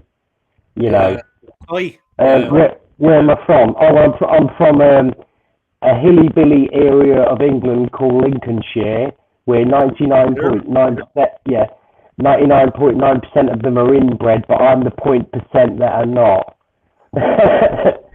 But yeah, I'm from Lincolnshire, mate. But I heard a rumor. That Robbie he used to support Watford before Arsenal. I don't know if that's true, but that's something that I've heard. I don't really like AFTV, but I have to give hats off to Robbie because he created this whole wave of people doing this. So I do think that Robbie needs a clap for what he's achieved there, as in, people like yourself creating channels. Robbie was the kind of, the thing that created all this to people. It's a pioneer. Yeah, he was. I don't mind listening to Lee. I don't mind Lee Judges. And I like Cecil if I just want to have a good vibe because he's a genuinely Cecil's a genuinely nice guy. Mm. Yeah. What's my thoughts on? What's his name? Lee. Judges. Yeah, he's a cool guy. Yeah, I like Lee Judges. He's an Arsenal fan. He's an Arsenal fan. Yeah, I think he's passionate and he speaks a lot of sense. And I think at the minute, I do flick around and watch a few clips from them, but I've noticed in his fan reactions, he's kind of the only one that I'll actually call it out. Him and Turkish, and the other guy, even Robbie started to shill a little bit for the club. Like, oh no, it's okay, no. What's that? Oh, 1 second, there's somebody at the door. Okay. Who's that? Look around Scott's house. Let's have a look around Scott's place. I don't know. Let me just here we can see it better. Oh my God. Look how clean that is, man. Look how clean that is. Oh yeah. Scott, you put your background. You put the background up in one big screen. Hey? And he said there was some dust on your units. What is that, Scott? No, spotless. What's this? What is that? It's a new keyboard. Cool. Because I've only got 3. So you can make my intro. This is the third keyboard I've got now, because when you're making electronic music, you've got one keyboard here. I'm controlling the bass synth. This one I'm doing that. So I'm hardcore electro bitch. Like Mr. Chicken. Yeah. Like Mr. Chicken. But I bought this second hand. It's not brand new. Taxman. What? And that guy just put a comment up and said, "What do we think of Troops and DT?" Yeah. I think Troop's got excellent. I think Troops has got excellent football knowledge, Yeah. but I don't like the way. I don't like the way he talks. I think it's quite trashy. And that's my opinion on him. And I think the same with DT. I think DT's very sensible and very level-headed, but I don't like the situation of him kidnapping his ex-partner. You know about that, don't you? That definitely was not, yeah. Not the way to go. No, he lost the plot completely. I like Troops. Yeah, I like Troops too, but I can't hand. DT. You know, he's like we all swear. We all swear. I swear. We all swear. But I don't like swearing every 5 seconds. It just turns me off, mate. I just think it's I understand. Yeah, you know. But apart from that, I think he's got a great football knowledge. Yeah, but he's a real Arsenal fan. Yeah, he wears his heart on his sleeve. Yeah, he is. I get that, but I just can't handle the constant. I understand. You know, yeah, just drives me mad, mate. I understand. So Scott, your honest opinion. What I want to know, Scott, are you going to do your own YouTube show? That's what I want to know. Of course he is. What, football? Yeah. I don't think I know it. I don't think my knowledge is as good as you guys. And I'll admit my weakness is there. My knowledge is not great. I just like football. Scott, all you got to do is present the show, and then your guests you get on, let them do all the talking. That's the secret. That's how I can talk shit, Ants. I'm eating Pringles right now. But I think that's my only thing, because I did talk to Dave about that. But yeah, I just think it's my football knowledge is not very great. As in, like, when I'll say something to you guys, I'm like, just pass it to wing, spread it down there. You know, I haven't got all this football terminology, if you know what I mean. But I look on here, I look at the bottom here, Scott, and Dave's got 67 comments. And you know what I mean? It says 67 here at the bottom of my thing. 67 comments you've got here, Dave. What, 67 of mine? I think, yeah, 67's of Scott's, and one of them is, this one here. Well, you know, when I go on these chats, you know, I like to be active. I don't see the point of just sitting there and not saying anything. But no, I don't think I could do a football show, mate. I like to just be a side, you know, be Dave's side bitch. That's all you want to be, is it? And I just want to be a bit on the side, mate. You might be my assistant, my overqualified assistant. There's probably more chance of me doing like a music show, because you know, apart from football, music is my biggest. That's my biggest passion. Even over football, music is my thing. That would be cool, huh? You know, maybe you could do a music show, yeah? A music channel. You know, I can get lost on my computer, you know, or whatever, making music, and I'm like, friggin' hell, I've been sat here for 6 hours and I've created a 20-second drum beat. So I'm probably not even very good. Yeah, I'm probably not very good at that. Anyway. I like to do 6 hours. I can associate. Yeah, but I do 6 hours streams. Yeah. So no, I'm very particular with that, but I think I'm probably obsessed too much, you know, and like, oh, that drum's not quite right. It's a millisecond out, and then I do it for 6 hours, and I go. You're a perfectionist. Yeah, but and then at the end of the 6 hours, Dave, I go, that's crap, and delete it. What was your starting 11 be if you had to pick one player from each team? From each team? Like, what teams are you talking about? Is that just from the Premier League? 11 players of all time, or what? Or the best 11 teams of all time? No, I think he means each team from now. If you had to pick 11 players and you got to pick each team, your best 11 players. In the Premier League right now. In the Premier League, yeah. Goalkeeper, Martinez. Oh, God. Defenders. I'd go Edison. And Saliba as centre-backs. Correct. I'd agree with you there. Trent Alexander-Arnold. James Ward-Prowse. Midfield. No one from midfield. Is the question Salah over Saka? Salah. Yeah. All day long. You know, top gunners would be outraged at that comment, but Salah all day long over Saka. He's a brilliant player. What do you reckon, Ant? I'm going to go Martinez in goal. I'll have Kieran Trippier at right back. I'll have Saliba and Gabriel as my centre backs. I'll have my left back. Who can I have my left back? Scott. Bloody hell. Oh God, that's a hard one left back, isn't it? It's always a problem for us, isn't it? Left back again. Left back, Chilwell from Chelsea. Chilwell, he's a good player. I'll have him at left back. And then what I'll have I'll do 4-2-3-1.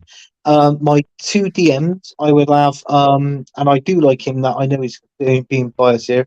I'll have Declan Rice and I'll have McAllister, a World Cup winner, in my DMs. That'd be my two defensive midfielders. I would have Rice and Rodri. Yeah, Rice and Rodri, that'd be good. And then on the left, I would have Salah.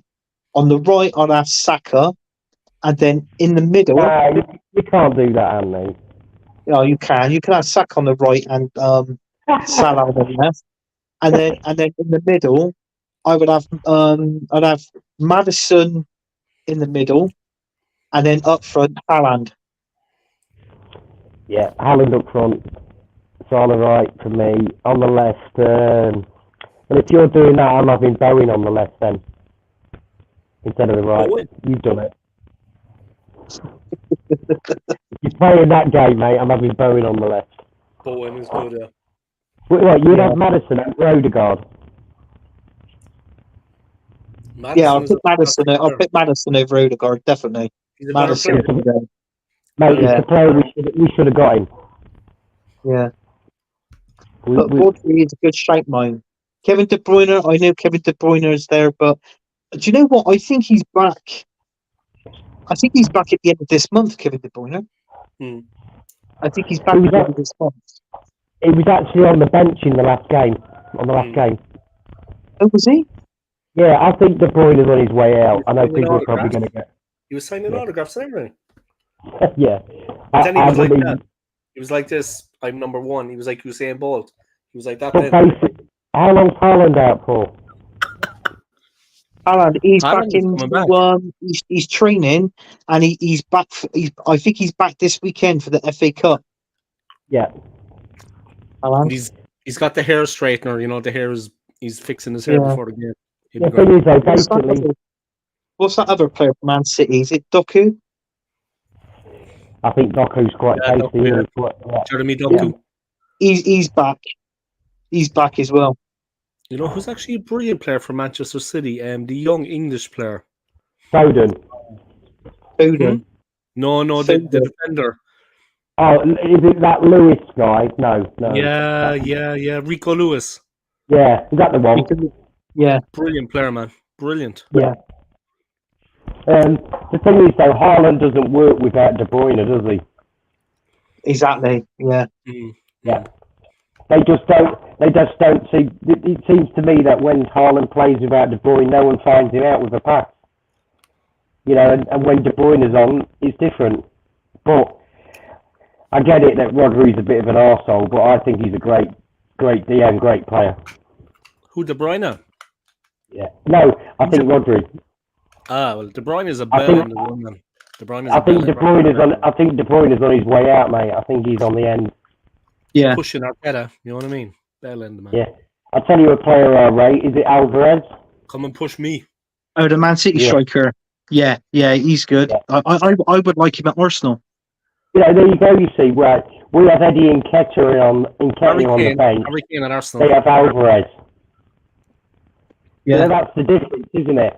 You know, Pep will put Alvarez on, and he'll change the game. We'll put Eddie on, and he'll just bloody kick daisies on the pitch. Well, basically, mate, it's guns time. I'm not even doing it. Embarrass him, Scott. Go on. That's it. See, look. You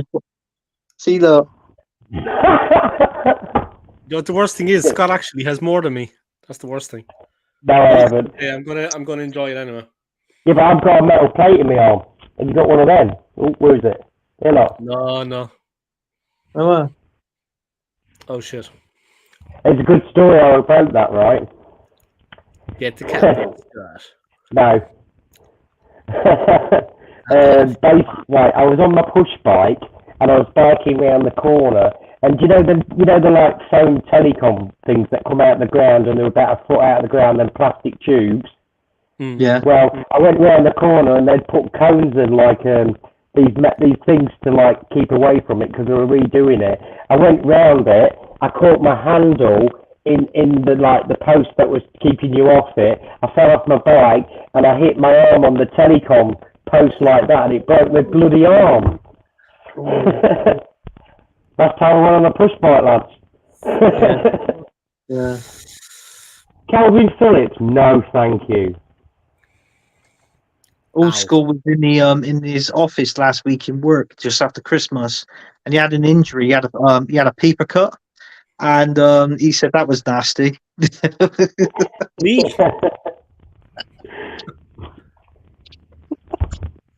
Me, is it? I got a paper. Is it all right? Nothing there. That's all I do. I'm just in the office. I don't work in the bar in the restaurant. Yeah. I'm in the Hey, office. Can you do that one, Andy? Do that muscle. I'm like a softie in the office. You know what I mean? I ain't got anything there, mate. That's Sparrow's kneecap. I take out the trash in work. That's what I do. He takes out the In more trash. ways He than- takes in out more the ways trash. than one. I'm like that. Yeah. Right. I'm going to love you and leave you guys. I'm going to go and open my parcel and be the prodigy. No, you can't. You're not allowed. Mate, I'm off to write a number one here. See you later, man. Thanks for joining us, huh? Hey, mate, it's been good to chat. Take a stay, It's been mate. good to chat to you both. You guys Remember yeah, this. top guns. I'm brittle. Yeah. Me? Later, chaps. God. See you, man. Here we go. Oh yeah. No, it looks better in this tree. Yeah, there's better when there's free. The Oh cameras. yeah, look here. Look, we're on Zoom. Oh Jesus, god. I look like shit. Well, I didn't want to say anything, Dave, but I look like fucking shite. Oh, this is a good one. I like this one. actually, that's better. Keep it like that. I like this. I like that. I like this. I like that. Oh, What yeah, the this is hell? good. You got bigger arms there, Dave. What the hell is that? You can't see mine. Here we go. This is what we like. Yeah. Where is he living? Scott Yes. is living in New Zealand. Yeah. Oh yeah, Scott wrote it himself. Scott has replied. I won't give you his address on air, Sasky Gooner, but I'll give you his address off air, and I'll also give you Anthony's address, his date of birth, and his social security number. All right. That's with old school swindler. Old school swindler. I'm like I'm gonna be a racist now, guys, but I'm like a call center in Calcutta. You know what I mean? I'm like a call center in Calcutta. You gotta watch those on YouTube, guys. You catching the scammers, the American guys on there, they're catching scammers. It's excellent. They hack their computer, they hack their camera system, and then they put a still of them up on the screen working. And the boys are like, and then they lock them out of their laptops. So goddamn funny. I know what you're thinking, Anthony. You want to do this as a job. That's cool. Anthony's going to be the Caped Crusader. You know what I mean? Oh, definitely. Yeah. Be a hacker. Catch scammers. I'm everyone's hero. Caped Crusader. Huh? Eh? What is this? Is that the Trilogy Media? No, I don't think it's Trilogy Media. I can't think. Comment from Scott. Good show, chaps. That was fun. Have a good one. Come on, you Gunners. All we have is each other, guys.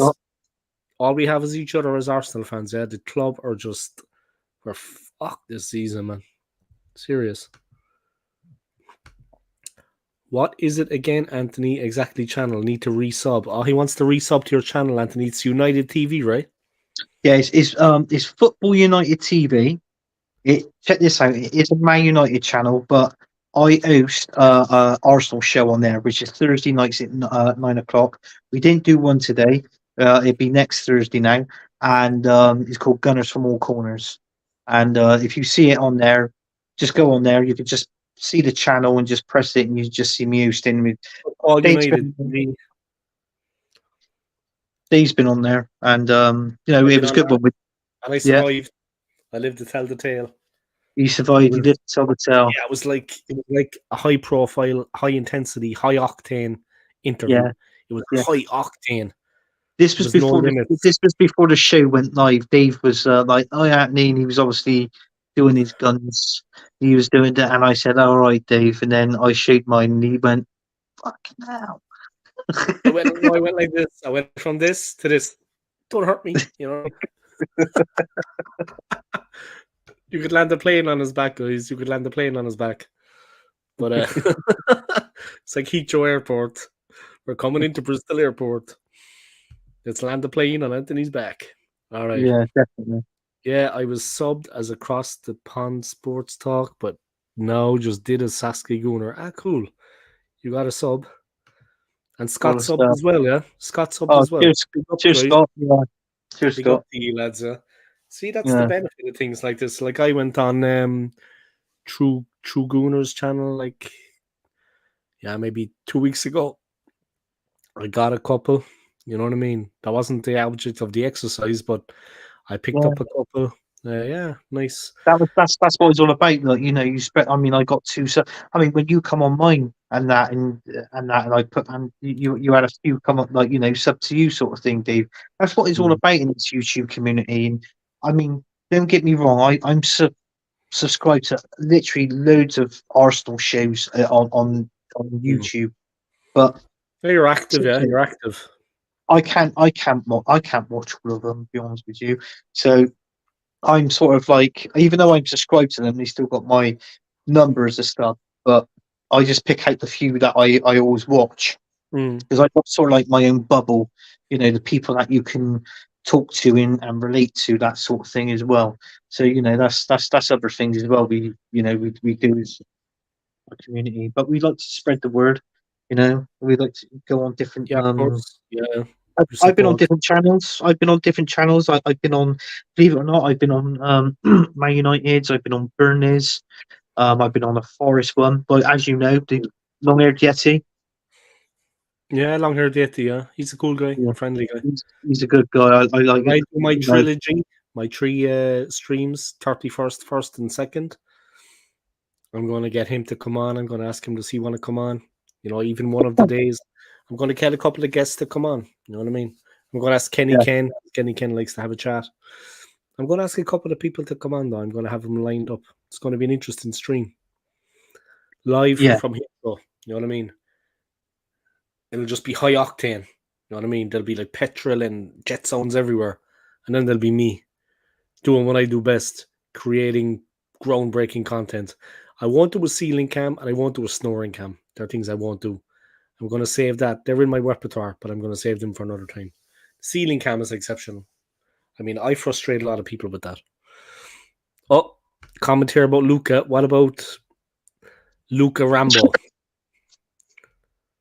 Luca, yeah. What's he on Rambo. about? His stream or his muscles? He goes to the stream. He goes to the gym, Luca, and he posted it on his Instagram and this and that. And I have a chip, and he sees I'm bulking, and I always say, yeah, he's got watercress sandwiches. That's what he eats to bulk, right? I need to have some steak and some chips as well. You know what I mean? Yeah. And I have a laugh at Luca. I wind him up, but I do like Luca. I do like his content.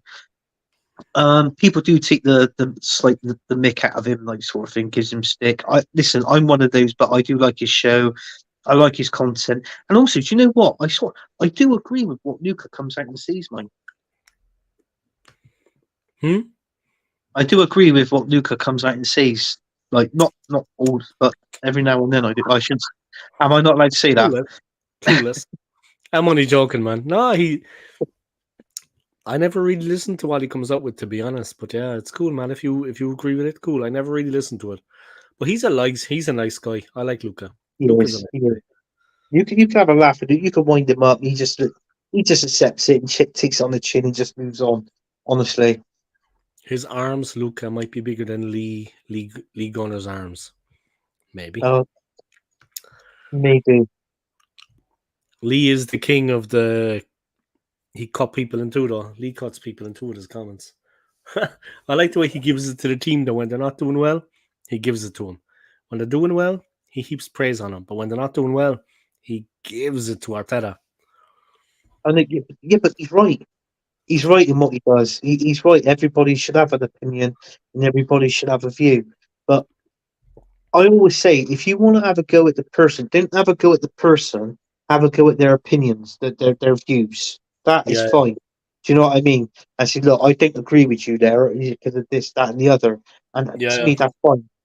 And I like that in a stream as well, Dave, because you can have a bit of a debate, but a nice debate, if you know what I mean. Do you know what I mean? Respectful. Respectful in that, but I do like a debate. You like it You know, spicy. I like a spicy stream. One day I'm going to get you on here and I'm going to debate with you and I'm going to catch you by surprise. Yeah, yeah. I'll be waiting, Dave. I'll And be then waiting. you say, how do you like that now? You know what I mean? Do you like apples? How you like them apples? You know what I mean? I do like them apples. Yeah. Do you remember that movie, you know? Was it Good Will Hunting? Do you like Yeah, apples? And then he's like, yeah. And then he's, well, I got her number. How you like them apples? that's Check it. I know you're going to watch that scene, yeah. oh, what was it? Um, Ben Affleck and uh, Matt Matt Damon. Damon. Yeah. Did Do you you see like the apples? eh? Do you like apples? He Yeah. sings it in this he How sings do you it in a song. He sings it in a song. And he's like it's this American show called Jimmy Kimmel, and he was dating this woman at the time. And this woman he was dating, she went, "Oh, you've been written a song for me." She went, "Yeah," and they showed a song, and it was his missus, and the title of the song was "I'm fucking Matt Damon." I'm fucking Matt Damon. Oh yeah. And then he was like he botched it in that, and he goes, "How do you like them apples?" Because he was talking about her breasts. He said, "Apples, get it? Breasts, you know? How do you like them?" So yeah, and then he did that Jimmy Kimmel. He did a song on his best mate, and it was just funny. And the title of his song, because him and Ben Affleck are good friends. So Jimmy Kimmel did a song with Ben Affleck. The title of the song was called "I'm fucking Ben Affleck." But it's all on YouTube. You know, it's just to get his own back. It was just a bit of fun. He went nuts yesterday. Did you see that? Jimmy Kimmel. No.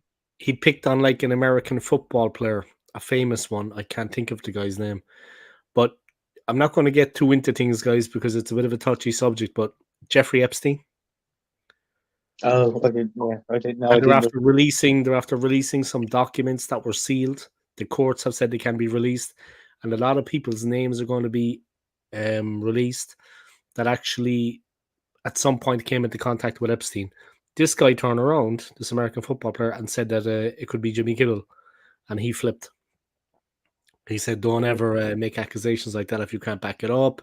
Bah, bah, bah, bah, bah. I never did have any contact with the guy. Da, da, da, da, da.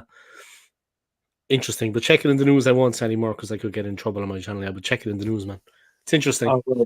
No, I didn't. I didn't know nothing about it. I didn't know nothing about Yeah, it.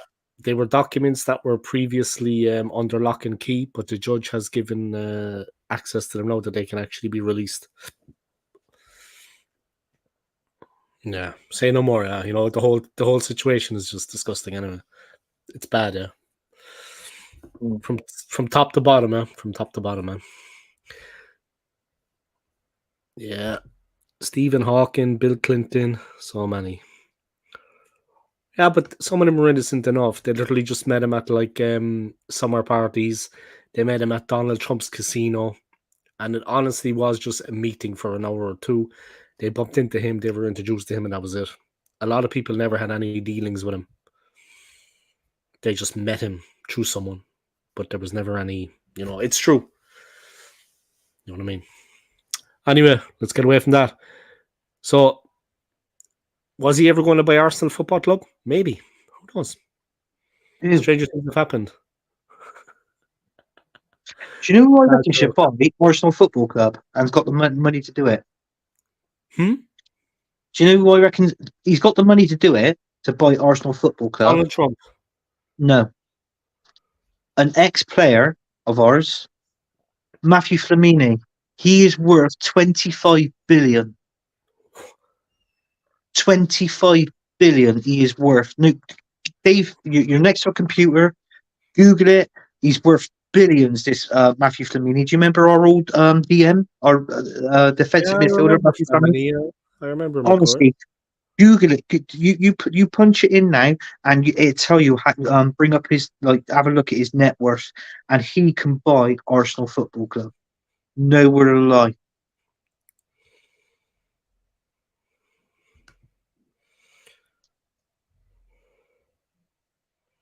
Off the field investments. He has a company, GF Biochemicals, which offer an environmentally friendly alternative to petrochemicals. Wow. Yeah, and if you click on there, it sees his net worth. He is worth.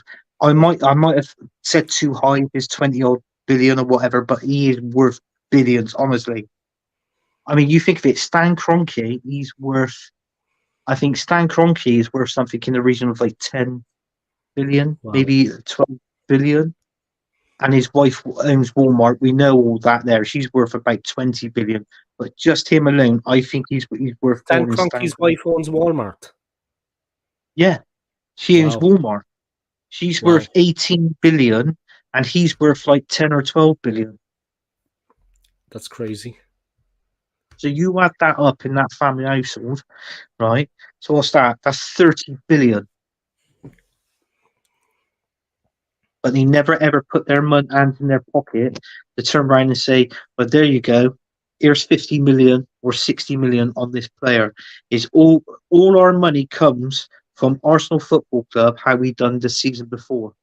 And it's like what I said, if we don't finish in that top four, yeah, we will get less money. Even though we're in the Champions League still, that's why we're hoping we've got to have a decent run in the Champions League to get to that sort of point where we can spend another 150 million next season or 200 million.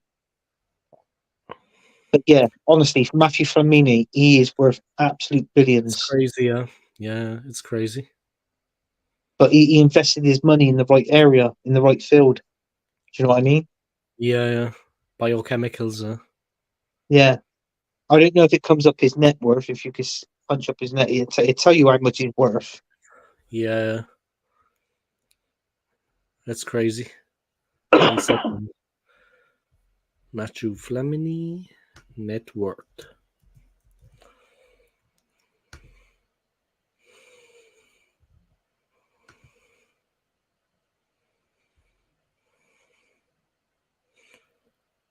He's worth 30 times more than Cristiano Ronaldo. Holy.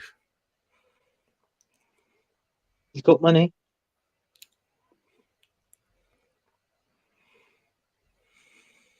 Yeah, he's got money, yeah. 10 billion. He's gone up since then. Yeah.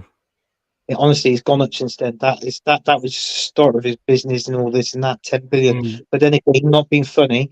Back then, that was when he was the same. He was the same as Kroenke, 10 billion. And now he's gone. He's gone up. He is worth more than 10 billion now. Honestly, I think that's an old school one. That's crazy though. Respects to him, man. Yeah, respects to him. Wow. That is madness. Would you rather win the treble in England or the Champions League? Treble in England. Treble in England. I always prefer to win the Premier League than the Champions League because is your bread and butter at the end of the day, and you get more money winning the league than what you do in the Champions League. People reckon you don't, but it's true. You do get more money injected into your club if you win the Premier League. Yeah, and to win the Premier League requires everything, every facet of football, every single thing. Yeah. You need everything going on to be champions of England. I mean, to beat the teams that are in the league, the competition levels. Obviously, the Champions League is a high level, but Premier League is the one, man. Arsenal want Yeah. to be. We want them to be Premier League champions, to be champions of England. You know what I mean? To be the best team in London, to be the best team in England, to be Yeah. above Man United, Liverpool, to beat all of them. You know what I mean? That is sweet. That is sweet. You know what I mean? Imagine going to Anfield at some point and beating them there on our way to the title. Then going to Old Trafford and beating them. Then going to Manchester City and beating them. Imagine that. That Yeah. is what it's about, yeah. That is what it's about. Yeah, With definitely. Eddie Nketiah, we can do this. He is the man. I mean, he is just unnatural player. He's just like, once I saw him playing, I was like, oh, that's Ivan Toney. And I was like, shit, no, it's Eddie Nketiah. And he was like a razor blade through the defense. But he put it Yeah. wide, obviously. A good Yeah. run, then he put it wide. I mean, Saski's did a good comment there about the Cup Winners' Cup, and yeah, that still counts as Europe. We still have won the European trophy. That is equivalent now to the We Cup won the Winners' UEFA Cup. Cup as well, but a long time ago. It was called the Fairs Cup. Yeah, but a lot of We people won the don't. UEFA Cup, but it was called the Fairs Cup. I think But a lot of 1960. people, yeah, but a lot of people didn't realise that, Dave. A lot of people didn't realise that, We won and the this, Champions League, guys. We were close to becoming the first team in London to win it. yeah, that It was Cup that Winners' close Cup against now. Barcelona, guys. It was that close. See that Cup Winners' Cup, even though because we beat the final in Parma, we beat Parma 1-0. Smudgy got the goal, Alan Smith, Yeah, we did. Yeah, Smith. Yeah. and I think that Cup Winners' Cup is equivalent to now. I can't remember if it's either the Europa League or the Europa Conference League trophy. It's equivalent to either which one it is.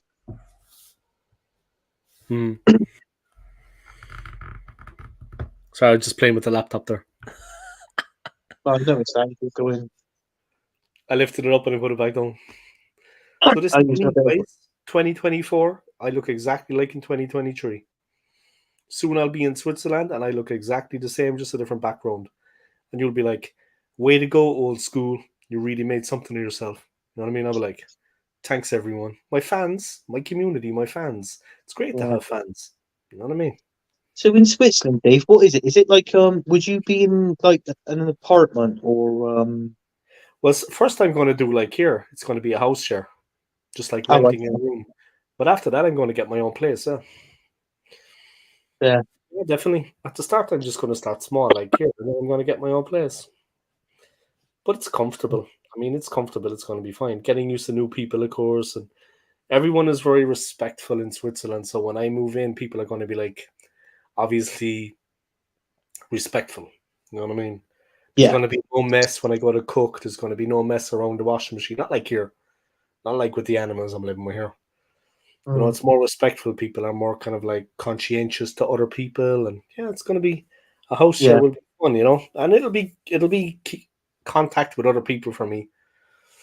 Do you know what I mean? Because when you're alone, it can be lonely. Obviously, I know people, I have friends, this and that, but yeah, at the start, it's just going to be a house share, and then from there, I'm gonna not ideal, of course, not ideal for a man of my age, but it's a start, and from there, I'm going to get my own little studio apartment. And that's enough for me. That's enough for me, man. Yeah. That's enough for me. You know what I mean? That's fair It's enough. nice in Switzerland, yeah. It's nice in Switzerland. I'm not having to go to UK. I mean, Switzerland is nicer than my country too. I'm Irish. It's nicer than my country. So Switzerland is a what nice place. are you People going are over there to stay permanently, or What's that? are you going to stay over there permanently, or is it just like a 10-year thing and then? That's the plan. That's the plan. I might as well stay and settle now because, like, I've been around. I didn't realize when I was there, things had gotten bad in my own country. For example, I wasn't aware of it really, but now I'm aware, kind of like the way things are outside. You know, Switzerland is the nicest place to be if you can make a life there. what more could you want? And they give you a little bit extra money in your wages that you can actually do things that you couldn't living and working here or in my country. They give people that extra little bit of money in their wages that they can actually afford that trip to go here. They can buy this thing that they want. They pay you a little bit more that you're comfortable. It's nicer. I don't know how to explain it. You have to work very hard, obviously. Yeah? They don't pay you for nothing. You have to work like a donkey. They want to shift on you. They want you to work hard. But I'm looking forward to it. To be honest, London is just, like I said, I'm not having to go to the UK now, man. I know you're English, but London is like, I mean, if I ever wanted to do anything, if I ever wanted to meet anybody, even have someone in my life, I don't know, it's because I'm not from here. It's like it's not that easy, if that makes sense. Because I wasn't here. Like I see like lots of English families living here. Yeah. And Indian families too. They've been here a long time, but they have relations, they have friends. They're like deep rooted in the communities. I'm on the periphery. They know me in work, but outside of that, I'm lost in a big place, in a very big city. So you're like an ant. You can't really kind of, and you want to be making 6 or 7 grand to be living in London. I mean, let's have it right. Yeah. You want to be making serious money. It's like you're a small fish in a big pond. Yeah. Is that what you're saying? And then yeah, like I said, at some point I might want to have someone in my life. Here, I don't think that's a possibility. I don't think it's a possibility. I don't think it's realistic as well. Yeah. Like I said, you want to be making serious money living here, serious money. Yeah, I don't think I could. It's been an experience. It's been something I will never forget. I'm going on a holiday to Switzerland in the summer. Yeah, sure. We could do that. Then we could talk about Anthony. Yeah. We can talk about Anthony and we can like take selfies. Going to Switzerland in the summer, What part of Switzerland are you going to? That's got my interest up now, you know what I mean? What part of Switzerland? Because I'll obviously be in the most streetwise city. I'll be like that, like running the streets with the boys. We'll be like that going around. Yeah, old school. Yeah, I'm going to go back. I'll be the toughest guy in Switzerland. I'm not in London, but in Switzerland, I'll be the toughest guy on the streets. Me and Granny Chaka. You know what I mean? Shackinator. Shack Attack. Shack Attack. Look at Anthony laughing. It's good you're not lifting weights, Anthony. You dropped the bar. You dropped the bar and you're like, oh shit.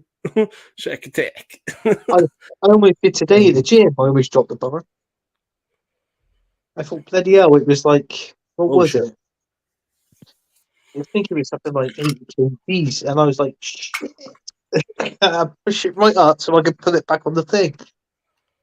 Yeah, of course. To get it back on the stand, they don't have this. Yeah.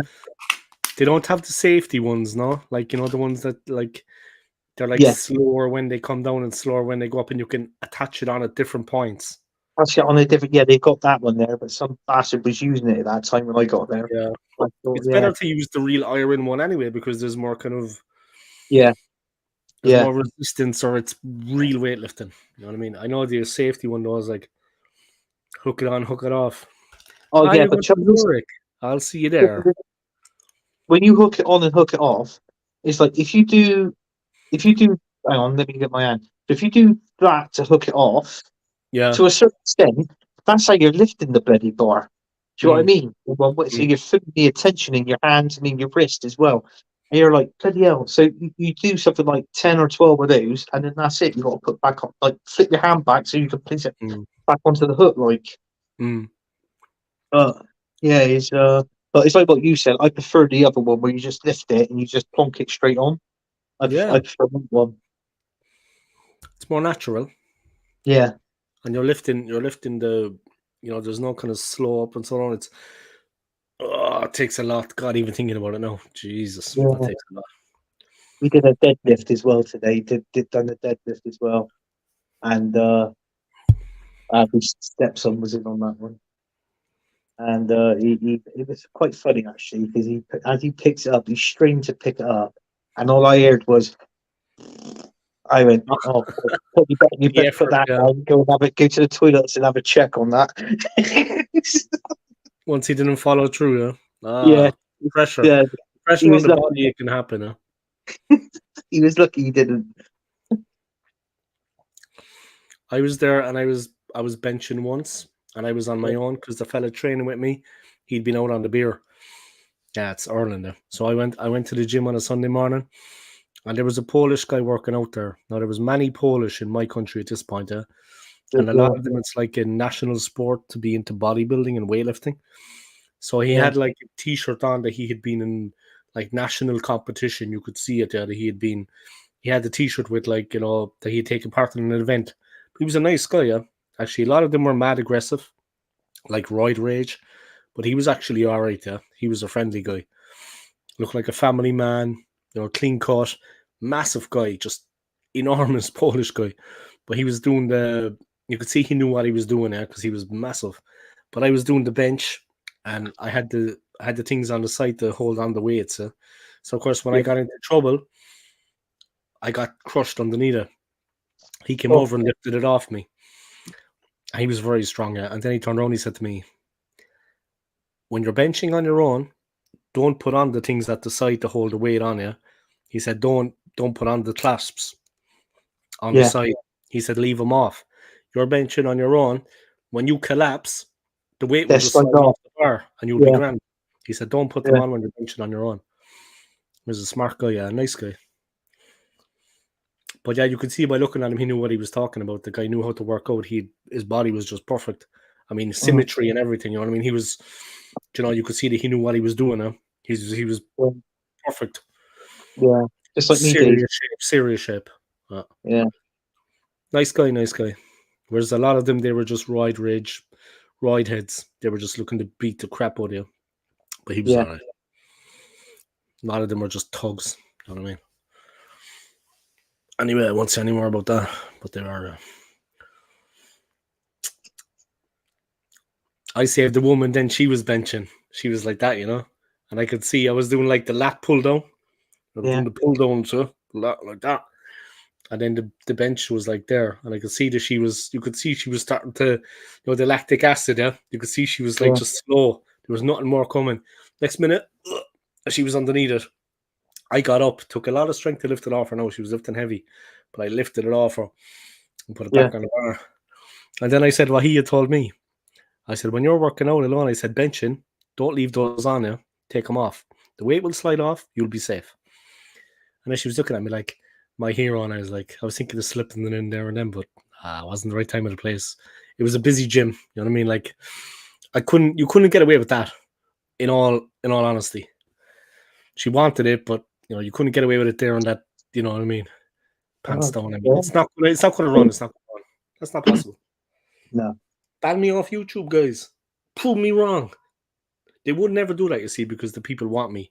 There would be a mass protest. Free the OSG. You know what I mean? Yeah. Then I'd be like Conor McGregor. I'd be like that. You'll do nothing. You know what I mean? I love the enemies I made on YouTube, though. All the enemies, all the haters. I revel in it. When I come on my channel, I'm just like, I revel in the hatred. When I come on my channel, I'm like, I'm joking, huh? I'm winding you. I'm joking. Yeah. So let me just go off on a tangent. I love the people that are jealous of me, Oh. I think I need to stop streaming. I think I'm being too loud. Right. Someone knocked on the ceiling. Right. Yeah, that's the problem that you get when you house share. I think, to be honest with you, I'm not too sure, but I think the long-haired Yeti. I'm not too sure if he's doing that, but we was on a stream and you heard him. Someone was actually banging on the wall because he sounded too loud. But yeah, that's the only problem, like, sort of thing. But it's like what I said is what it is. I mean, I took quiet this time because my boy's in bed. My missus, they're everybody's asleep now. So I better end the stream. you're gonna end the stream, right? Yeah, I think so. Yeah. Yeah. because it might she might come up and hit you with a handbag or something. She might come in Yeah. for that. She might come in that door and just start smacking a handbag over your head, and you're I'm like, only "Oh." here 1 more month, but nah. See you later, man. All right, I'll see you later. Yeah, I'll have a text nice you. one. Yeah. There. Take care. Yeah, and you, mate. Peace. Peace.